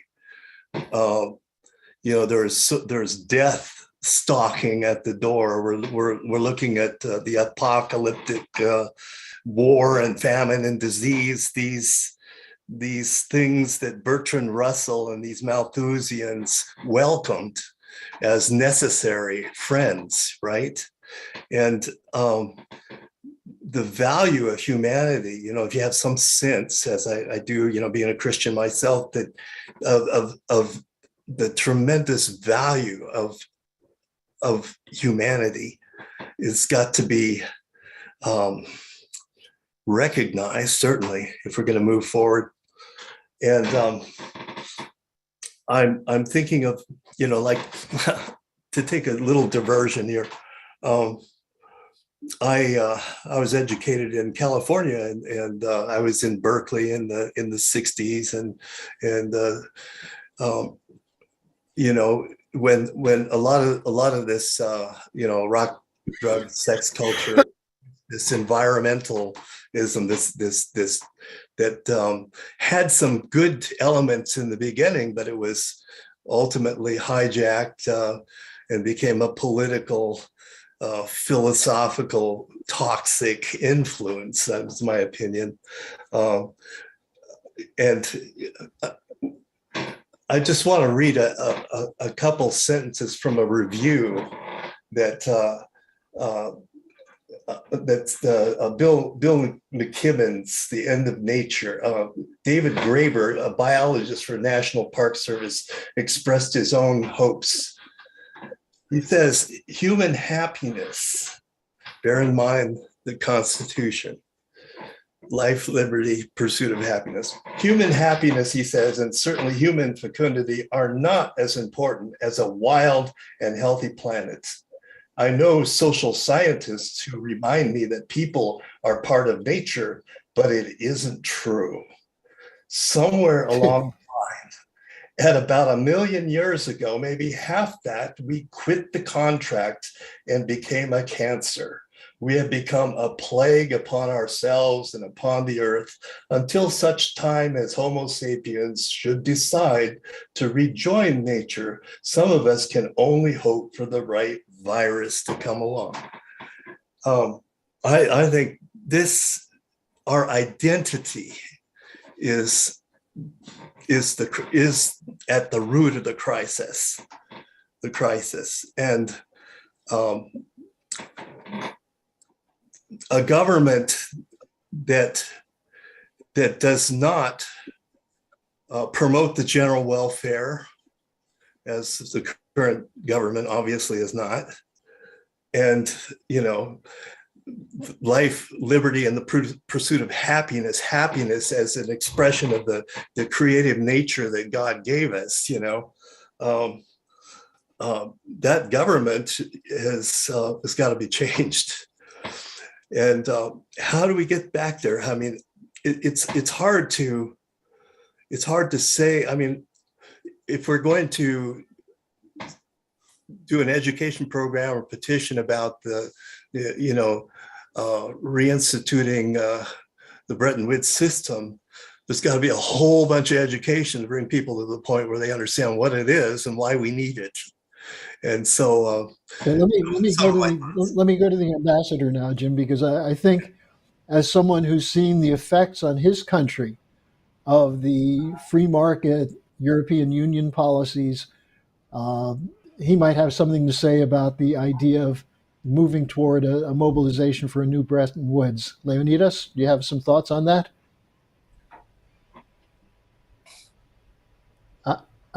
Make sure you're unmuted. Yes, I do indeed. It's an excellent idea. I think we should go towards that. The problem is that nobody is listening on this planet. We're trying to do things in Greece. We're trying to do things everywhere. Efforts should be made until somebody decides to listen. I mean, everybody is listening, but not doing anything about it. I mean, Greece has been destroyed by the memoranda policies that had been implemented. I mentioned briefly about it in my statement, and nothing much is changing. I also mentioned about the position of Germany, who owes Greece 450 billion euros from war reparations and from the loan of 1941. And Germany refuses even to discuss this issue. So we are facing all these kind of problems. So I think that the return to the Bretton Woods to renegotiate the Bretton Woods system would be something very positive for humanity.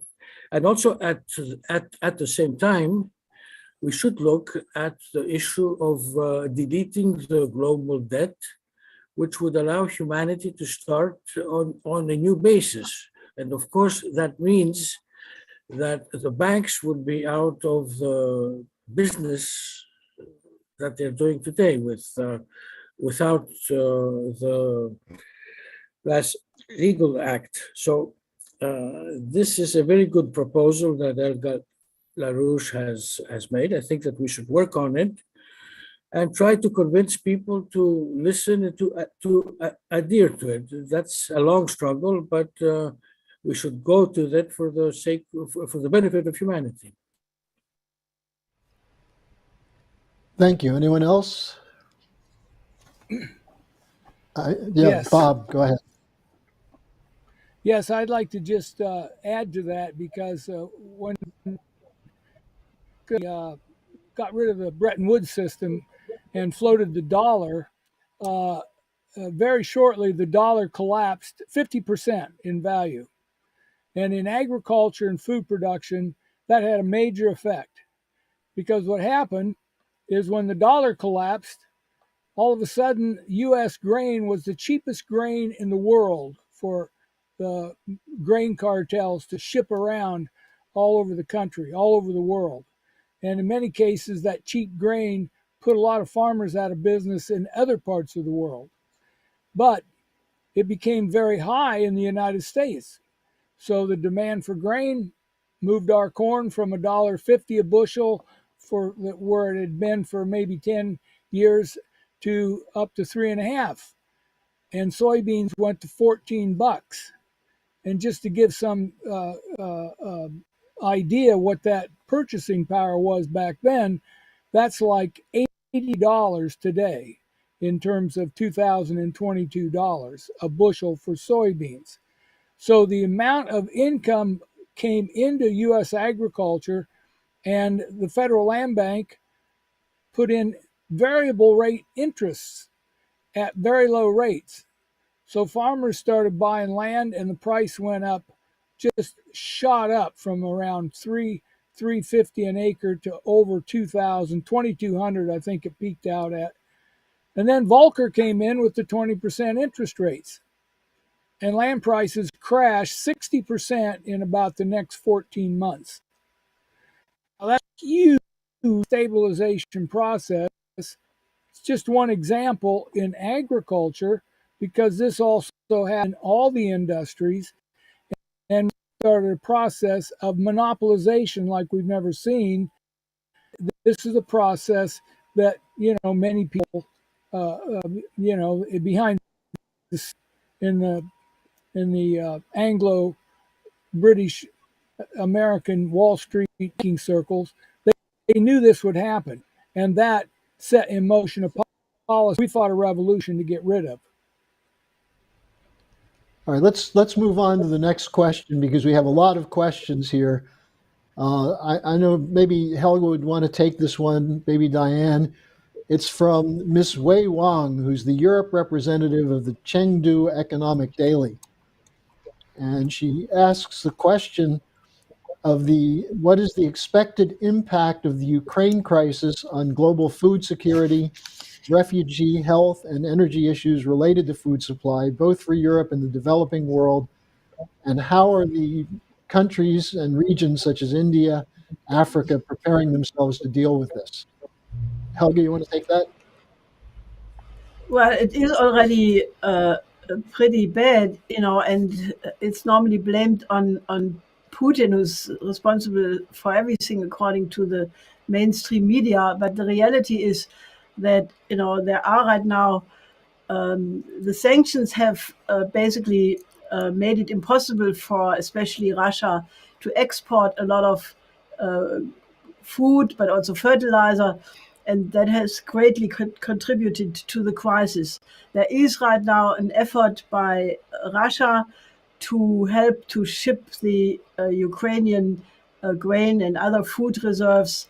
The problem is that some of the ports have been mined by the Ukrainians, so this is very difficult. And this has also been a subject of discussion between Russia and Turkey, trying to get some of this grain shipped in other ways, and also by train to Europe, which naturally takes much longer. I think it would be very, I don't know, India wanted to make a deal with Russia to basically go into a big export of food, because they are also a very large food producer. But then they were hit by this incredible heat wave, and they were forced to cancel that to serve the needs of their own population. I frankly think that the developing countries are utterly unprepared to deal with this. And, I think what would be required is a global initiative. I think President Xi has talked about global security, food security, and is doing a lot. But I think given the dimension of the problem, I was talking about 1.7 billion people who are in danger of famine, according to the World Food Programme. What would be necessary is you have the G7 meeting. We heard earlier that they have invited India and South Africa. Well, if the G7 wants to, do something good, they should abandon the rules in European Union agricultural means to, they have this set aside 30 by 30 policy, which is the idea that, basically the agricultural area is supposed to be reduced by 30%, and they have the fork to farm policy, which is also very counterproductive. I think the governments of the world, all the organizations, the G20, the new emerging G8, the G7 plus India and South Africa, the UN, they should all make a decision that in light of this famine, there should be a policy of doubling the food production, which could be done if governments would make sure that the fertilizer is being bought, it's being distributed, that all the farms which have potential get credit, they get fertilizer, they get agricultural machines. And if that would be organized by the governments, you could increase the food production worldwide very rapidly. Now we are already in the mid of the summer in the northern hemisphere, but there's always some areas where you can still start a harvest, and then you can move to the southern hemisphere very soon. I think it requires a top-down decision. I mean, it's like with the pandemic, the inability of certain governments to deal with measures, and then they are blaming China for a zero COVID policy. I mean, look at the result of it. China only had, I think, altogether 5,000 people dying from COVID. The United States had 1 million. Europe had also, I think, I'm not sure now, it was a large, very large number, almost as much as the United States per capita for sure. And that was the result, that they did not take a zero COVID policy.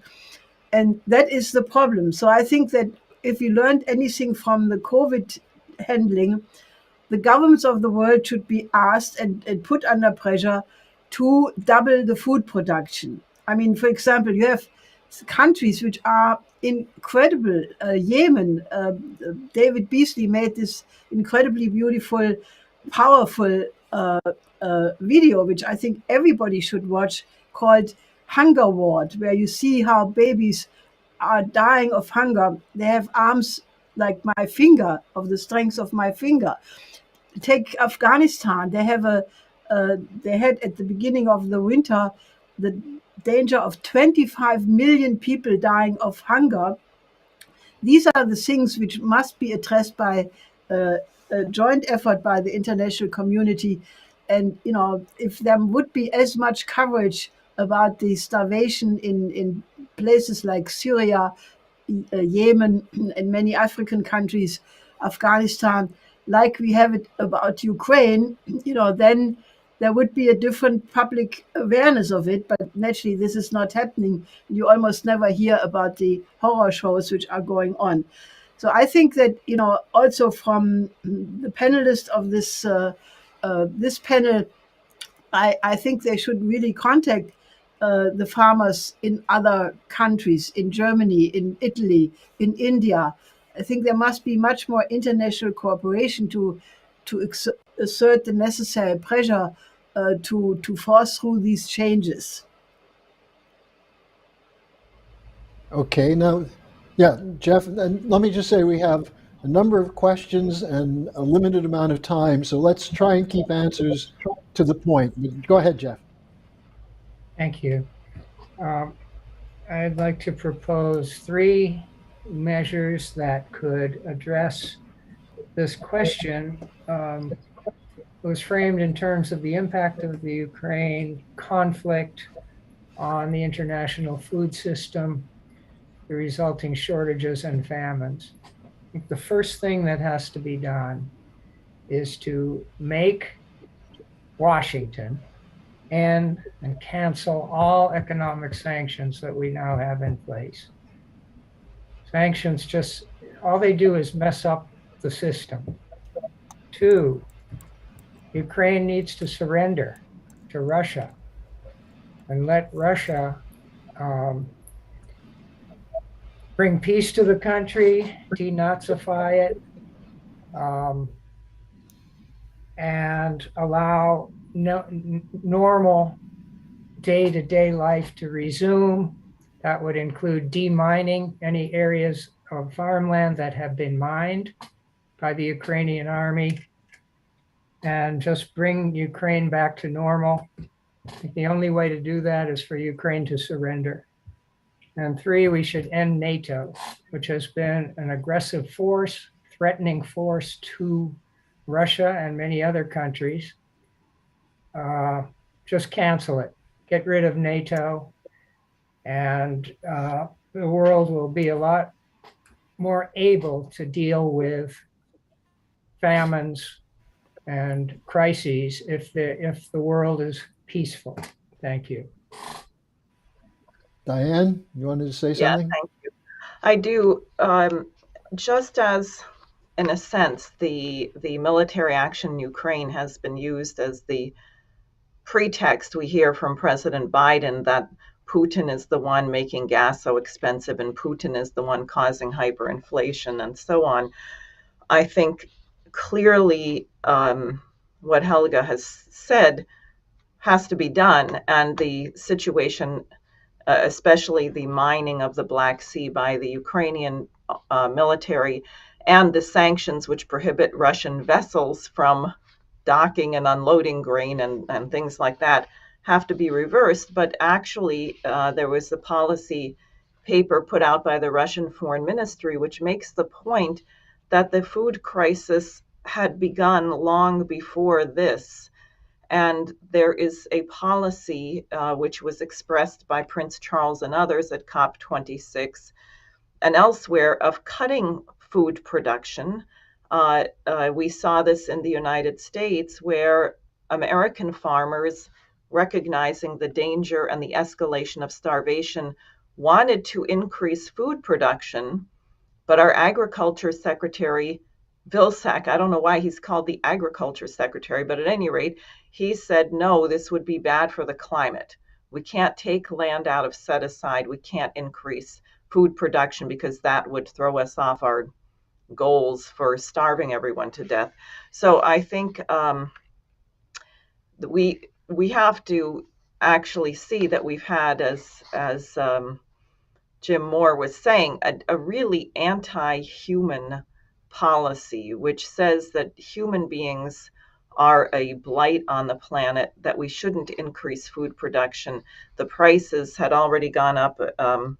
According to this Russian Foreign Ministry paper, the FAO food price index went up from 50% between 2019 and 2022, and wheat prices rose by 25% in 2021. This was all prior to the Russian military action. So we have a serious problem, which is largely an ideological one, that has to be reversed. And I think it can be, because I think if you ask people, do they intend that a quarter of the world's population nearly is going to die of starvation, most people would say no, but we have to put that into action.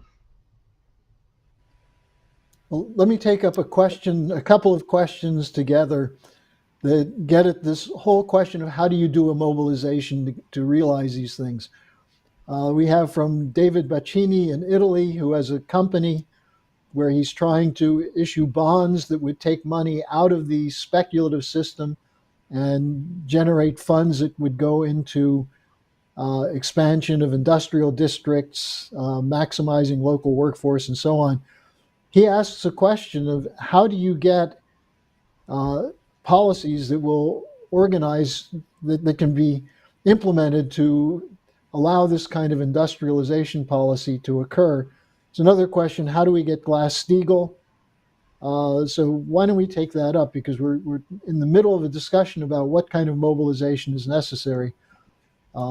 Besides the broad proposal from Helga on the new Bretton Woods, what other ideas do people have on this? Anyone? Yeah, Helga. Well, when I was thinking about preparing for this conference, I reminded myself that, in the past, we had several mobilizations where we collected signatures from, as I said, thousands of people, hundreds of sitting parliamentarians, trade union leaders, farm leaders. And that reached actually a certain threshold. For example, in Italy, we had several bills, where the Camera and the different houses of the parliament voted up a majority for Glass-Steagall. The problem was that then the government changed and it didn't get implemented. But if you look at the number of signatures which we got at that time, it shows you that you can do it. And I think that now, we did one mobilization, I think in 2007, 2008, when the Lehman Brothers collapsed, and there was a real sense of a systemic crisis of, people were really panicked. And there was an openness for the new Bretton Woods for a couple of weeks. But then at the next G20 meeting in Washington in November of 2008, everything was put back. And they then really started to go with this quantitative easing, printing money like crazy. So they did not attack the roots of why it had come to this systemic crisis. But that was a period in which people were absolutely prepared and willing to give their signature for such an initiative. And now, given the fact that the problem which is now coming, the hurricane of Jamie Dimon was mentioned several times, but there were many experts in the recent period who expressed that, this is a real rock and hard place problem of the central banks between inflation on the one side and a sudden collapse on the other side. So I think if we would start with a core group of people, and we could write this out, adapting it to the present condition, I think it really could go wide. And if everybody who is in their own community would take responsibility to circulate it there, we would do the same thing internationally. I think it could really develop an incredible momentum. And if we can get then several governments, parliaments to adopt it, I mean, in reality, the meetings I was mentioning earlier between the Eurasian Economic Union and some of the other Asian countries, they are going in this direction already. They are creating a new system with capital controls, with exchange controls, because they want to protect themselves against speculative attacks. So I think I would suggest that we make a proposal, and then I'm absolutely sure that it will go away like hotcakes. Well, I'm going to take a little liberty here from one of the questions that came in from Steve, who asked about Diane's petition campaign that demonstrates pretty much what you're talking about, Helga, or Jeff's victory in Kentucky, the possibility that people are ready to be mobilized. So he basically says, does this show that we have a potential now to mobilize people as you did in New York State? So that's for you, Diane. I would say so. I think Bob also has something, but yeah, first of all, it has become clear that my campaign was the only campaign that even collected well over 45,000 signatures. And we did it by, in fact, I'm getting phone calls from people trying to figure out how we did it, because they can't imagine that you can do anything legitimately. There always has to be a gimmick or a catch or some special something that you paid or whatever. And we had close to 200 volunteers who went out and talked to people and asked them to sign to put my name on the ballot.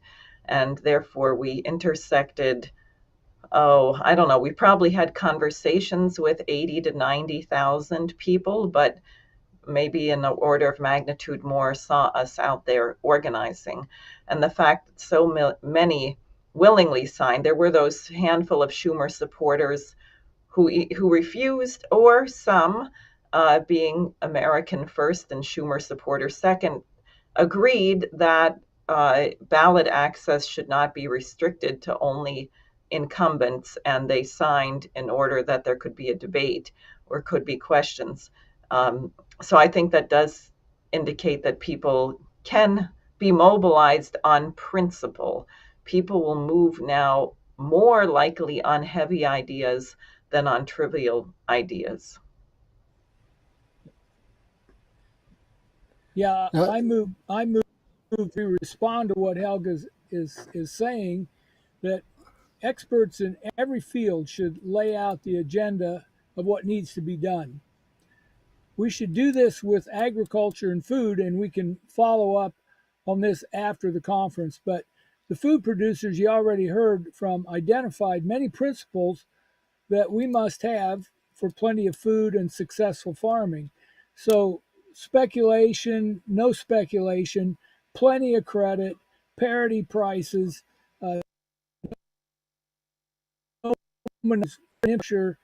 food reserves, science breakthroughs, and so on. And we need family scale farming guaranteed for the knowledge that is transferred through that process, which is critical for all humanity.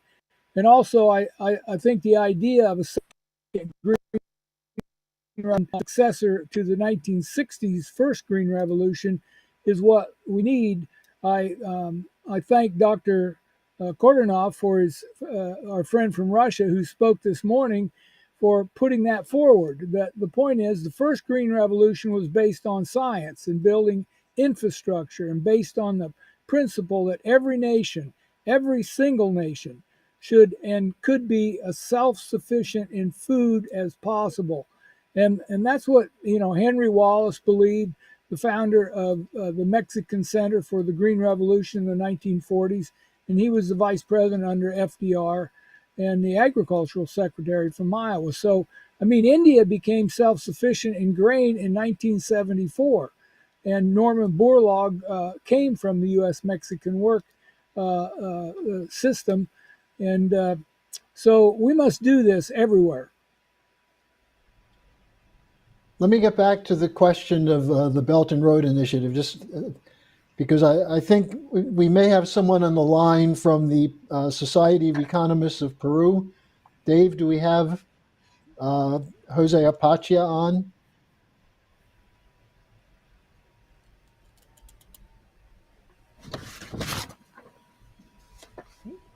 Well, if we do have him, let me know in a moment. Go ahead, Jeff. You had something to say on that?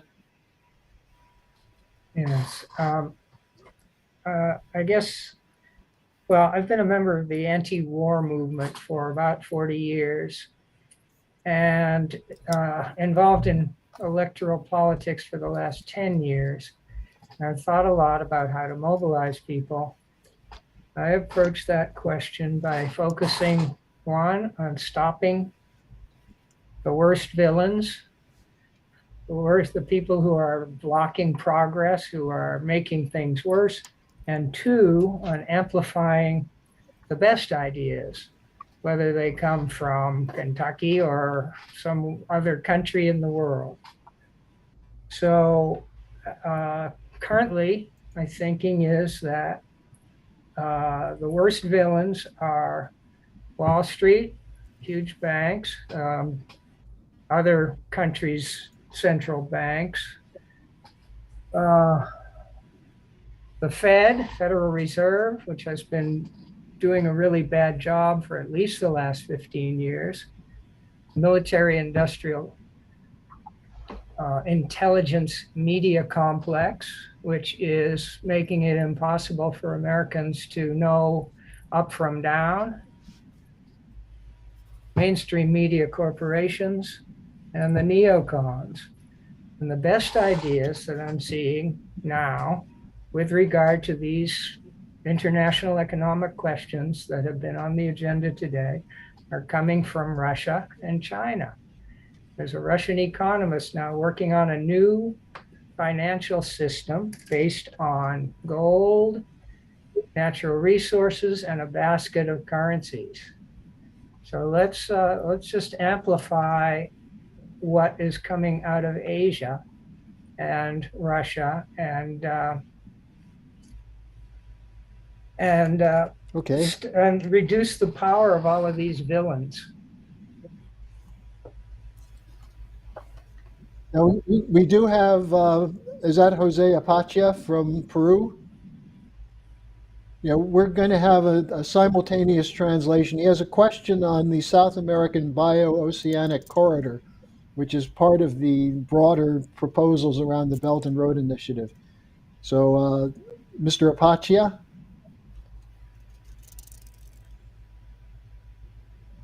Sí, efectivamente. Buenas tardes con todos. En principio quiero felicitar a los miembros del Instituto Schiller por el esfuerzo de informar y compartir con la población sus investigaciones respecto a la necesidad de elaborar una propuesta conjunta para lograr la nueva estructura financiera internacional que permita que la humanidad tenga un futuro compartido. Y parte de ese futuro compartido precisamente es pues el corredor de desarrollo económico y el proyecto del tren bioceánico Perú-Brasil, el mismo que está siendo impulsado, difundido por el Colegio de Economistas del Perú. Esto es un proyecto que constituirá un corredor ferroviario de transporte que enlaza el norte del continente de América del Sur con el Pacífico y Atlántico.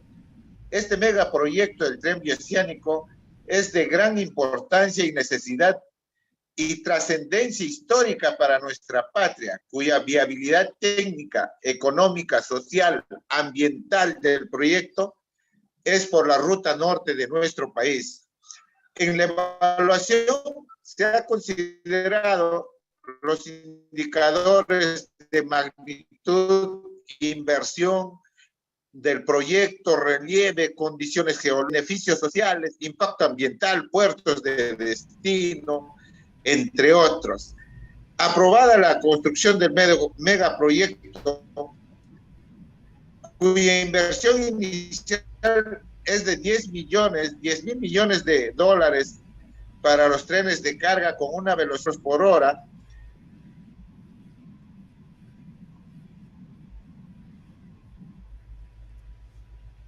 Okay. All right. Well, this is one of the proposals that is part of the. Is back on?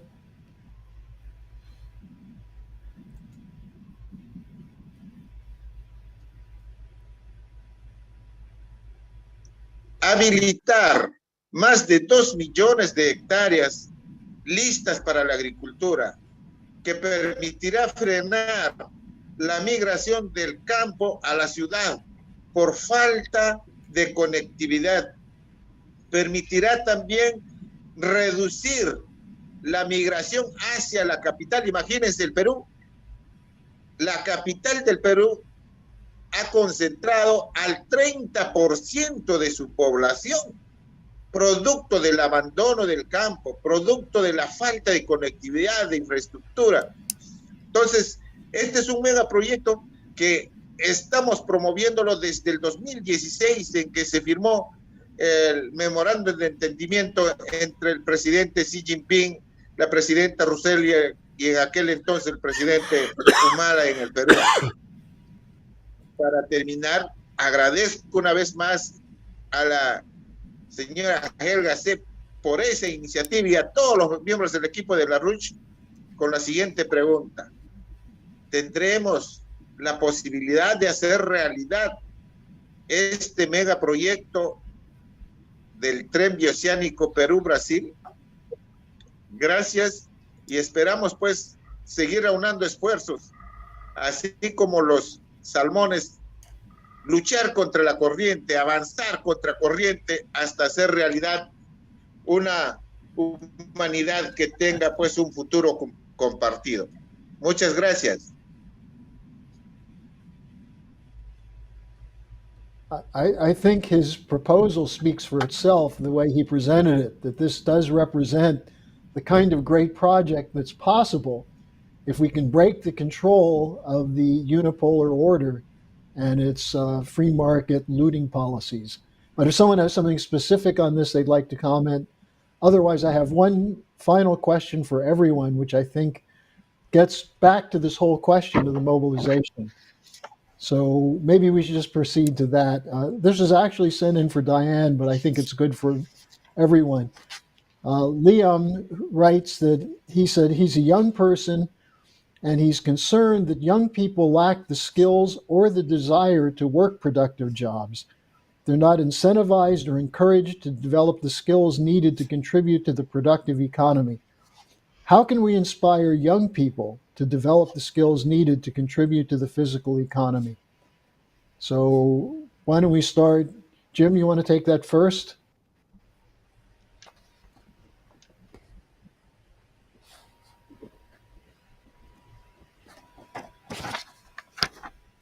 Sure. Thank you, Harley.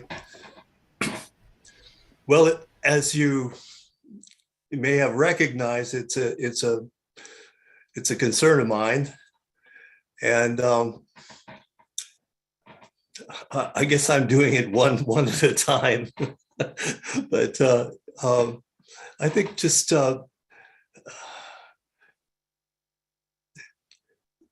conferences like this help.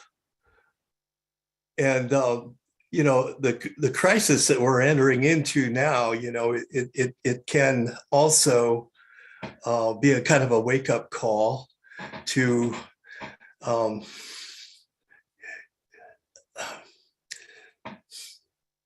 it's an opportunity. There's the old sayings that every crisis, when looked at with a proper perspective, presents an opportunity. I'm not coming up with a very good answer for you right now. Maybe I could way back in and let somebody else take it. All right, Leonidas, you've had a situation in Greece where the future seems bleak for young people. What would you say to them about your ideas of giving them an opportunity to be inspired to want to rebuild the world economy? Well, many of the Greek youth are leaving Greece, going abroad to find a better future for themselves. They see themselves here closed up. There's no way out for them. The governments are not helping at all. I speak to them and I try to tell them that if they work hard enough, that there is a future here. But they prefer to go abroad. I mean, we have about 500,000 of our population that has left for other countries of the world. And it's quite bleak here. Plus the fact that much of the Greek youth wants to do white collar work and not technical work, etc. But basically also very interested in modern technology and computers. But they're not staying in Greece, and they don't want to. They have no trust on the Greek political system, and from that point of view, they are right. And then there's another category of the Greek youth that is being maintained by their parents. So we're in this vicious circle, which is difficult to get out of with today's financial circumstances that prevail in Greece. So we are trying to convince them, but we're not successful for the moment.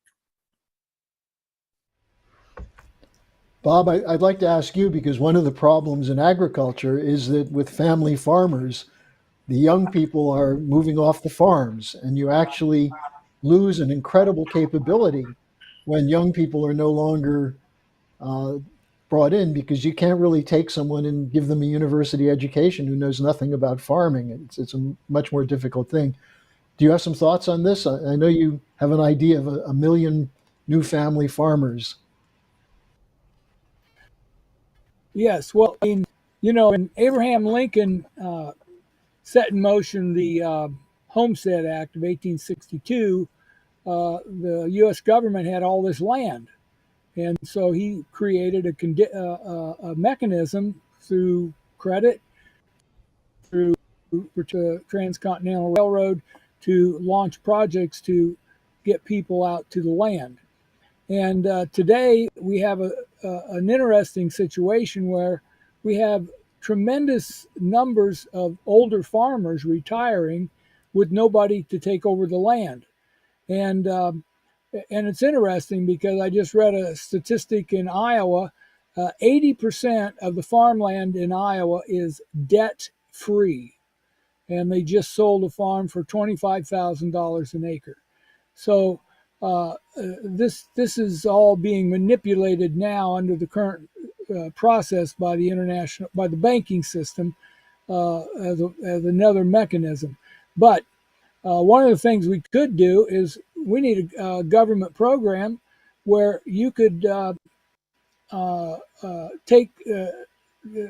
get the older farmers to participate in a process to set up a new farmer, a young guy, and that older farmer should get some special tax breaks because it's a major situation. It's like saving the nation 50 years from now.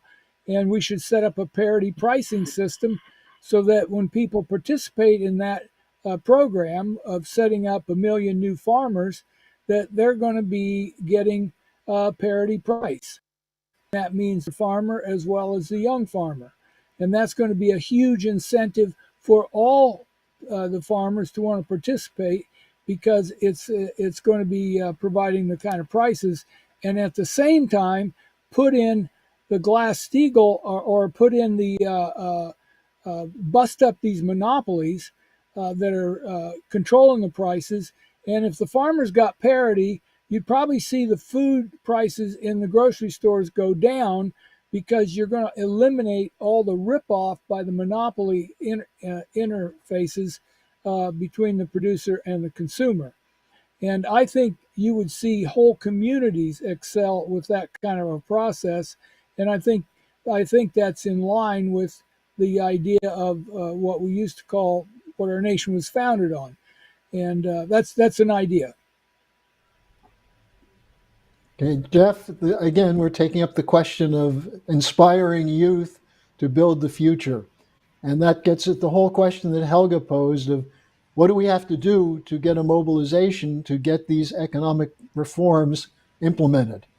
So Jeff, and then Diane, since the question was directed to you, I'll let you take it next. Go ahead, Jeff. I yield my time. Okay. Diane? Okay. I saw Jim had his hand up, and one thing that he said earlier is the question of hope for young people, which is crucial. But I would say first we have to stop torturing the younger generation.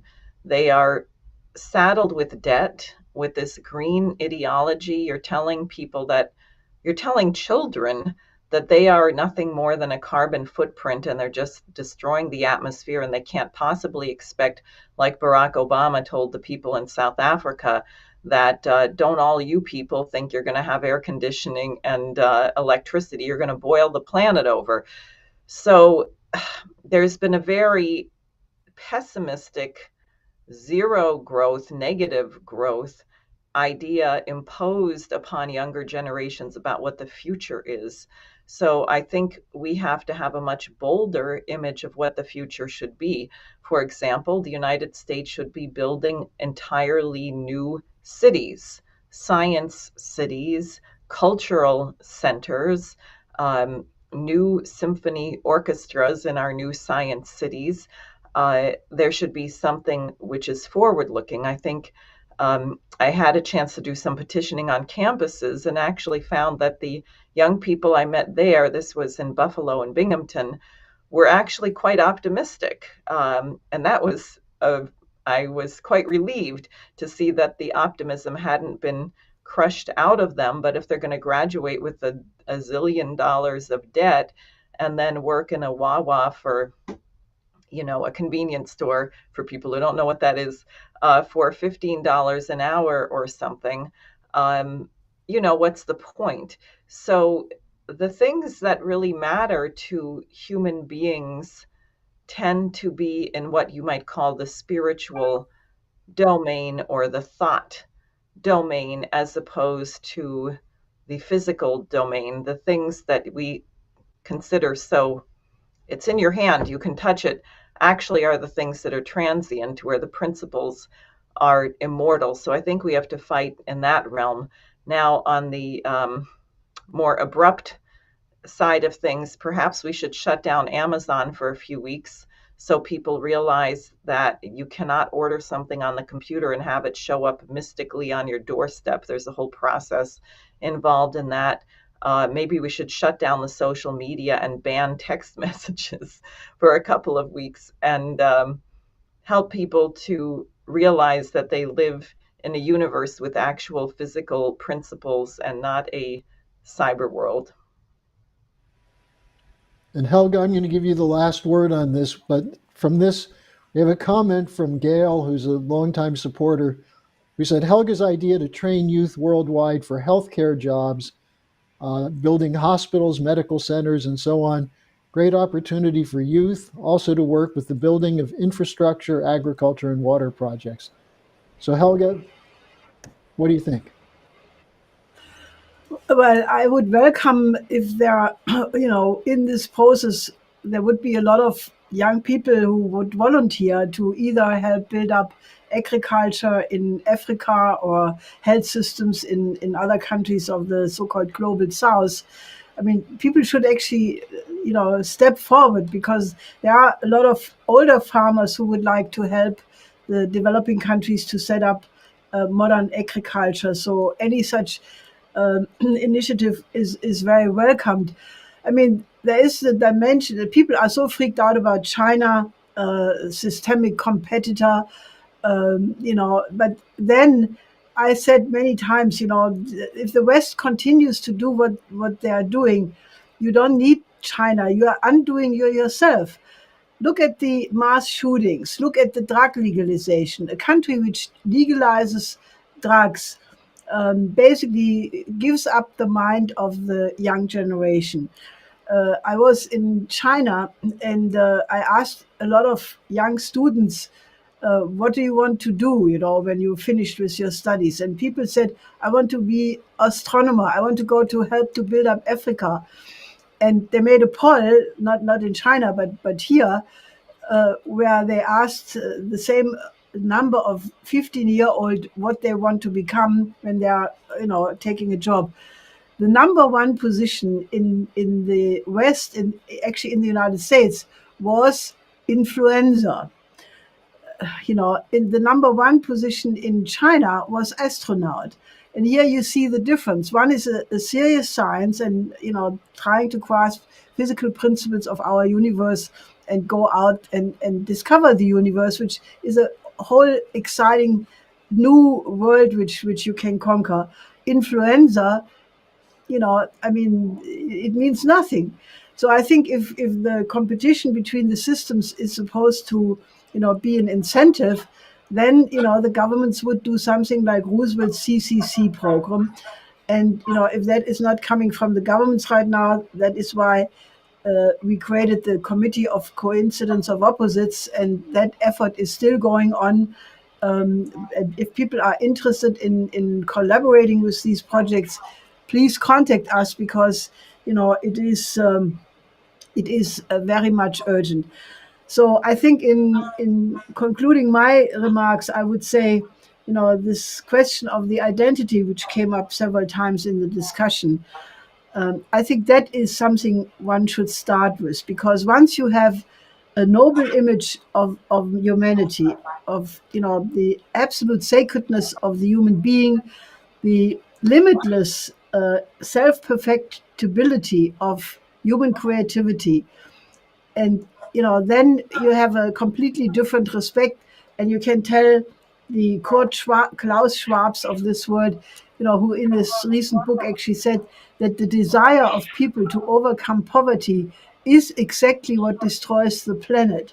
Therefore, naturally, the more people are poor, the better for the planet. And that is really the thing which makes people pessimistic. But I think the identity of man, the absolute positive idea of the human being as the only creative species, I think, that is really what must be at the beginning.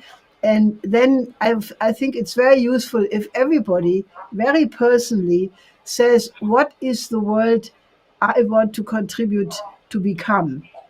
Don't just live from one day in the next and think about, how you get your vacation and this and that. But think about, what should mankind become? I mean, we discussed so much today about the danger of the extinction of the human species, which is a real possibility until we have this war danger overcome. But humanity is in a real crisis, and we in the West are in such a cultural, moral crisis that it is not certain where the West will be. It can very well be that we will become a relict in a museum of Mongolia, where they will show relicts of Germans who said, that they want to go out of nuclear energy, they want to get rid of fossil energies, and then they will destroy the beautiful landscape of Germany with all these horrible windmills, but then the economy collapses and Germany disappears, and there will be only an artifact in a museum in the end. That is not something we should accept. I, for my part, want that Germany becomes again the people of the poets and thinkers. And I think everybody should have a personal vision of what you want the world to be when you have concluded your life. You know, what have you contributed, which makes humanity immortal? I think that's a good place to stop. One of the most important things that I always point to is that the role of the people who are trying to continue the status quo, to continue to keep people in the dark, is to depress them, to keep them, to take away their optimism and hope. And we opened this panel with the spiritual, keep your hand on the plow and hold on. The idea that you can always find a solution, you never give up. And I think that at this point in time, as someone just said, this is a moment of, I think Jim said, it's a moment of opportunity.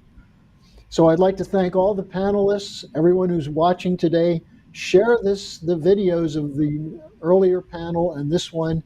They're available at theschillerinstitute.com. And we'll begin tomorrow's session on the science for the new economy, for the new economic development. We'll start at 9 a.m. at schillerinstitute.com. So with that, thank you and goodbye.